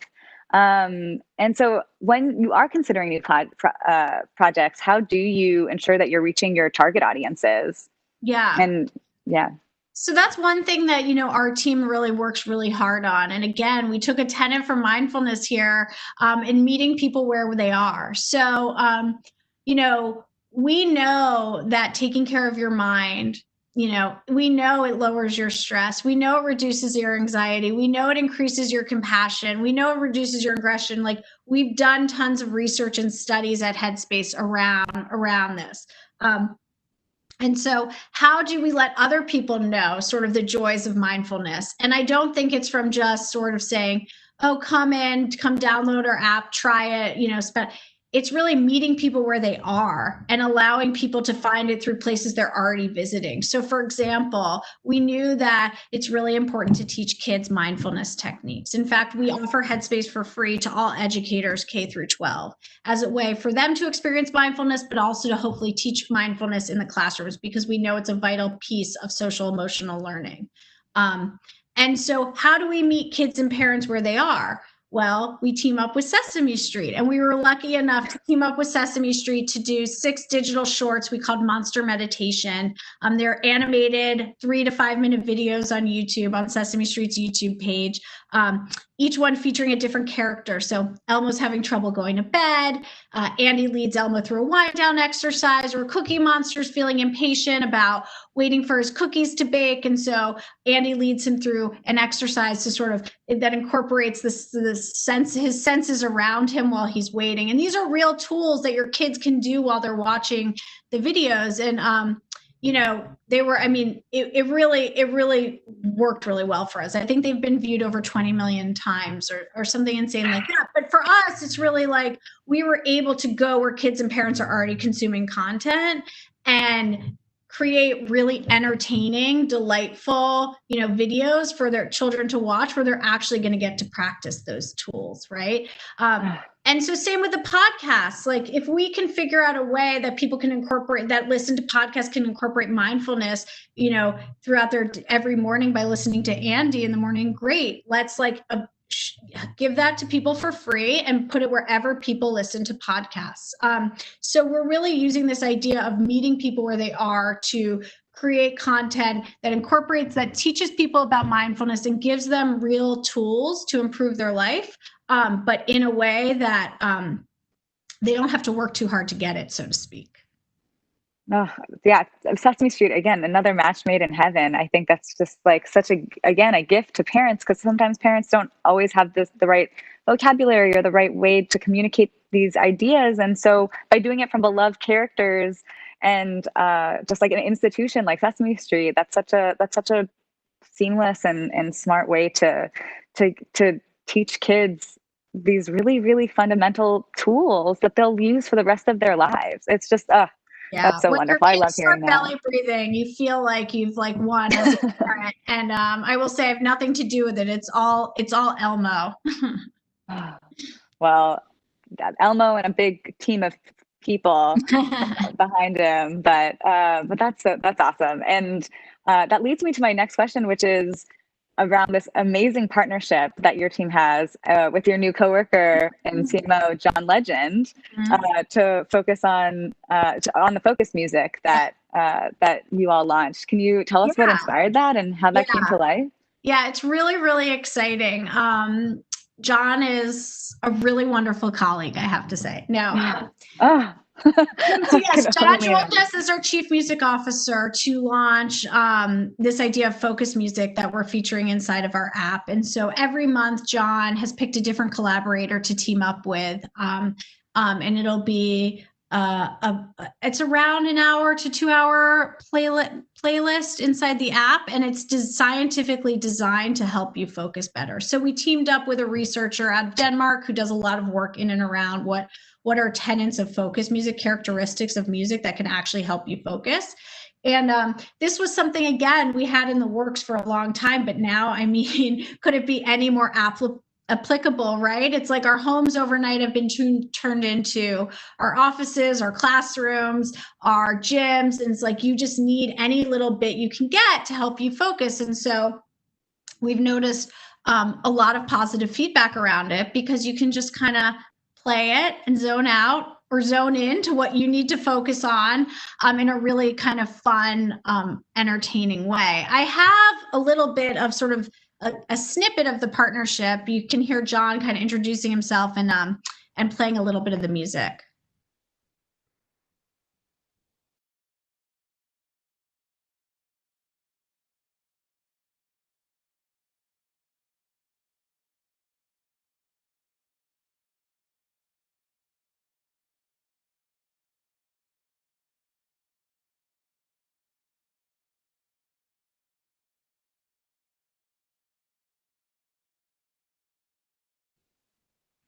So that's a little taste. It's really great. I suggest everyone to check it out. It's jazzy and soulful and great. And I think, for John and what he was attracted to about the partnership was this idea of like where science and music intersect and how we can explore that more. And so we're working with him on kind of telling that story and how we can tell that story off the platform. And there'll be more to come on that. But it's been a really, really wonderful partnership. He collaborated with Madlib last month, and we have a new collaboration coming out in October that we're really excited about. And so I think it's just a really, really fun partnership. And I know that the feedback John's gotten has been really, really positive too. Oh, that's awesome. And he does everything with such good intention and good graces that I have no doubt that this playlist is just so rich and helpful, coming from both brands, from John and Headspace. That's so cool. I mean, already the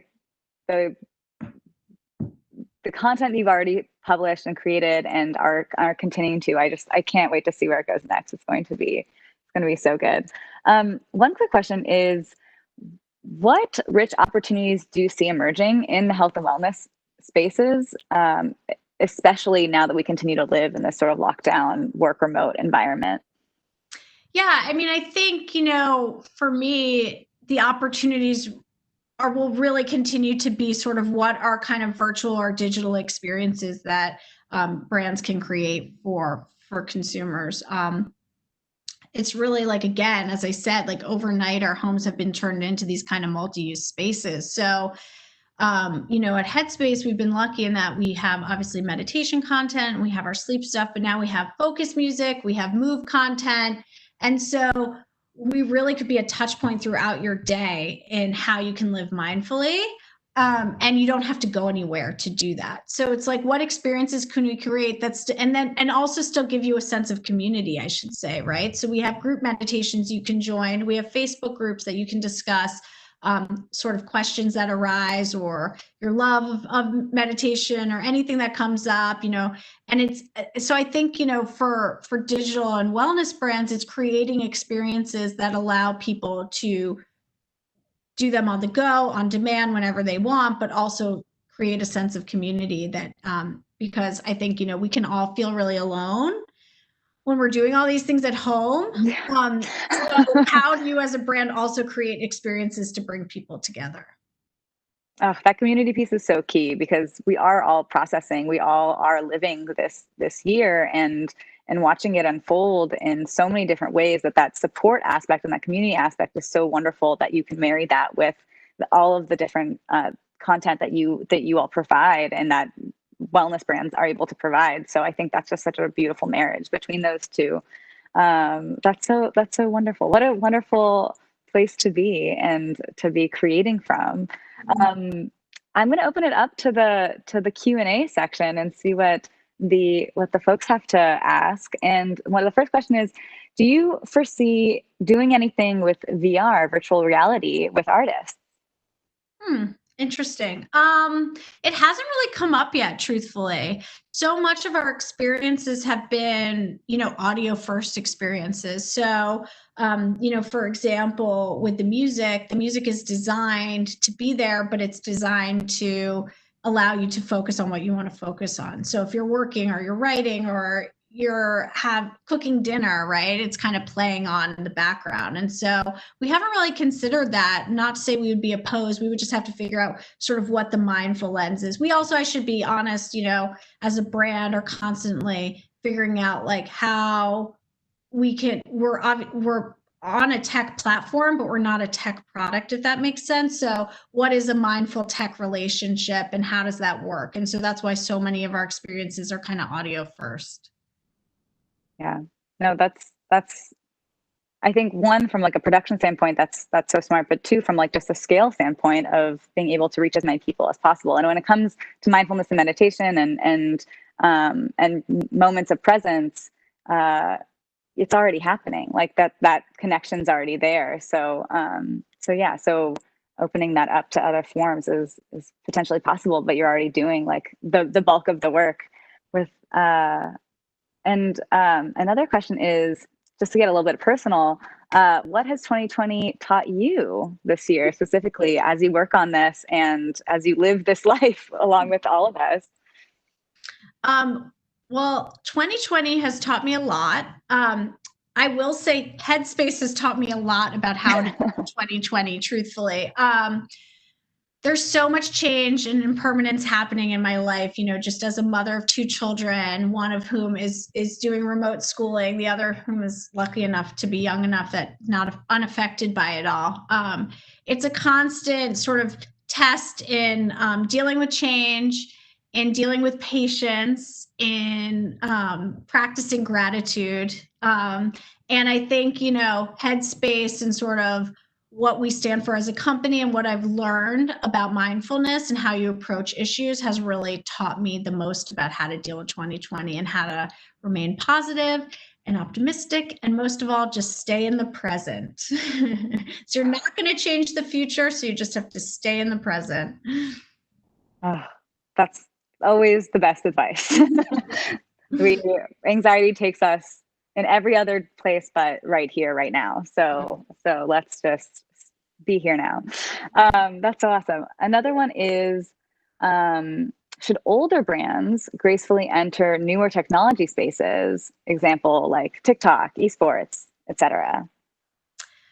I'm a big fan of I think that brands have to do what organically makes sense for the brand. So I think that one of the things I'm most proud of, what we're trying to do at Headspace Studios and what we're doing is creating content that is entertaining for the sake of entertaining, that gives people tools for the sake of gives people tools, and isn't necessarily feels like a commercial for something, right? And so I think that as long as a brand can do something that entertains and delights in a very organic way, then you should do that. So if it makes sense, great. If it doesn't make sense, then I wouldn't do it, because I think that consumers aren't gonna take to it, truthfully. I think people want content that, that they feel like provides them either with some sort of escape, some sort of useful information. And if people just feel like it's not right, it's not gonna resonate. Consumers are smart. They know when things feel inauthentic or when they feel like hyper authentic and align with their own brand values. Awesome. Thank you. Another question from the audience: having a purpose-driven element to your business, whether fighting civil injustice, climate change, etc., is important to Gen Z consumers. How has this shifted the way your company considers purpose-driven marketing? Well, we are a purpose-driven company, which I think is great, and it really reflects in every aspect of what we do. So in addition, obviously, to giving Headspace for free to all educators K through 12, we've also given Headspace for free to all healthcare workers. We've given Headspace for free to unemployed. We have partnerships with New York State and LA County to give Headspace for free to all those residents. So we are a purpose-driven company, and that's the reason I work at Headspace and feel so passionate about the work we do, because we want people to take care of their mind, and we know it works, and we know that taking care of your mind can help you in so many aspects of your life. And so I think that that's a reason as a brand, I think we've resonated with Gen Z and beyond, is because, we're sort of a mission-driven company in that way. Yeah, totally. And we're always, so much of the time we're concerned with taking care of everyone else and everything else. And this is time that you can really just take care of yourself, your own mental health, your own emotional health, your own happiness, and focus on you. So speaking to purpose-driven brands and meeting their consumers where they're at, I think that's a great way to be able to also process a lot climate change, civil injustice, where we fit into this process and how we can affect positive change. And Headspace gives everyone the opportunity to sit with that. Another question from the audience is: how do you see your audience demographic expanding to be more inclusive as the industry grows and evolves? Yeah, it's definitely something we talk a lot about. We obviously want to be as inclusive as we can be. And again, it's that idea of meeting people where they are. And so how do we reach a diverse, wide audience and allow people, everybody, to have access to taking care of their health? So we do that through obviously our pro social, but also just in terms of like our partnerships, and we have some really interesting collaborations that I can't talk about yet that are coming to our app, which will introduce, more voices and more perspectives that we're really, really excited about, that hopefully will make Headspace even more inclusive than it already is. Oh, cannot wait to see when that drops. We'll do one last question, and then I think we'll be close to finished.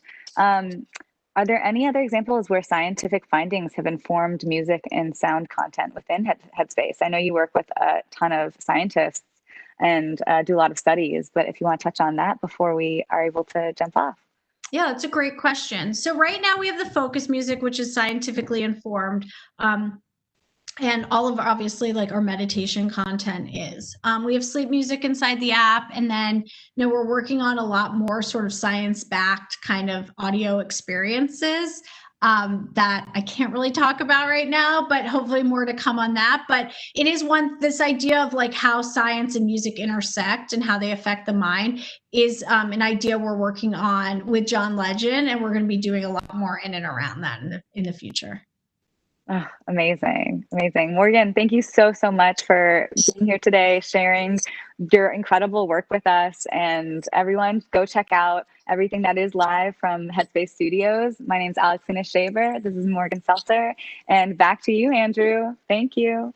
Thank you so much, Alexina. That was such a great Q&A. Morgan, thank you for joining us. Before we let you go, any teasers on who is following up Madlib as your October guest curator with John on that focus playlist? Because I will say that has been fueling my activity lately. He is a very, very prolific composer. That's all I can say. Okay. All right. I'll take that. Awesome. Well, again, Morgan, thank you so much. And congrats to you and the Headspace team on all the tremendous innovations you guys have introduced this year. All right. Well, if you're still with us, we are down to the last two sessions of the day, and I couldn't be more excited about these next two panels we have coming up. So let's kick this next session off. Please welcome Troy Gorsica. Troy is the brand director of Malibu, Kahlua, and Smithworks at Pernod Ricard. He's going to be talking about a recent program that Malibu Rum activated with Dylan Francis around dance challenges, as well as an important philanthropic component as well. And Troy's going to be joined by our moderator, Carly Migliori. Carly is the Director of Operations for Pushkin Industries. Hi, Troy. Nice to finally meet you on camera. Thank you so much for joining us. You're in good hands with Carly, so I'll let her take it away. Nice to see you, Andrew. Hi, Carly. How are you doing? Hi, how's it going, Troy? Hi, Andrew. I'm doing well. I'm doing well. Thank you for having me on. Yeah, great to be here with you. Happy Tuesday. I almost said it was Monday again.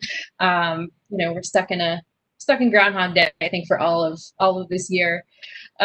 So you are the brand director for Malibu, Kahlua, and Smithworks. Yep. Do you have a cocktail on hand by any chance? I don't, but I'm gonna definitely make myself an espresso martini after this, which gets us two sales, actually, Kahlua and Absolut, which are two of our staples in our portfolio. So we get a double hit on the volume there, but one of the best cocktails if you haven't tried it. Yes, I wish I had one right now. I could use a little bit of espresso. Cool. So I'm really psyched to talk to you. We'd just love to hear a little bit about your background and kind of how you wound up as a brand director. Yeah, perfect. So as you mentioned, I'm the brand director for Malibu, Kahlua, and Smithworks at Pernod Ricard. Pernod Ricard is a very, very large wine and spirits company globally. We're number 2 behind Diageo. Have lots of brands that many people know. Absolut, The Glenlivet, Malibu, Kahlua, obviously, are some of our bigger ones, and a big portfolio of premium and super premium brands. So I'm responsible for overall brand strategy, innovation, all of our activation plans in the U.S. market. Ultimately, I always say that my job is about making people and consumers fall in love with our brands. I mean, at the end of the day, like, that's what we're really focused on. Yeah, there's different strategies and there's different focus areas, but if we can get someone to really fall in love with our brand and become a loyalist, those are the people who we're very ultimately focused on winning with. So beyond that, looking for ways to insert our brands into culture, make them contextually relevant for what's going on in the market, whether it be the current situation or maybe there's a hot trend in music or audio that we want to take advantage of. I've been at Pernod Ricard for a number of years. I worked across a number of the brands and categories, but I always love working on challenger brands, so brands that have a very unique business problem to solve, or some sort of unique brand strategy to develop, and really focused on building out content or innovation in some situations to solve that need and really connect with consumers. And then prior to my time at Pernod Ricard, I worked on the ad agency side of the business, really focused on building new content for brands across. This was a long time ago. It was right when digital was kind of coming out. Probably dating myself a little bit, but we talked about it very differently then than we talk about it now. But yeah, really learned the creative process and how to kind of help clients solve brand problems, which was really great. So I'm from California. Went to UC Davis for my undergrad and got a degree in managerial economics, which was like quite a rigorous, analytical degree. So I feel like I have the best of both worlds now, which is looking after a business and using creativity to solve those challenges. So amazing, love it. So kind of going off of solving creative problems for brands, I think that's a really good segue to get to our first topic. Obviously this year is completely unprecedented. We have totally upended our lives. You try to reach your target audience by, meeting them face to face, music festivals, engage them in really, really fun and personal ways. How have you navigated this year and not being able to see people face to face, and how do you keep them engaged? Yeah, it's a good question. I think, we're not unique in the fact that, we had to do massive pivots, back in February, March, and April to kind of figure out, how do we talk to consumers? How do we connect consumers with consumers in this environment? And I think, in some sense, just to use Malibu for an example, we launched a very unique kind of, I would say, kind of revolutionary for the industry campaign over the last several months. And I think, ultimately, we're laser focused on recruiting Gen Z. Malibu's a brand that targets people right as they're coming into drinking. So age 21 and a day, never below, of course. So Gen Z, loves experiences. They love real life experiences. And I think, as we all know, that doesn't happen right now anymore. So we had to kind of quickly have to figure out, how to pivot from there. And I think, what we wanted to try and do is to connect with consumers in a way that's, contextually relevant, taking into account, the fact that we want to build the brand through a strong, engaging platform. And, it's funny. So we got out of the, obviously as festivals were canceled, we kind of said, okay, what are we going to do? We had an existing program, brand campaign that had run for the last couple of years called Malibu Games, which was more about bringing kind of influencers from around the world to compete in games like, throughout the summer, it performed really, really well. But what I think, when this happened, when the pandemic started, we kind of really took a step back and said, okay, well, how do we do this maybe in a way that's a little bit more unique? And so we actually found, I mean, this is so interesting, but we found this old viral meme called the Coconut Song, which was just like this old song that I can't remember how many views it had, but a significant number of users and I had never even heard of it. And Malibu, obviously, they have a coconut rum, which is very well known. So we kind of said, okay, what can we, how can we take this and really do a new take on summer, make it relevant? Since we can't be with festivals, we can't be, in real life with consumers and the Gen Z audience. So we basically said, okay, let's find a DJ to kind of remix this. And so we ended up working with DJ Dylan Francis. And, he's someone who probably would have been playing at the festivals anyways. So we kind of said, hey, we found this meme, help us kind of make this relevant for consumers. So he remixed it for us. And then we used, I think there were almost 50 Malibu kind of ambassadors from around the world to help kind of amplify this and really participate in this dance challenge. So we hired a world-renowned choreographer named Matt Stefanino, Nina, and we launched the Coconut Challenge. It was really intended to be kind of this internet dance challenge. It's like, okay, consumers can't be with their friends. Like, let's figure out a way to bring a bit of sunshine into the world during this pandemic this summer. And we felt it was a really authentic way to take music, make it feel relevant, allow consumers to really engage and learn about the brand and have fun with their friends in platforms that they are already on. So they're already on Instagram, they're already on Facebook, they're already on Twitter. How do we kind of leverage the brand and bring the brand to life in a way that's highly relevant? And it's actually ends tomorrow. So you still have time, Carly, to go out and do the Coconut Challenge. I can't wait to review your submission. Great.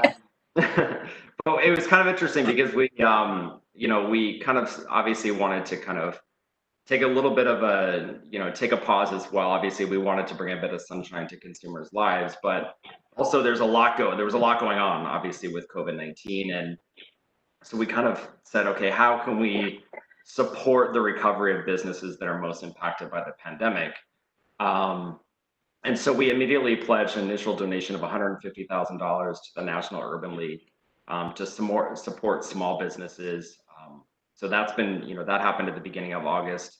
And then we've been donating $1 per submission. So anyone who tags the brand in the Coconut Challenge, we're contributing additional dollars as well to the National Urban League. And so far it's been incredibly successful, to be honest. Even if you just look at engagements, which I know people say that's not maybe necessarily the right thing to look at, but just compared to last summer, we are more than double the engagements with consumers. So there's lots of interest in it. There's people love to have fun. They love to share with their friends, and we feel like it's contextually relevant, and it's also helping us win in the marketplace as well. So it's helping to drive the business as well. So we've seen a pretty big uptick in sales that's strongly correlated with our media investment as well. So we think it's a win so far, but like I said, I'm going to hold judgment until I see your submission, Carly.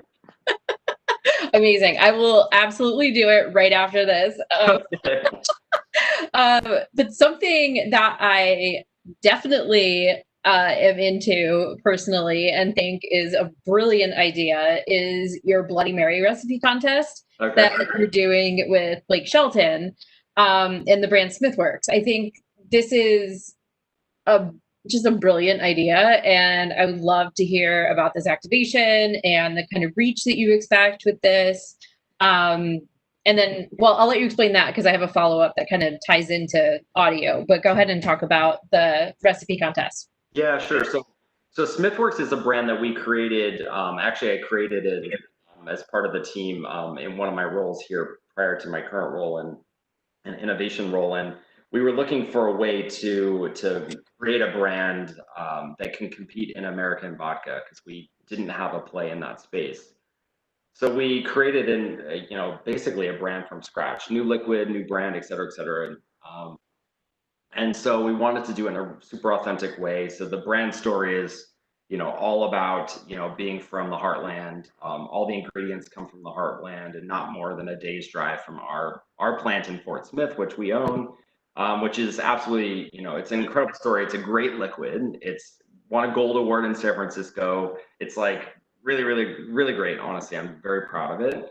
But it's, American made vodka is a highly competitive space. So interestingly enough, we ended up getting connected with Blake, as you've mentioned, as it relates to the Bloody Mary Challenge. But Blake is our partner, so he's kind of been in it since the very, very beginning, and he's kind of our way to help build the brand and help connect, help build brand awareness for a brand new brand, and help kind of basically connect the brand to kind of authentic heartland values, which he obviously has. For all of you who are listening who know him, he's quite irreverent, quite funny, and very focused on being from Oklahoma, which we love because our corn is also from Oklahoma, so it works quite nicely. So we are always looking for ways to kind of leverage kind of what he's doing, in culture, finding ways to kind of create new either experiences, like whether he's touring. Obviously that didn't happen in the last 6 months, but whether he's touring in the market, so we're always activating in when he's bringing the tour into market. We're looking for kind of unique, fun, creative ways. We did bottle cap challenges. I don't know if anyone remembers, but basically people had a chance to kind of like spin the bottle cap off the top.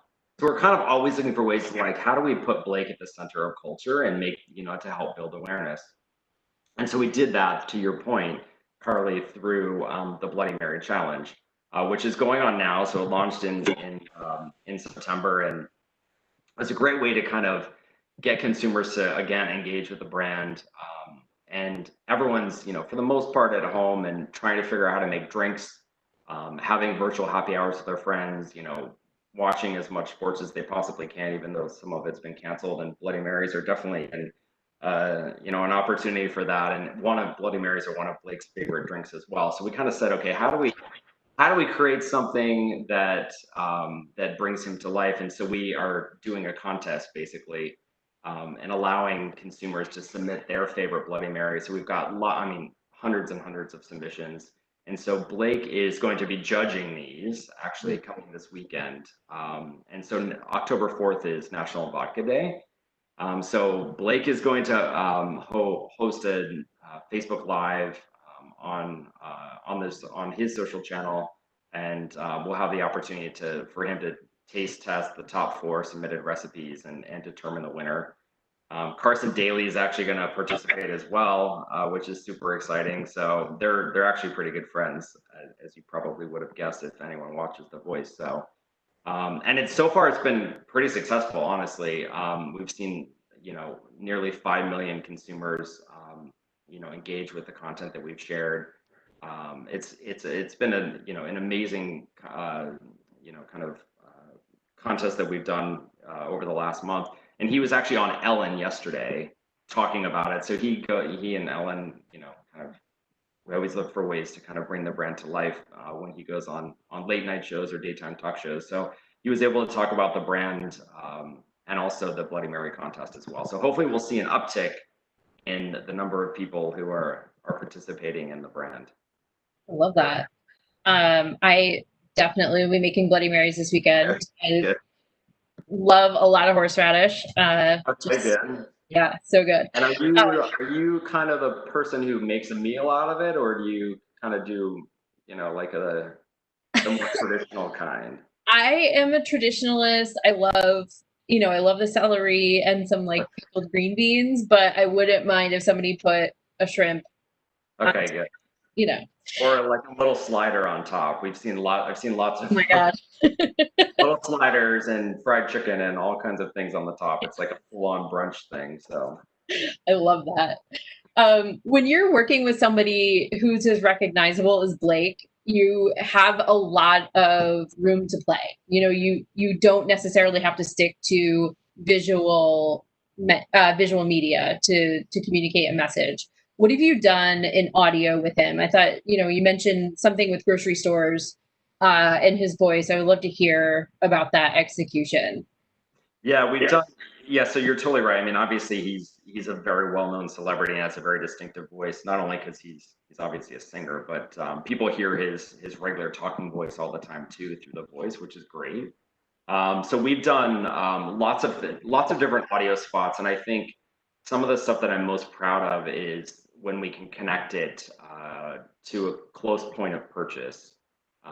Obviously, I'm hyper focused on selling and making sure that what we're doing and activating within the market is helping to drive the business. So we've actually run the audio spots in grocery stores and in mass retail stores with him talking about the brand. And I've actually even had my family. We launched in California earlier this year. And I've had my family, text me and think, "Oh my God, I heard it. It's so great," which is awesome because then consumers can go and run up the shelf and say, "Okay, I heard Blake. I see, a Necker with his face on top of it," and you can kind of bring everything to life full circle, which is really, really, really, really great, to be honest. And so we're always looking for ways to do that. It's easier with a big name celebrity, obviously, because anyone hears that voice and they're in the grocery store, they're going to stop. Partly because he's so well loved, which helps us as well. But yeah, no, we've done lots of stuff with him. He's even he's sung about the song or the brand as well in a song called "At the House," which he released a couple of years ago as well. It didn't make the top charts, but it's done in a really organic way, to be honest. And it's a great way to kind of showcase, Blake as a celebrity, as a person who's building the brand, as fully connecting it to his lifestyle and what's going on in his music as well. So we love that. Yeah, amazing. Something that comes up a lot in the space that I work in, I sit in between brands and editorial content in the podcast space, is talking about what a brand can sound like. And that can take a lot of different forms. I'll work with a brand on their ad executions, and we try to, organically come up with a way to convey their internal voice through podcast ads. But there's also been a ton of buzz in the space lately about actual audio branding. MasterCard did something like this a few years back. That was really, really cool. And, you definitely recognize the sound when you hear their audio logo. And you did some of this work for Malibu. So I would love to hear about that and what your process was like. Yeah, so we call it the Sonic logo. I don't know if that's like industry speak or if we just made that up. I'm not sure. No, that's definitely that's one of those buzzwords that we. Okay, good. Sometimes I never know where I hear things and I just make it up. But yeah, so we're working on a Sonic logo right now for Malibu, and I think it's interesting because the conversation we're having is whether you do it from a brand point of view or whether you do it from a consumer point of view. And so we have two kind of two ways that we play. One is like a very distinctive kind of like Caribbean vibe, which, you know, Malibu is from the Caribbean. So it's more about kind of, you know, the provenance of that piece, which is a very specific thing, obviously, and what we're well known for. The other avenues you go and you do it from an occasion perspective with consumers. So we've, you know, to be honest, we haven't actually launched it yet. It's something we're still debating. We've done a bit of testing with consumers, and we were getting ready to roll it out, and then obviously the pandemic happened, so things changed. But so we're working on that. So watch this space. We'll let you know kind of how we go there. But we did something actually kind of interesting with Kahlua last year. We launched a new product called it was an espresso style martini can with a nitrogen widget in it. So similar to Guinness. So when you pop the top, it creates a very distinctive kind of sound. And so this was right around the time that ASMR was coming in, and people were doing lots of talk about ASMR. And so we actually did a couple of really, really great spots, honestly, just highlighting just the sound, you know, of a nail going up the can, opening the can, and you hear that kind of, you know, fizzy sound. And it's very distinctive, and actually, you know, convenience as a category within wine and spirits has done really, really well in the last couple of years. But there's very few spirit brands that have this nitrogen widget. So it really gave us a distinctive ownable space to play in. And we've, you know, it actually did really, really well, to be honest. We had, you know, some media support behind it. It's on YouTube. I think we've received like nearly 5 million views so far. We love that, honestly, always looking for ways. We launched a nitro cold brew can as well in the last couple of months as well. Took a bit different spin on the creative piece of it, but it has the nitro or the nitrogen widget in it as well. So I love that. That is super cool. ASMR was just like all the buzz, I feel like, the past 2 years. And I love it. I think it's super interesting, and it's so catchy. I keep thinking about was it Lisa Bonet did that TV commercial with the ASMR? It kind of started it all, I think. Yeah, definitely. I'm all about bringing it back, to be honest. Like, I'm so obsessed with podcasts, and I feel like it's the perfect thing for podcasts. Give captive audience, and the brands who do it well in a really unique way, I think, have an opportunity to really kind of break through, for sure. Totally. Yeah. Well, now you have a partner who can help you execute on that. So I'm calling you, Carly. Exactly. I do have some audience questions that I want to get to in the last couple of minutes. And I think this is a good question that has come up a couple of times throughout the day. Having a purpose-driven element to your business, you know, whether it's civil justice, climate change, is super important to Gen Z. How have you tackled this? How are you using purpose-driven marketing and messaging to reach that audience and to capture time from those Gen Z target audience members? Yeah, good question. So Gen Z, obviously purpose-driven is incredibly important, to be honest, and we're always talking about it and trying to figure out a way to do it in a way that's super authentic, because, you know, that's, you know, one, anything that I'm working on, at least, and I think that we're putting out from a brand standpoint, we obviously want to connect authentically with consumers. And I think it starts there. Like, if you can do it in an authentic way, great. If not, don't do it. That's kind of my belief on it. And we had lots and lots of conversations when we launched the Coconut Challenge as well, because everything was going on with Black Lives Matter and still going on. And, you know, rightly so. I think we're hopefully as a country going to make some progress there. But, you know, as a brand, we had a lot of discussions around whether we even had the right to play there, because that's not been the DNA of how we talked about our brand. It's a brand that's been about summer and bringing a bit of sunshine, and that's a really serious topic. So we actually started and stopped a few times in full transparency, and I think we got to a good place that I believe is very authentic, and that's really to lean into the COVID-19 angle and really looking at how can we, help the businesses that are most severely impacted by COVID-19. And we made the very strategic choice to go after the National Urban League. So, Black businesses that are most impacted, which are the most impacted businesses during COVID. So it was definitely a strategic choice, but the conversations we had were more about how do we do it in a way that's authentic. We didn't want to just slap it on.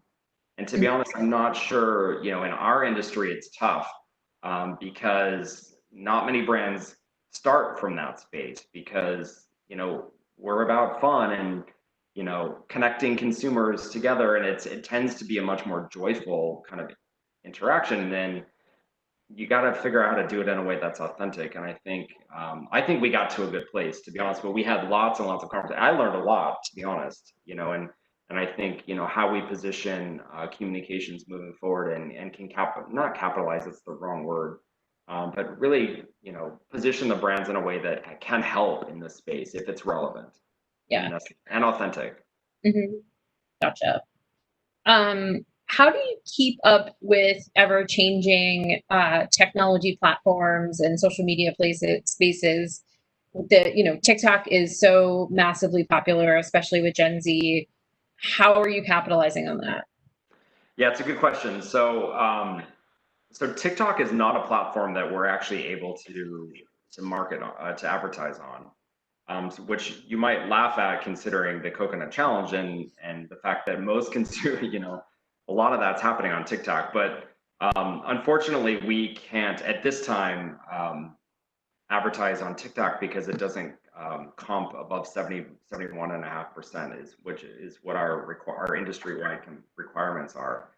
So we lean into, but we know it's happening, and we know that Gen Z is super engaged within TikTok. And I think some of us older people have even gotten into TikTok as well since COVID started. So I'm pretty sure that age range is going to go up. So I'm confident by next summer we'll be all good. But interestingly enough, we designed the Coconut Challenge to be able to operate on other platforms, the Instagram, the Facebook, and the Twitters of the world. And like I said, and I referenced this before, it's been wildly successful. So we're really proud of the work, but it would be amazing to be able to kind of leverage TikTok in the future, which I'm pretty sure we will be able to eventually. Yeah, I did not even think about that, but obviously it makes a ton of sense. And yeah, you don't want to be advertising booze to 14-year-olds. No, we're very, as an industry, we're incredibly careful, and we self-regulate to make sure that, that we're, marketing all of our communications and marketing is going towards an older audience. So. Yeah. Awesome. We have 1 minute left, and I would just love to know what you're listening to. What are your favorite podcasts these days? Well, I am obsessed with The Daily. And it's actually impacted me a lot because I feel like I don't have my commute that I normally have with the subway. So I have my 20 to 25 minutes to kind of listen to in the morning. So I now have to take walks around the block to make sure that I'm, keeping up on The Daily. I love the Sway actually as well, which just launched last week. Yeah. Slow burn. Good. What's that? Oh, the Sway is so good. It's so good, so good. Slow burn's another one. So obviously, I'm very interested in politics. I was a political science minor in college. So, and with the election coming up, we got to make sure we do what we can do. So. Yeah, staying informed. And stay informed, exactly. Well, Troy, thank you so much. This has been super fun. Absolutely. Thank you so much for including me. I really enjoyed our conversation, Carly. Thank you. And it's 5 o'clock, so go have a cocktail. Let's go have an espresso martini. Perfect. Hell yeah. Oh, there you go. Andrew's got one. There you go. Troy, I have a question for you before we let you go. Malibu, of course, is a very summery brand with the coconut flavor. Do you have a recommended recipe to transition us into fall for this? It's a really good question. So Malibu is kind of the taste profile is so unique. It kind of can go with almost anything. So it's great with soda. It's great, we've got, warm weather drinks as well, but I recommend it honestly with just as soda. I think it's delicious any time of year. That's my kind of preference. It brings out the kind of the sweet coconut flavor as well, because I think that's what you've got there too. So Absolutely. Well, I also do Absolute for my fall mules with the dash of apple cider. So perfect. Okay, keeping it in the Pernod Ricard family. We appreciate that, Andrew. Thank you so Of much. course. Carly, thank you so much for that fantastic Q&A, and Troy, of course, thank you again for joining us and sharing all those insights. Yeah, nice to meet you all. Bye-bye. Thanks. Awesome. All right. Well, you guys, we have reached the last but not least final panel of the day. I'm so excited and so thankful for all of you who've joined us. If you've been here the whole day, thank you. If you've joined us more recently, welcome aboard. For our last and final session of the day, I am so excited to be welcoming.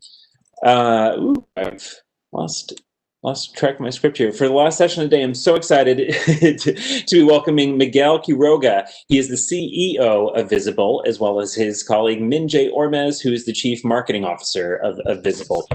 Visible is the first all-digital and app-based wireless carrier here in the US, backed by Verizon and designed with first-to-market technology capabilities. Joining Miguel and Minjay is our moderator, Robert Wallace, who's a partner at Wallwave. So please welcome Miguel, Minjay, and Robert. Hi, nice to have you. I feel like we should have been the one before this with all that cocktail talk. I think seem like we're at happy hour time right now, so we should have flipped that. But thanks for taking the time to speak to us today, Miguel and Minjay. Absolutely, glad to be here. Thanks for having us.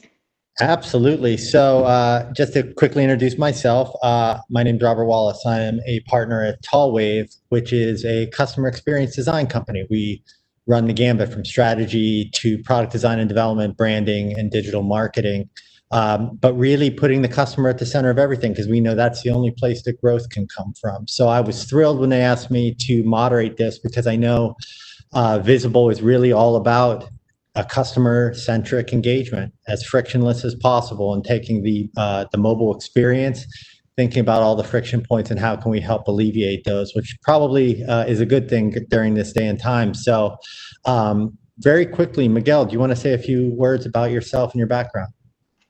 Sure. Hi, everyone. My name is Miguel Quiroga. I'm CEO of Visible, here with Minjay, who we are part of the team of people who are really here to fundamentally change the way millions of consumers get, pay, and manage their phone service. A lot of our focus around Visible has been an experience-led, consumer-centric model, just like we were talking about, Robert. And the telecom industry as a whole is fundamentally in many ways behind the times around a lot of the modern tech moves and e-commerce moves you've seen in the last couple of decades. We built the business from the ground up with an emphasis on community. We're really here to help those connections that are so crucial, particularly in a time like now. And that's been part of our DNA from day one. We actually had launched something like a way to connect with consumers with Visible Connect, which is actually our social accelerator before we even had our first customer. This allowed us to connect with the social entrepreneur community to help those in need. And we consistently are focused on both digital and in real life experiences that really allow us to extend those communities and get to know the brand in a very deliberate way. We're a very new business. We're only been in operation just a little bit over a year and a half, and we're excited to have some time to chat with all of you. Minjay? Hi, everyone. I'm Minjay. Slightly nervous to be on stage with my boss here, but we're going to talk a little bit about how we built Visible, like Miguel said. My background's in entertainment, tech, and digital media in general. And so I came into my role as looking after the marketing team at Visible truly as a consumer, really, having not worked in the telco industry per se, really coming at the challenge and the opportunity that we had here to think about what is it that consumers are looking for, what can we anticipate as a business to build a kind of brand that can support ultimately the business model and the product we are building. Awesome. Thank you for that. So let's just jump right into it. So Visible is a 2-year-old challenger brand. Mobile, you founded it in Denver a couple years ago. Miguel, what were some of the brand pillars that you built a brand upon? Yeah, I think some of the things, both Minjae had said and some of the things in the kind of the initial talk, the discussion I'd mentioned is the centricity around focus on the consumer first. We think about the carrier industry, so it's pretty amazing. Like 60 million people switch basically carriers every single year in the United States. So there's a lot of shift in the environment, and there's a reason people leave. If you look at the customer experience index in this category, basically only the federal government or state and local governments actually index lower than the telco industry in terms of customer service index and customer experience index, which means they're going to basically pay for your taxes or go to the DMV are about the only two things that are worse than dealing with this category. So when you think about the brand pillars, and we think about experience first as one of the key emphasis, but it's also simplicity and transparency. Those are things that are kind of through and through. And Minjae will expand a bit more on how that shows up in the brand narrative itself. But it's at the bedrock of everything we've done from the technology stack we built from the ground up. My emphasis has been around the engineering and the product side of the business. And when we look at those aspects and how they show up in this particular category, can we bring a simple brand to life in a D2C kind of narrative, which is kind of unique in this space, especially in a capital intensive business like a telco. Unique to us is, day one, first customer, E911 services has to work. And that's, I think, something that's a little bit different than other types of early stage growth businesses where you can try and evolve. There's certain things we can be very iterative on. There are certain things in our infrastructure we must get right from day one. Wow. It's fascinating. And Minjae, talk a little bit about how you've brought these pillars to life in your marketing efforts. Yeah, well, it's interesting when you think about how Visible came together in the wireless space. The bar is both very low and high, right? Because there are a lot of choices that consumers do have, but at the same time, the bar around consumer experience and ultimately simplifying that experience for us to be able to position and market was what we've been striving for since the first day we started this business. So a couple of the key pillars that have become even more important over time are the community aspect of who we are as a brand and a business. So, I'm sure you've heard a lot about other types of brands outside of this category talk about what community means, whether community is built into the business model or the product itself.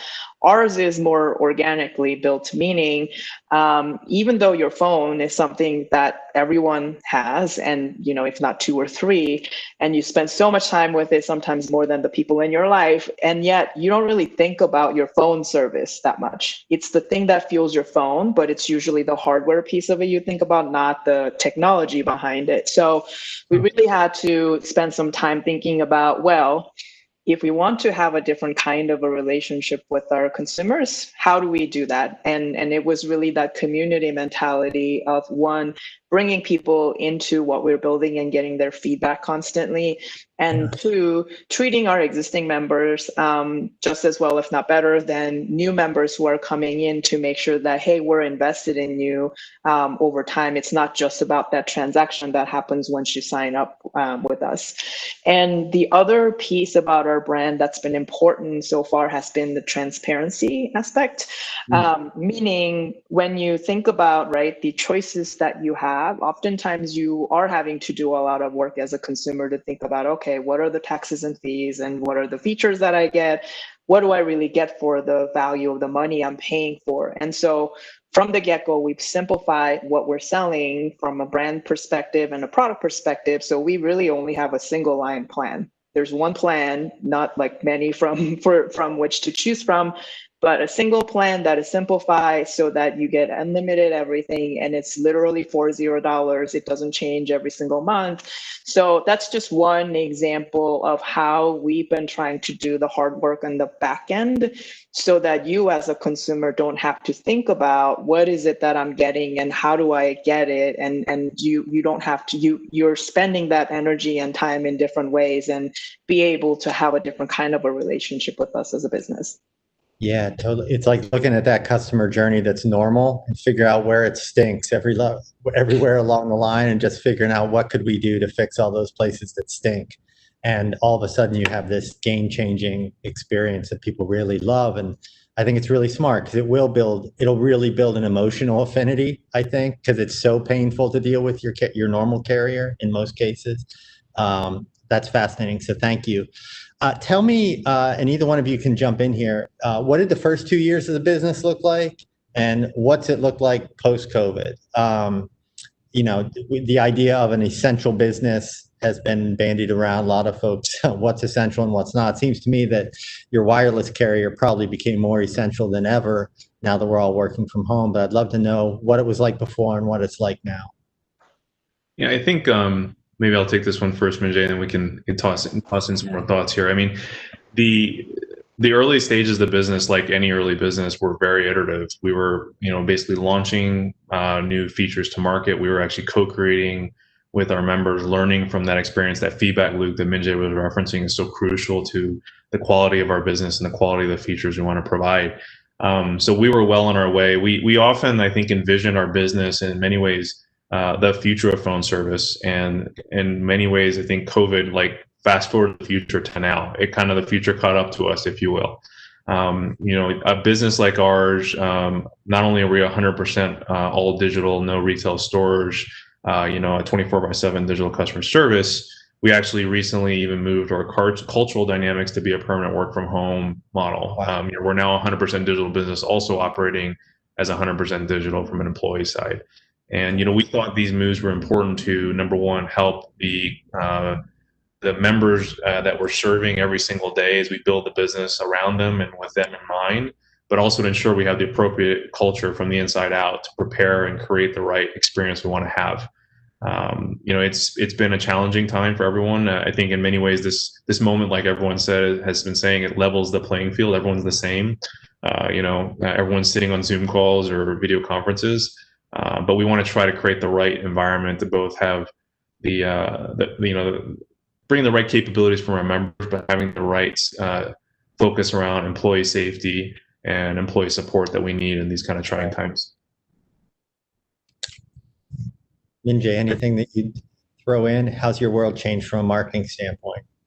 Well, Miguel covered really what has changed or what may have been remaining as even opportunities for us in this time. I think more specifically from a marketing standpoint, and I've heard some folks talk about this earlier in the panels too, which is I think the part about that emotion and the human connection part of what we do as marketers become that much more important. I mean, it's something that we should have been doing all along. And let's face it, brands are a fake things that we made up as a business to try to appeal to you and connect with you. Yeah. And so how do we show up in a way that actually feels authentic to you? And that goes back to what Miguel spoke to earlier about our culture, because especially as a new entrant in this business, we have to show up and fight our way and earn our way into people's consideration every single day, which means it's not just about pretty ads that we're making to put ourselves out there, but it's actually in the everyday interactions of how does our e-com and the purchase flow feel like to you, and how is your interaction with our care agents on social feel, and if you happen to run into one of us online these days, like what is that interaction like? And so it's really brand equals culture equation. So we've been thinking a lot about that in terms of where and how we show up and continue to lean on the strengths of what we built. Yeah. Have you guys found that the employee branding has become more important or just as important? And one of the things that I keep seeing is that those lines are being blurred a lot between the typical external marketing and what is the internal marketing to attract and retain great talent. Have you guys seen anything like that as you move to a permanent work from home footing? Yeah, I think so. I don't know. Minjay and I talk a lot about this as the talent pipeline. Yeah. Right? We always talk about, we have this habit of trying to cross-interview cross-functionally everyone. I try to interview everyone that comes to the company, and I know Minjay is part of that kind of a committee that's looking at all the people that come through. And in many ways, I'm a personal believer that every single one person on the team is adding a lot of multiplier effect to the value of the work that they do. And I think when we think about individuals, they actually do create a halo effect around the work. and they bring other people in. I think that's just kind of the virtuous circle. When the talent's going, when the culture is going well, you bring some of that. I don't know, Minja, we talk a lot about the talent question. I don't know if you have more to add there. Yeah, no, I mean, I think it's also another kind of, interesting benchmark to think about how far we have gotten as a business, even in the short time that we've been out here. Because, right, like as a new business, of course, it's harder to like let people know that you exist, even from like recruitment and employment branding perspective. But now that people have actually heard about us from consumer standpoint, that conversation gets much more interesting faster.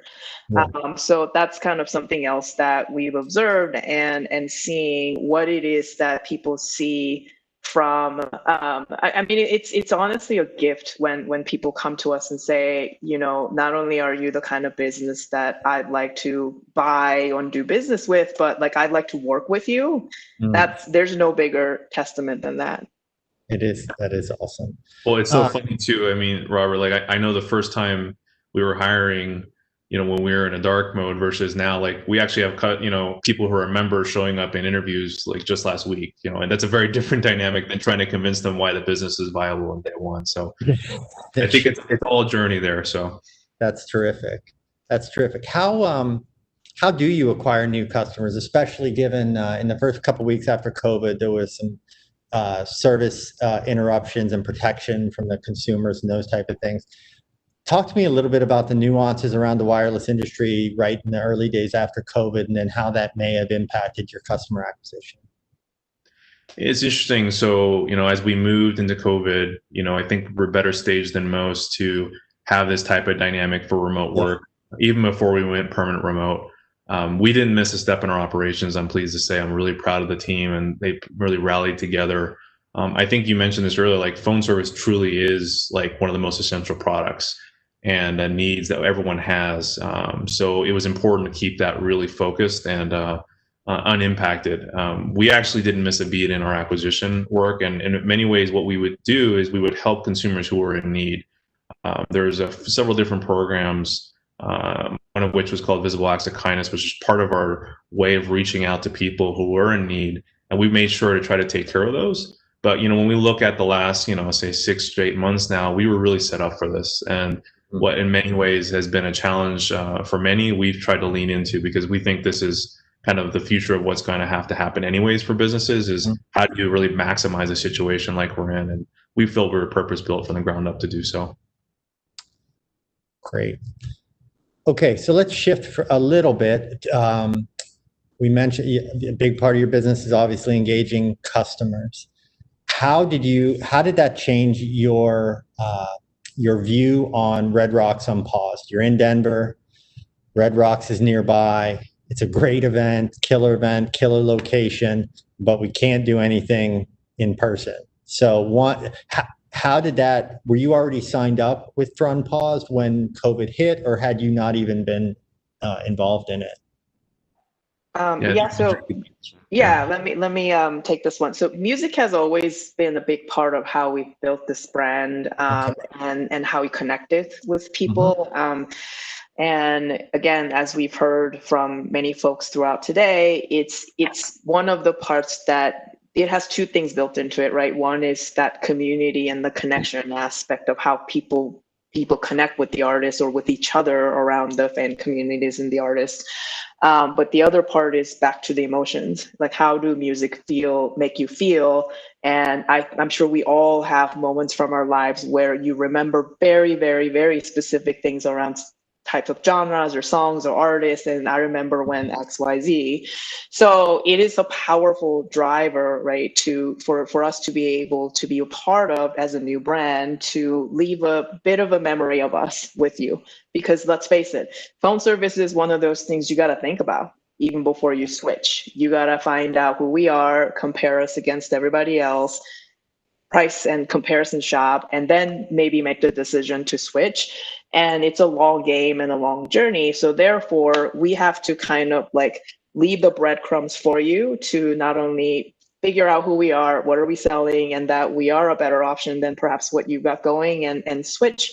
So over time, we've done a number of different music-related consumer activations, including South by and some of the local Denver events. And the Red Rocks event was really a culmination of a relationship that we've built over time with the city of Denver, who manages the venue and the programming.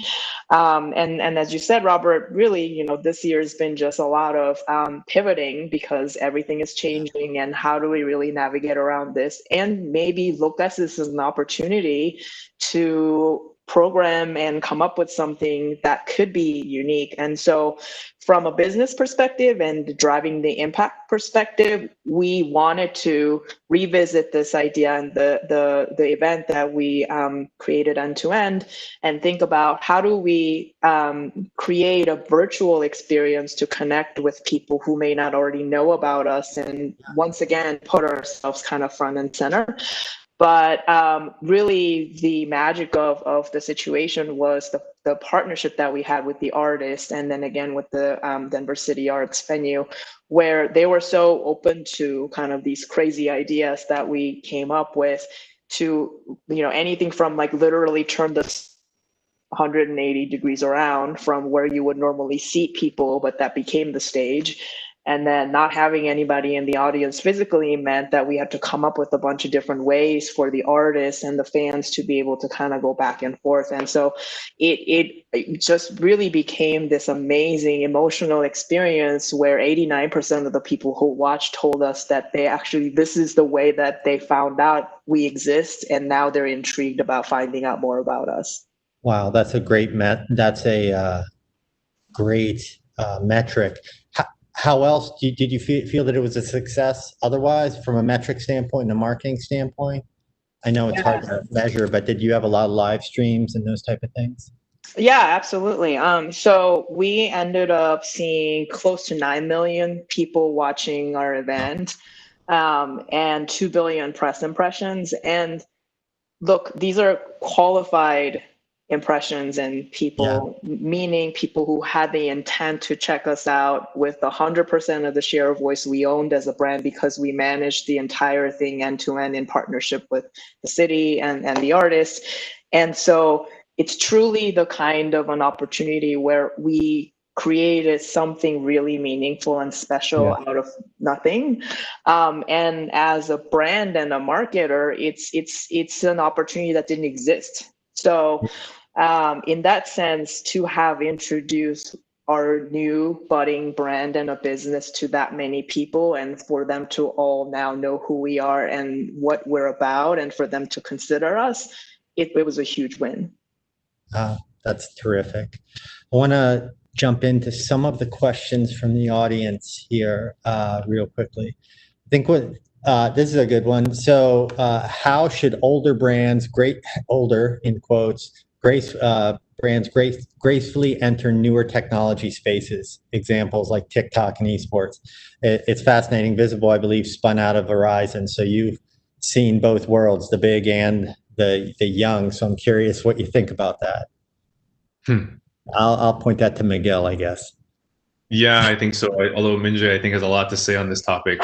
We often talk about the narrative of like, are we cousins? Are we children of like kind of parent versus small? So I think there's a couple of things. If you're innovating from within a large enterprise business, you've got to place bets that are short-term enough to show results, but long-term enough to show momentum and aspiration, so that there's real fundamental financial change that's married also within a brand narrative. And I think that is the trick shot. You know, having, my prior role where I was running the Fios e-commerce division, that was a very hard path to navigate. You're running, say that business was $16-17 billion of P&L. You think about like, okay, if I miss one quarter, what happens?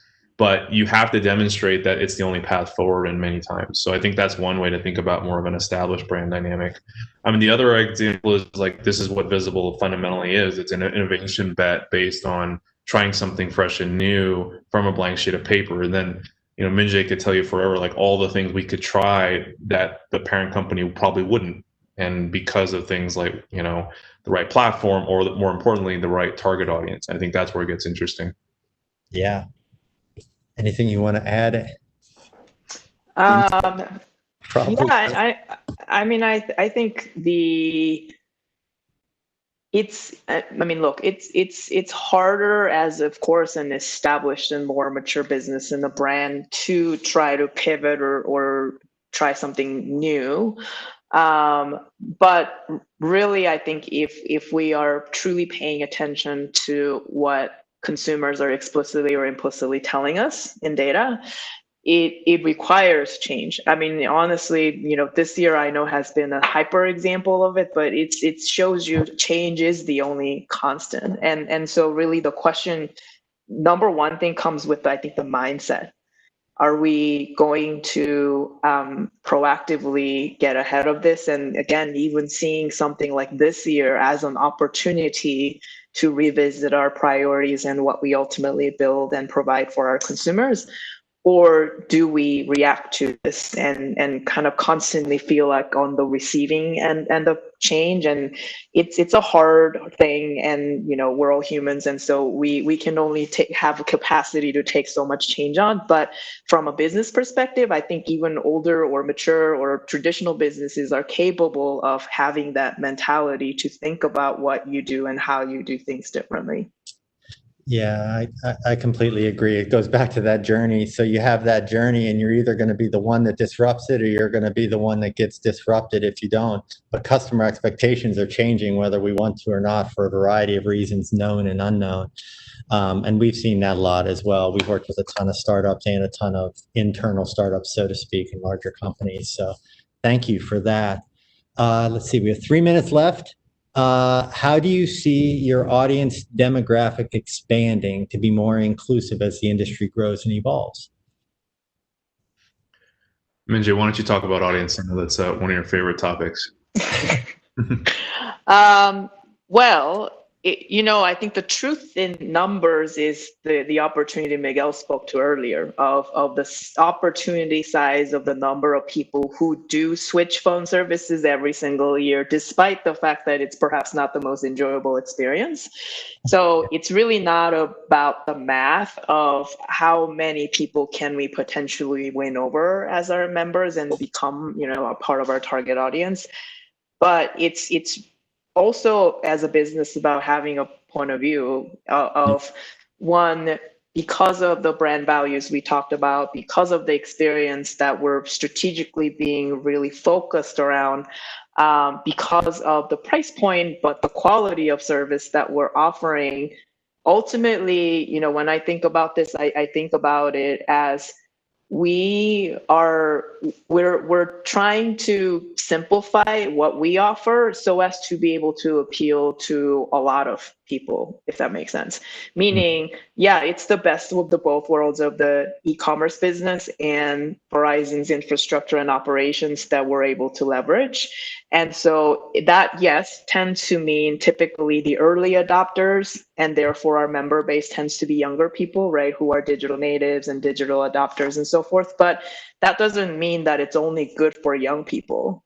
If it's easy enough, it's simple enough, it should be good for a lot of people. And most importantly, we're not compromising on the quality of the service and the experience because we're able to give it to you at a price point that is attractive for a lot of people. Awesome. Well, I think Andrew is here. We pulled it in right on time, Andrew. We are at the half hour. Thank you, Miguel. Thank you, Minjae. Had a lot of fun talking to you two today. And thanks for everything you're doing at Visible. Thanks for hosting us, Robert. You bet. Absolutely. Robert, thank you so much to you and Tall Wave. I know we had a typo earlier. Tall Wave, thank you so much for that fantastic conversation. Minjae and Miguel, before I let you go, Minjae, you shared those fantastic success metrics from what you guys just achieved with Red Rocks on Pause. I'm curious, what's next for Visible in music? How do you dare to top yourselves? Well, I think music and its related experience, the feelings that I talked about and the communities that I talked about will in some shape or form continue to be a part of our way to build the brand. But in a classic startup answer, I don't exactly know. Meaning as the world continues to kind of evolve and some things that we can count on and some things that we can't, we're trying to hold on to these really important learnings from the Red Rocks experience and trying to think ahead to the next quarter and the year beyond to see, well, we know what we know and what we know what we don't know. And so how can we plan around the things that we can actually control and be able to provide for our members and consumers? So I know that's not a clear answer, but it just means that we're continuing to push ourselves around the things that we know we can build around versus things that we got to continue to flex. Absolutely. Yeah. I mean, clearly it reinforced a lot of brand pillars, most importantly, the connection to Denver and your very near local community. Miguel, before I let you go, who's on your playlist? What do you listen to? That is a great question. Let's see here. I most recently listened to Fugazi just a little while ago. That was on my playlist, which is completely random, and a bunch of classical music and a lot of CoComelon baby music because I have a little one, and that just keeps showing up in the playlist all the time. In those three, you have officially run the entire musical spectrum. So I appreciate your eclectic taste. Awesome. Well, again, thank you for the three of you for closing out a jam-packed day. So with that, I just want to thank all of you who've tuned in and joined us at any part of the day. And I know a special thank you to our many speakers who I know I personally took so much from each of their sessions. In fact, I want to give you a quick recap of all the things we've learned today before I let you go. You know, during our first session, we learned that AB InBev's Busch, a legacy beer brand that was actually founded in 1852, became the company's #2 bestseller across their whole portfolio on e-commerce platforms during the first weeks of quarantine. That in turn freed up budget for them to hire Billy Ray Cyrus to update the brand's jingle for an upcoming campaign that will roll out this fall. We also heard from iHeartMedia's Eric Hadley that not only is overall time spent and engagement with radio up during quarantine, a big part of that is driven by usage on smart TVs. And then we heard from our special musical guest, Elle King, from her farm in New Mexico, where she shared that she is raising goats when she's not making and releasing new music that she's recorded in isolation. And she talked about the importance of working with brands like Salesforce to draw awareness for important causes to her, like mental health. After that, we heard from Amazon Music's Tammy Hurwitz. She shared that new demographics and genre trends are emerging all the time on her platform as a more diverse, younger audience begins to engage with the streaming service, and that includes more EDM and hip hop. Then we heard from Amex's Brandy Sanders. She talked about the perils of innovation and being a first to market with a platform like Unstage, which is a live stream concert platform that they debuted almost a decade ago. And now that we're in a proliferation of the mature market of live streaming, she talked about the need to innovate and introduce new features to keep it fresh. After that, we heard from Pernod Ricard's Troy Gorsica. Troy talked about several brands in his portfolio, including Smithworks, an American vodka brand that Blake Shelton has helped them gain share in a crowded space. And we also heard from Headspace's Morgan Seltzer, who talked about the importance of mental health and how her new coworker, John Legend, Headspace's first chief music officer, is helping them achieve that through these focus playlists. All right, well, with that, we hope you will join us again for our next Brand Innovators livecast tomorrow at 1 o'clock Eastern on Shopper Marketing. We have senior marketing leaders from Clorox, Ford, Avocados from Mexico, Viacom, CBS, and many more. Thank you, everyone, for joining, and we hope to see you again.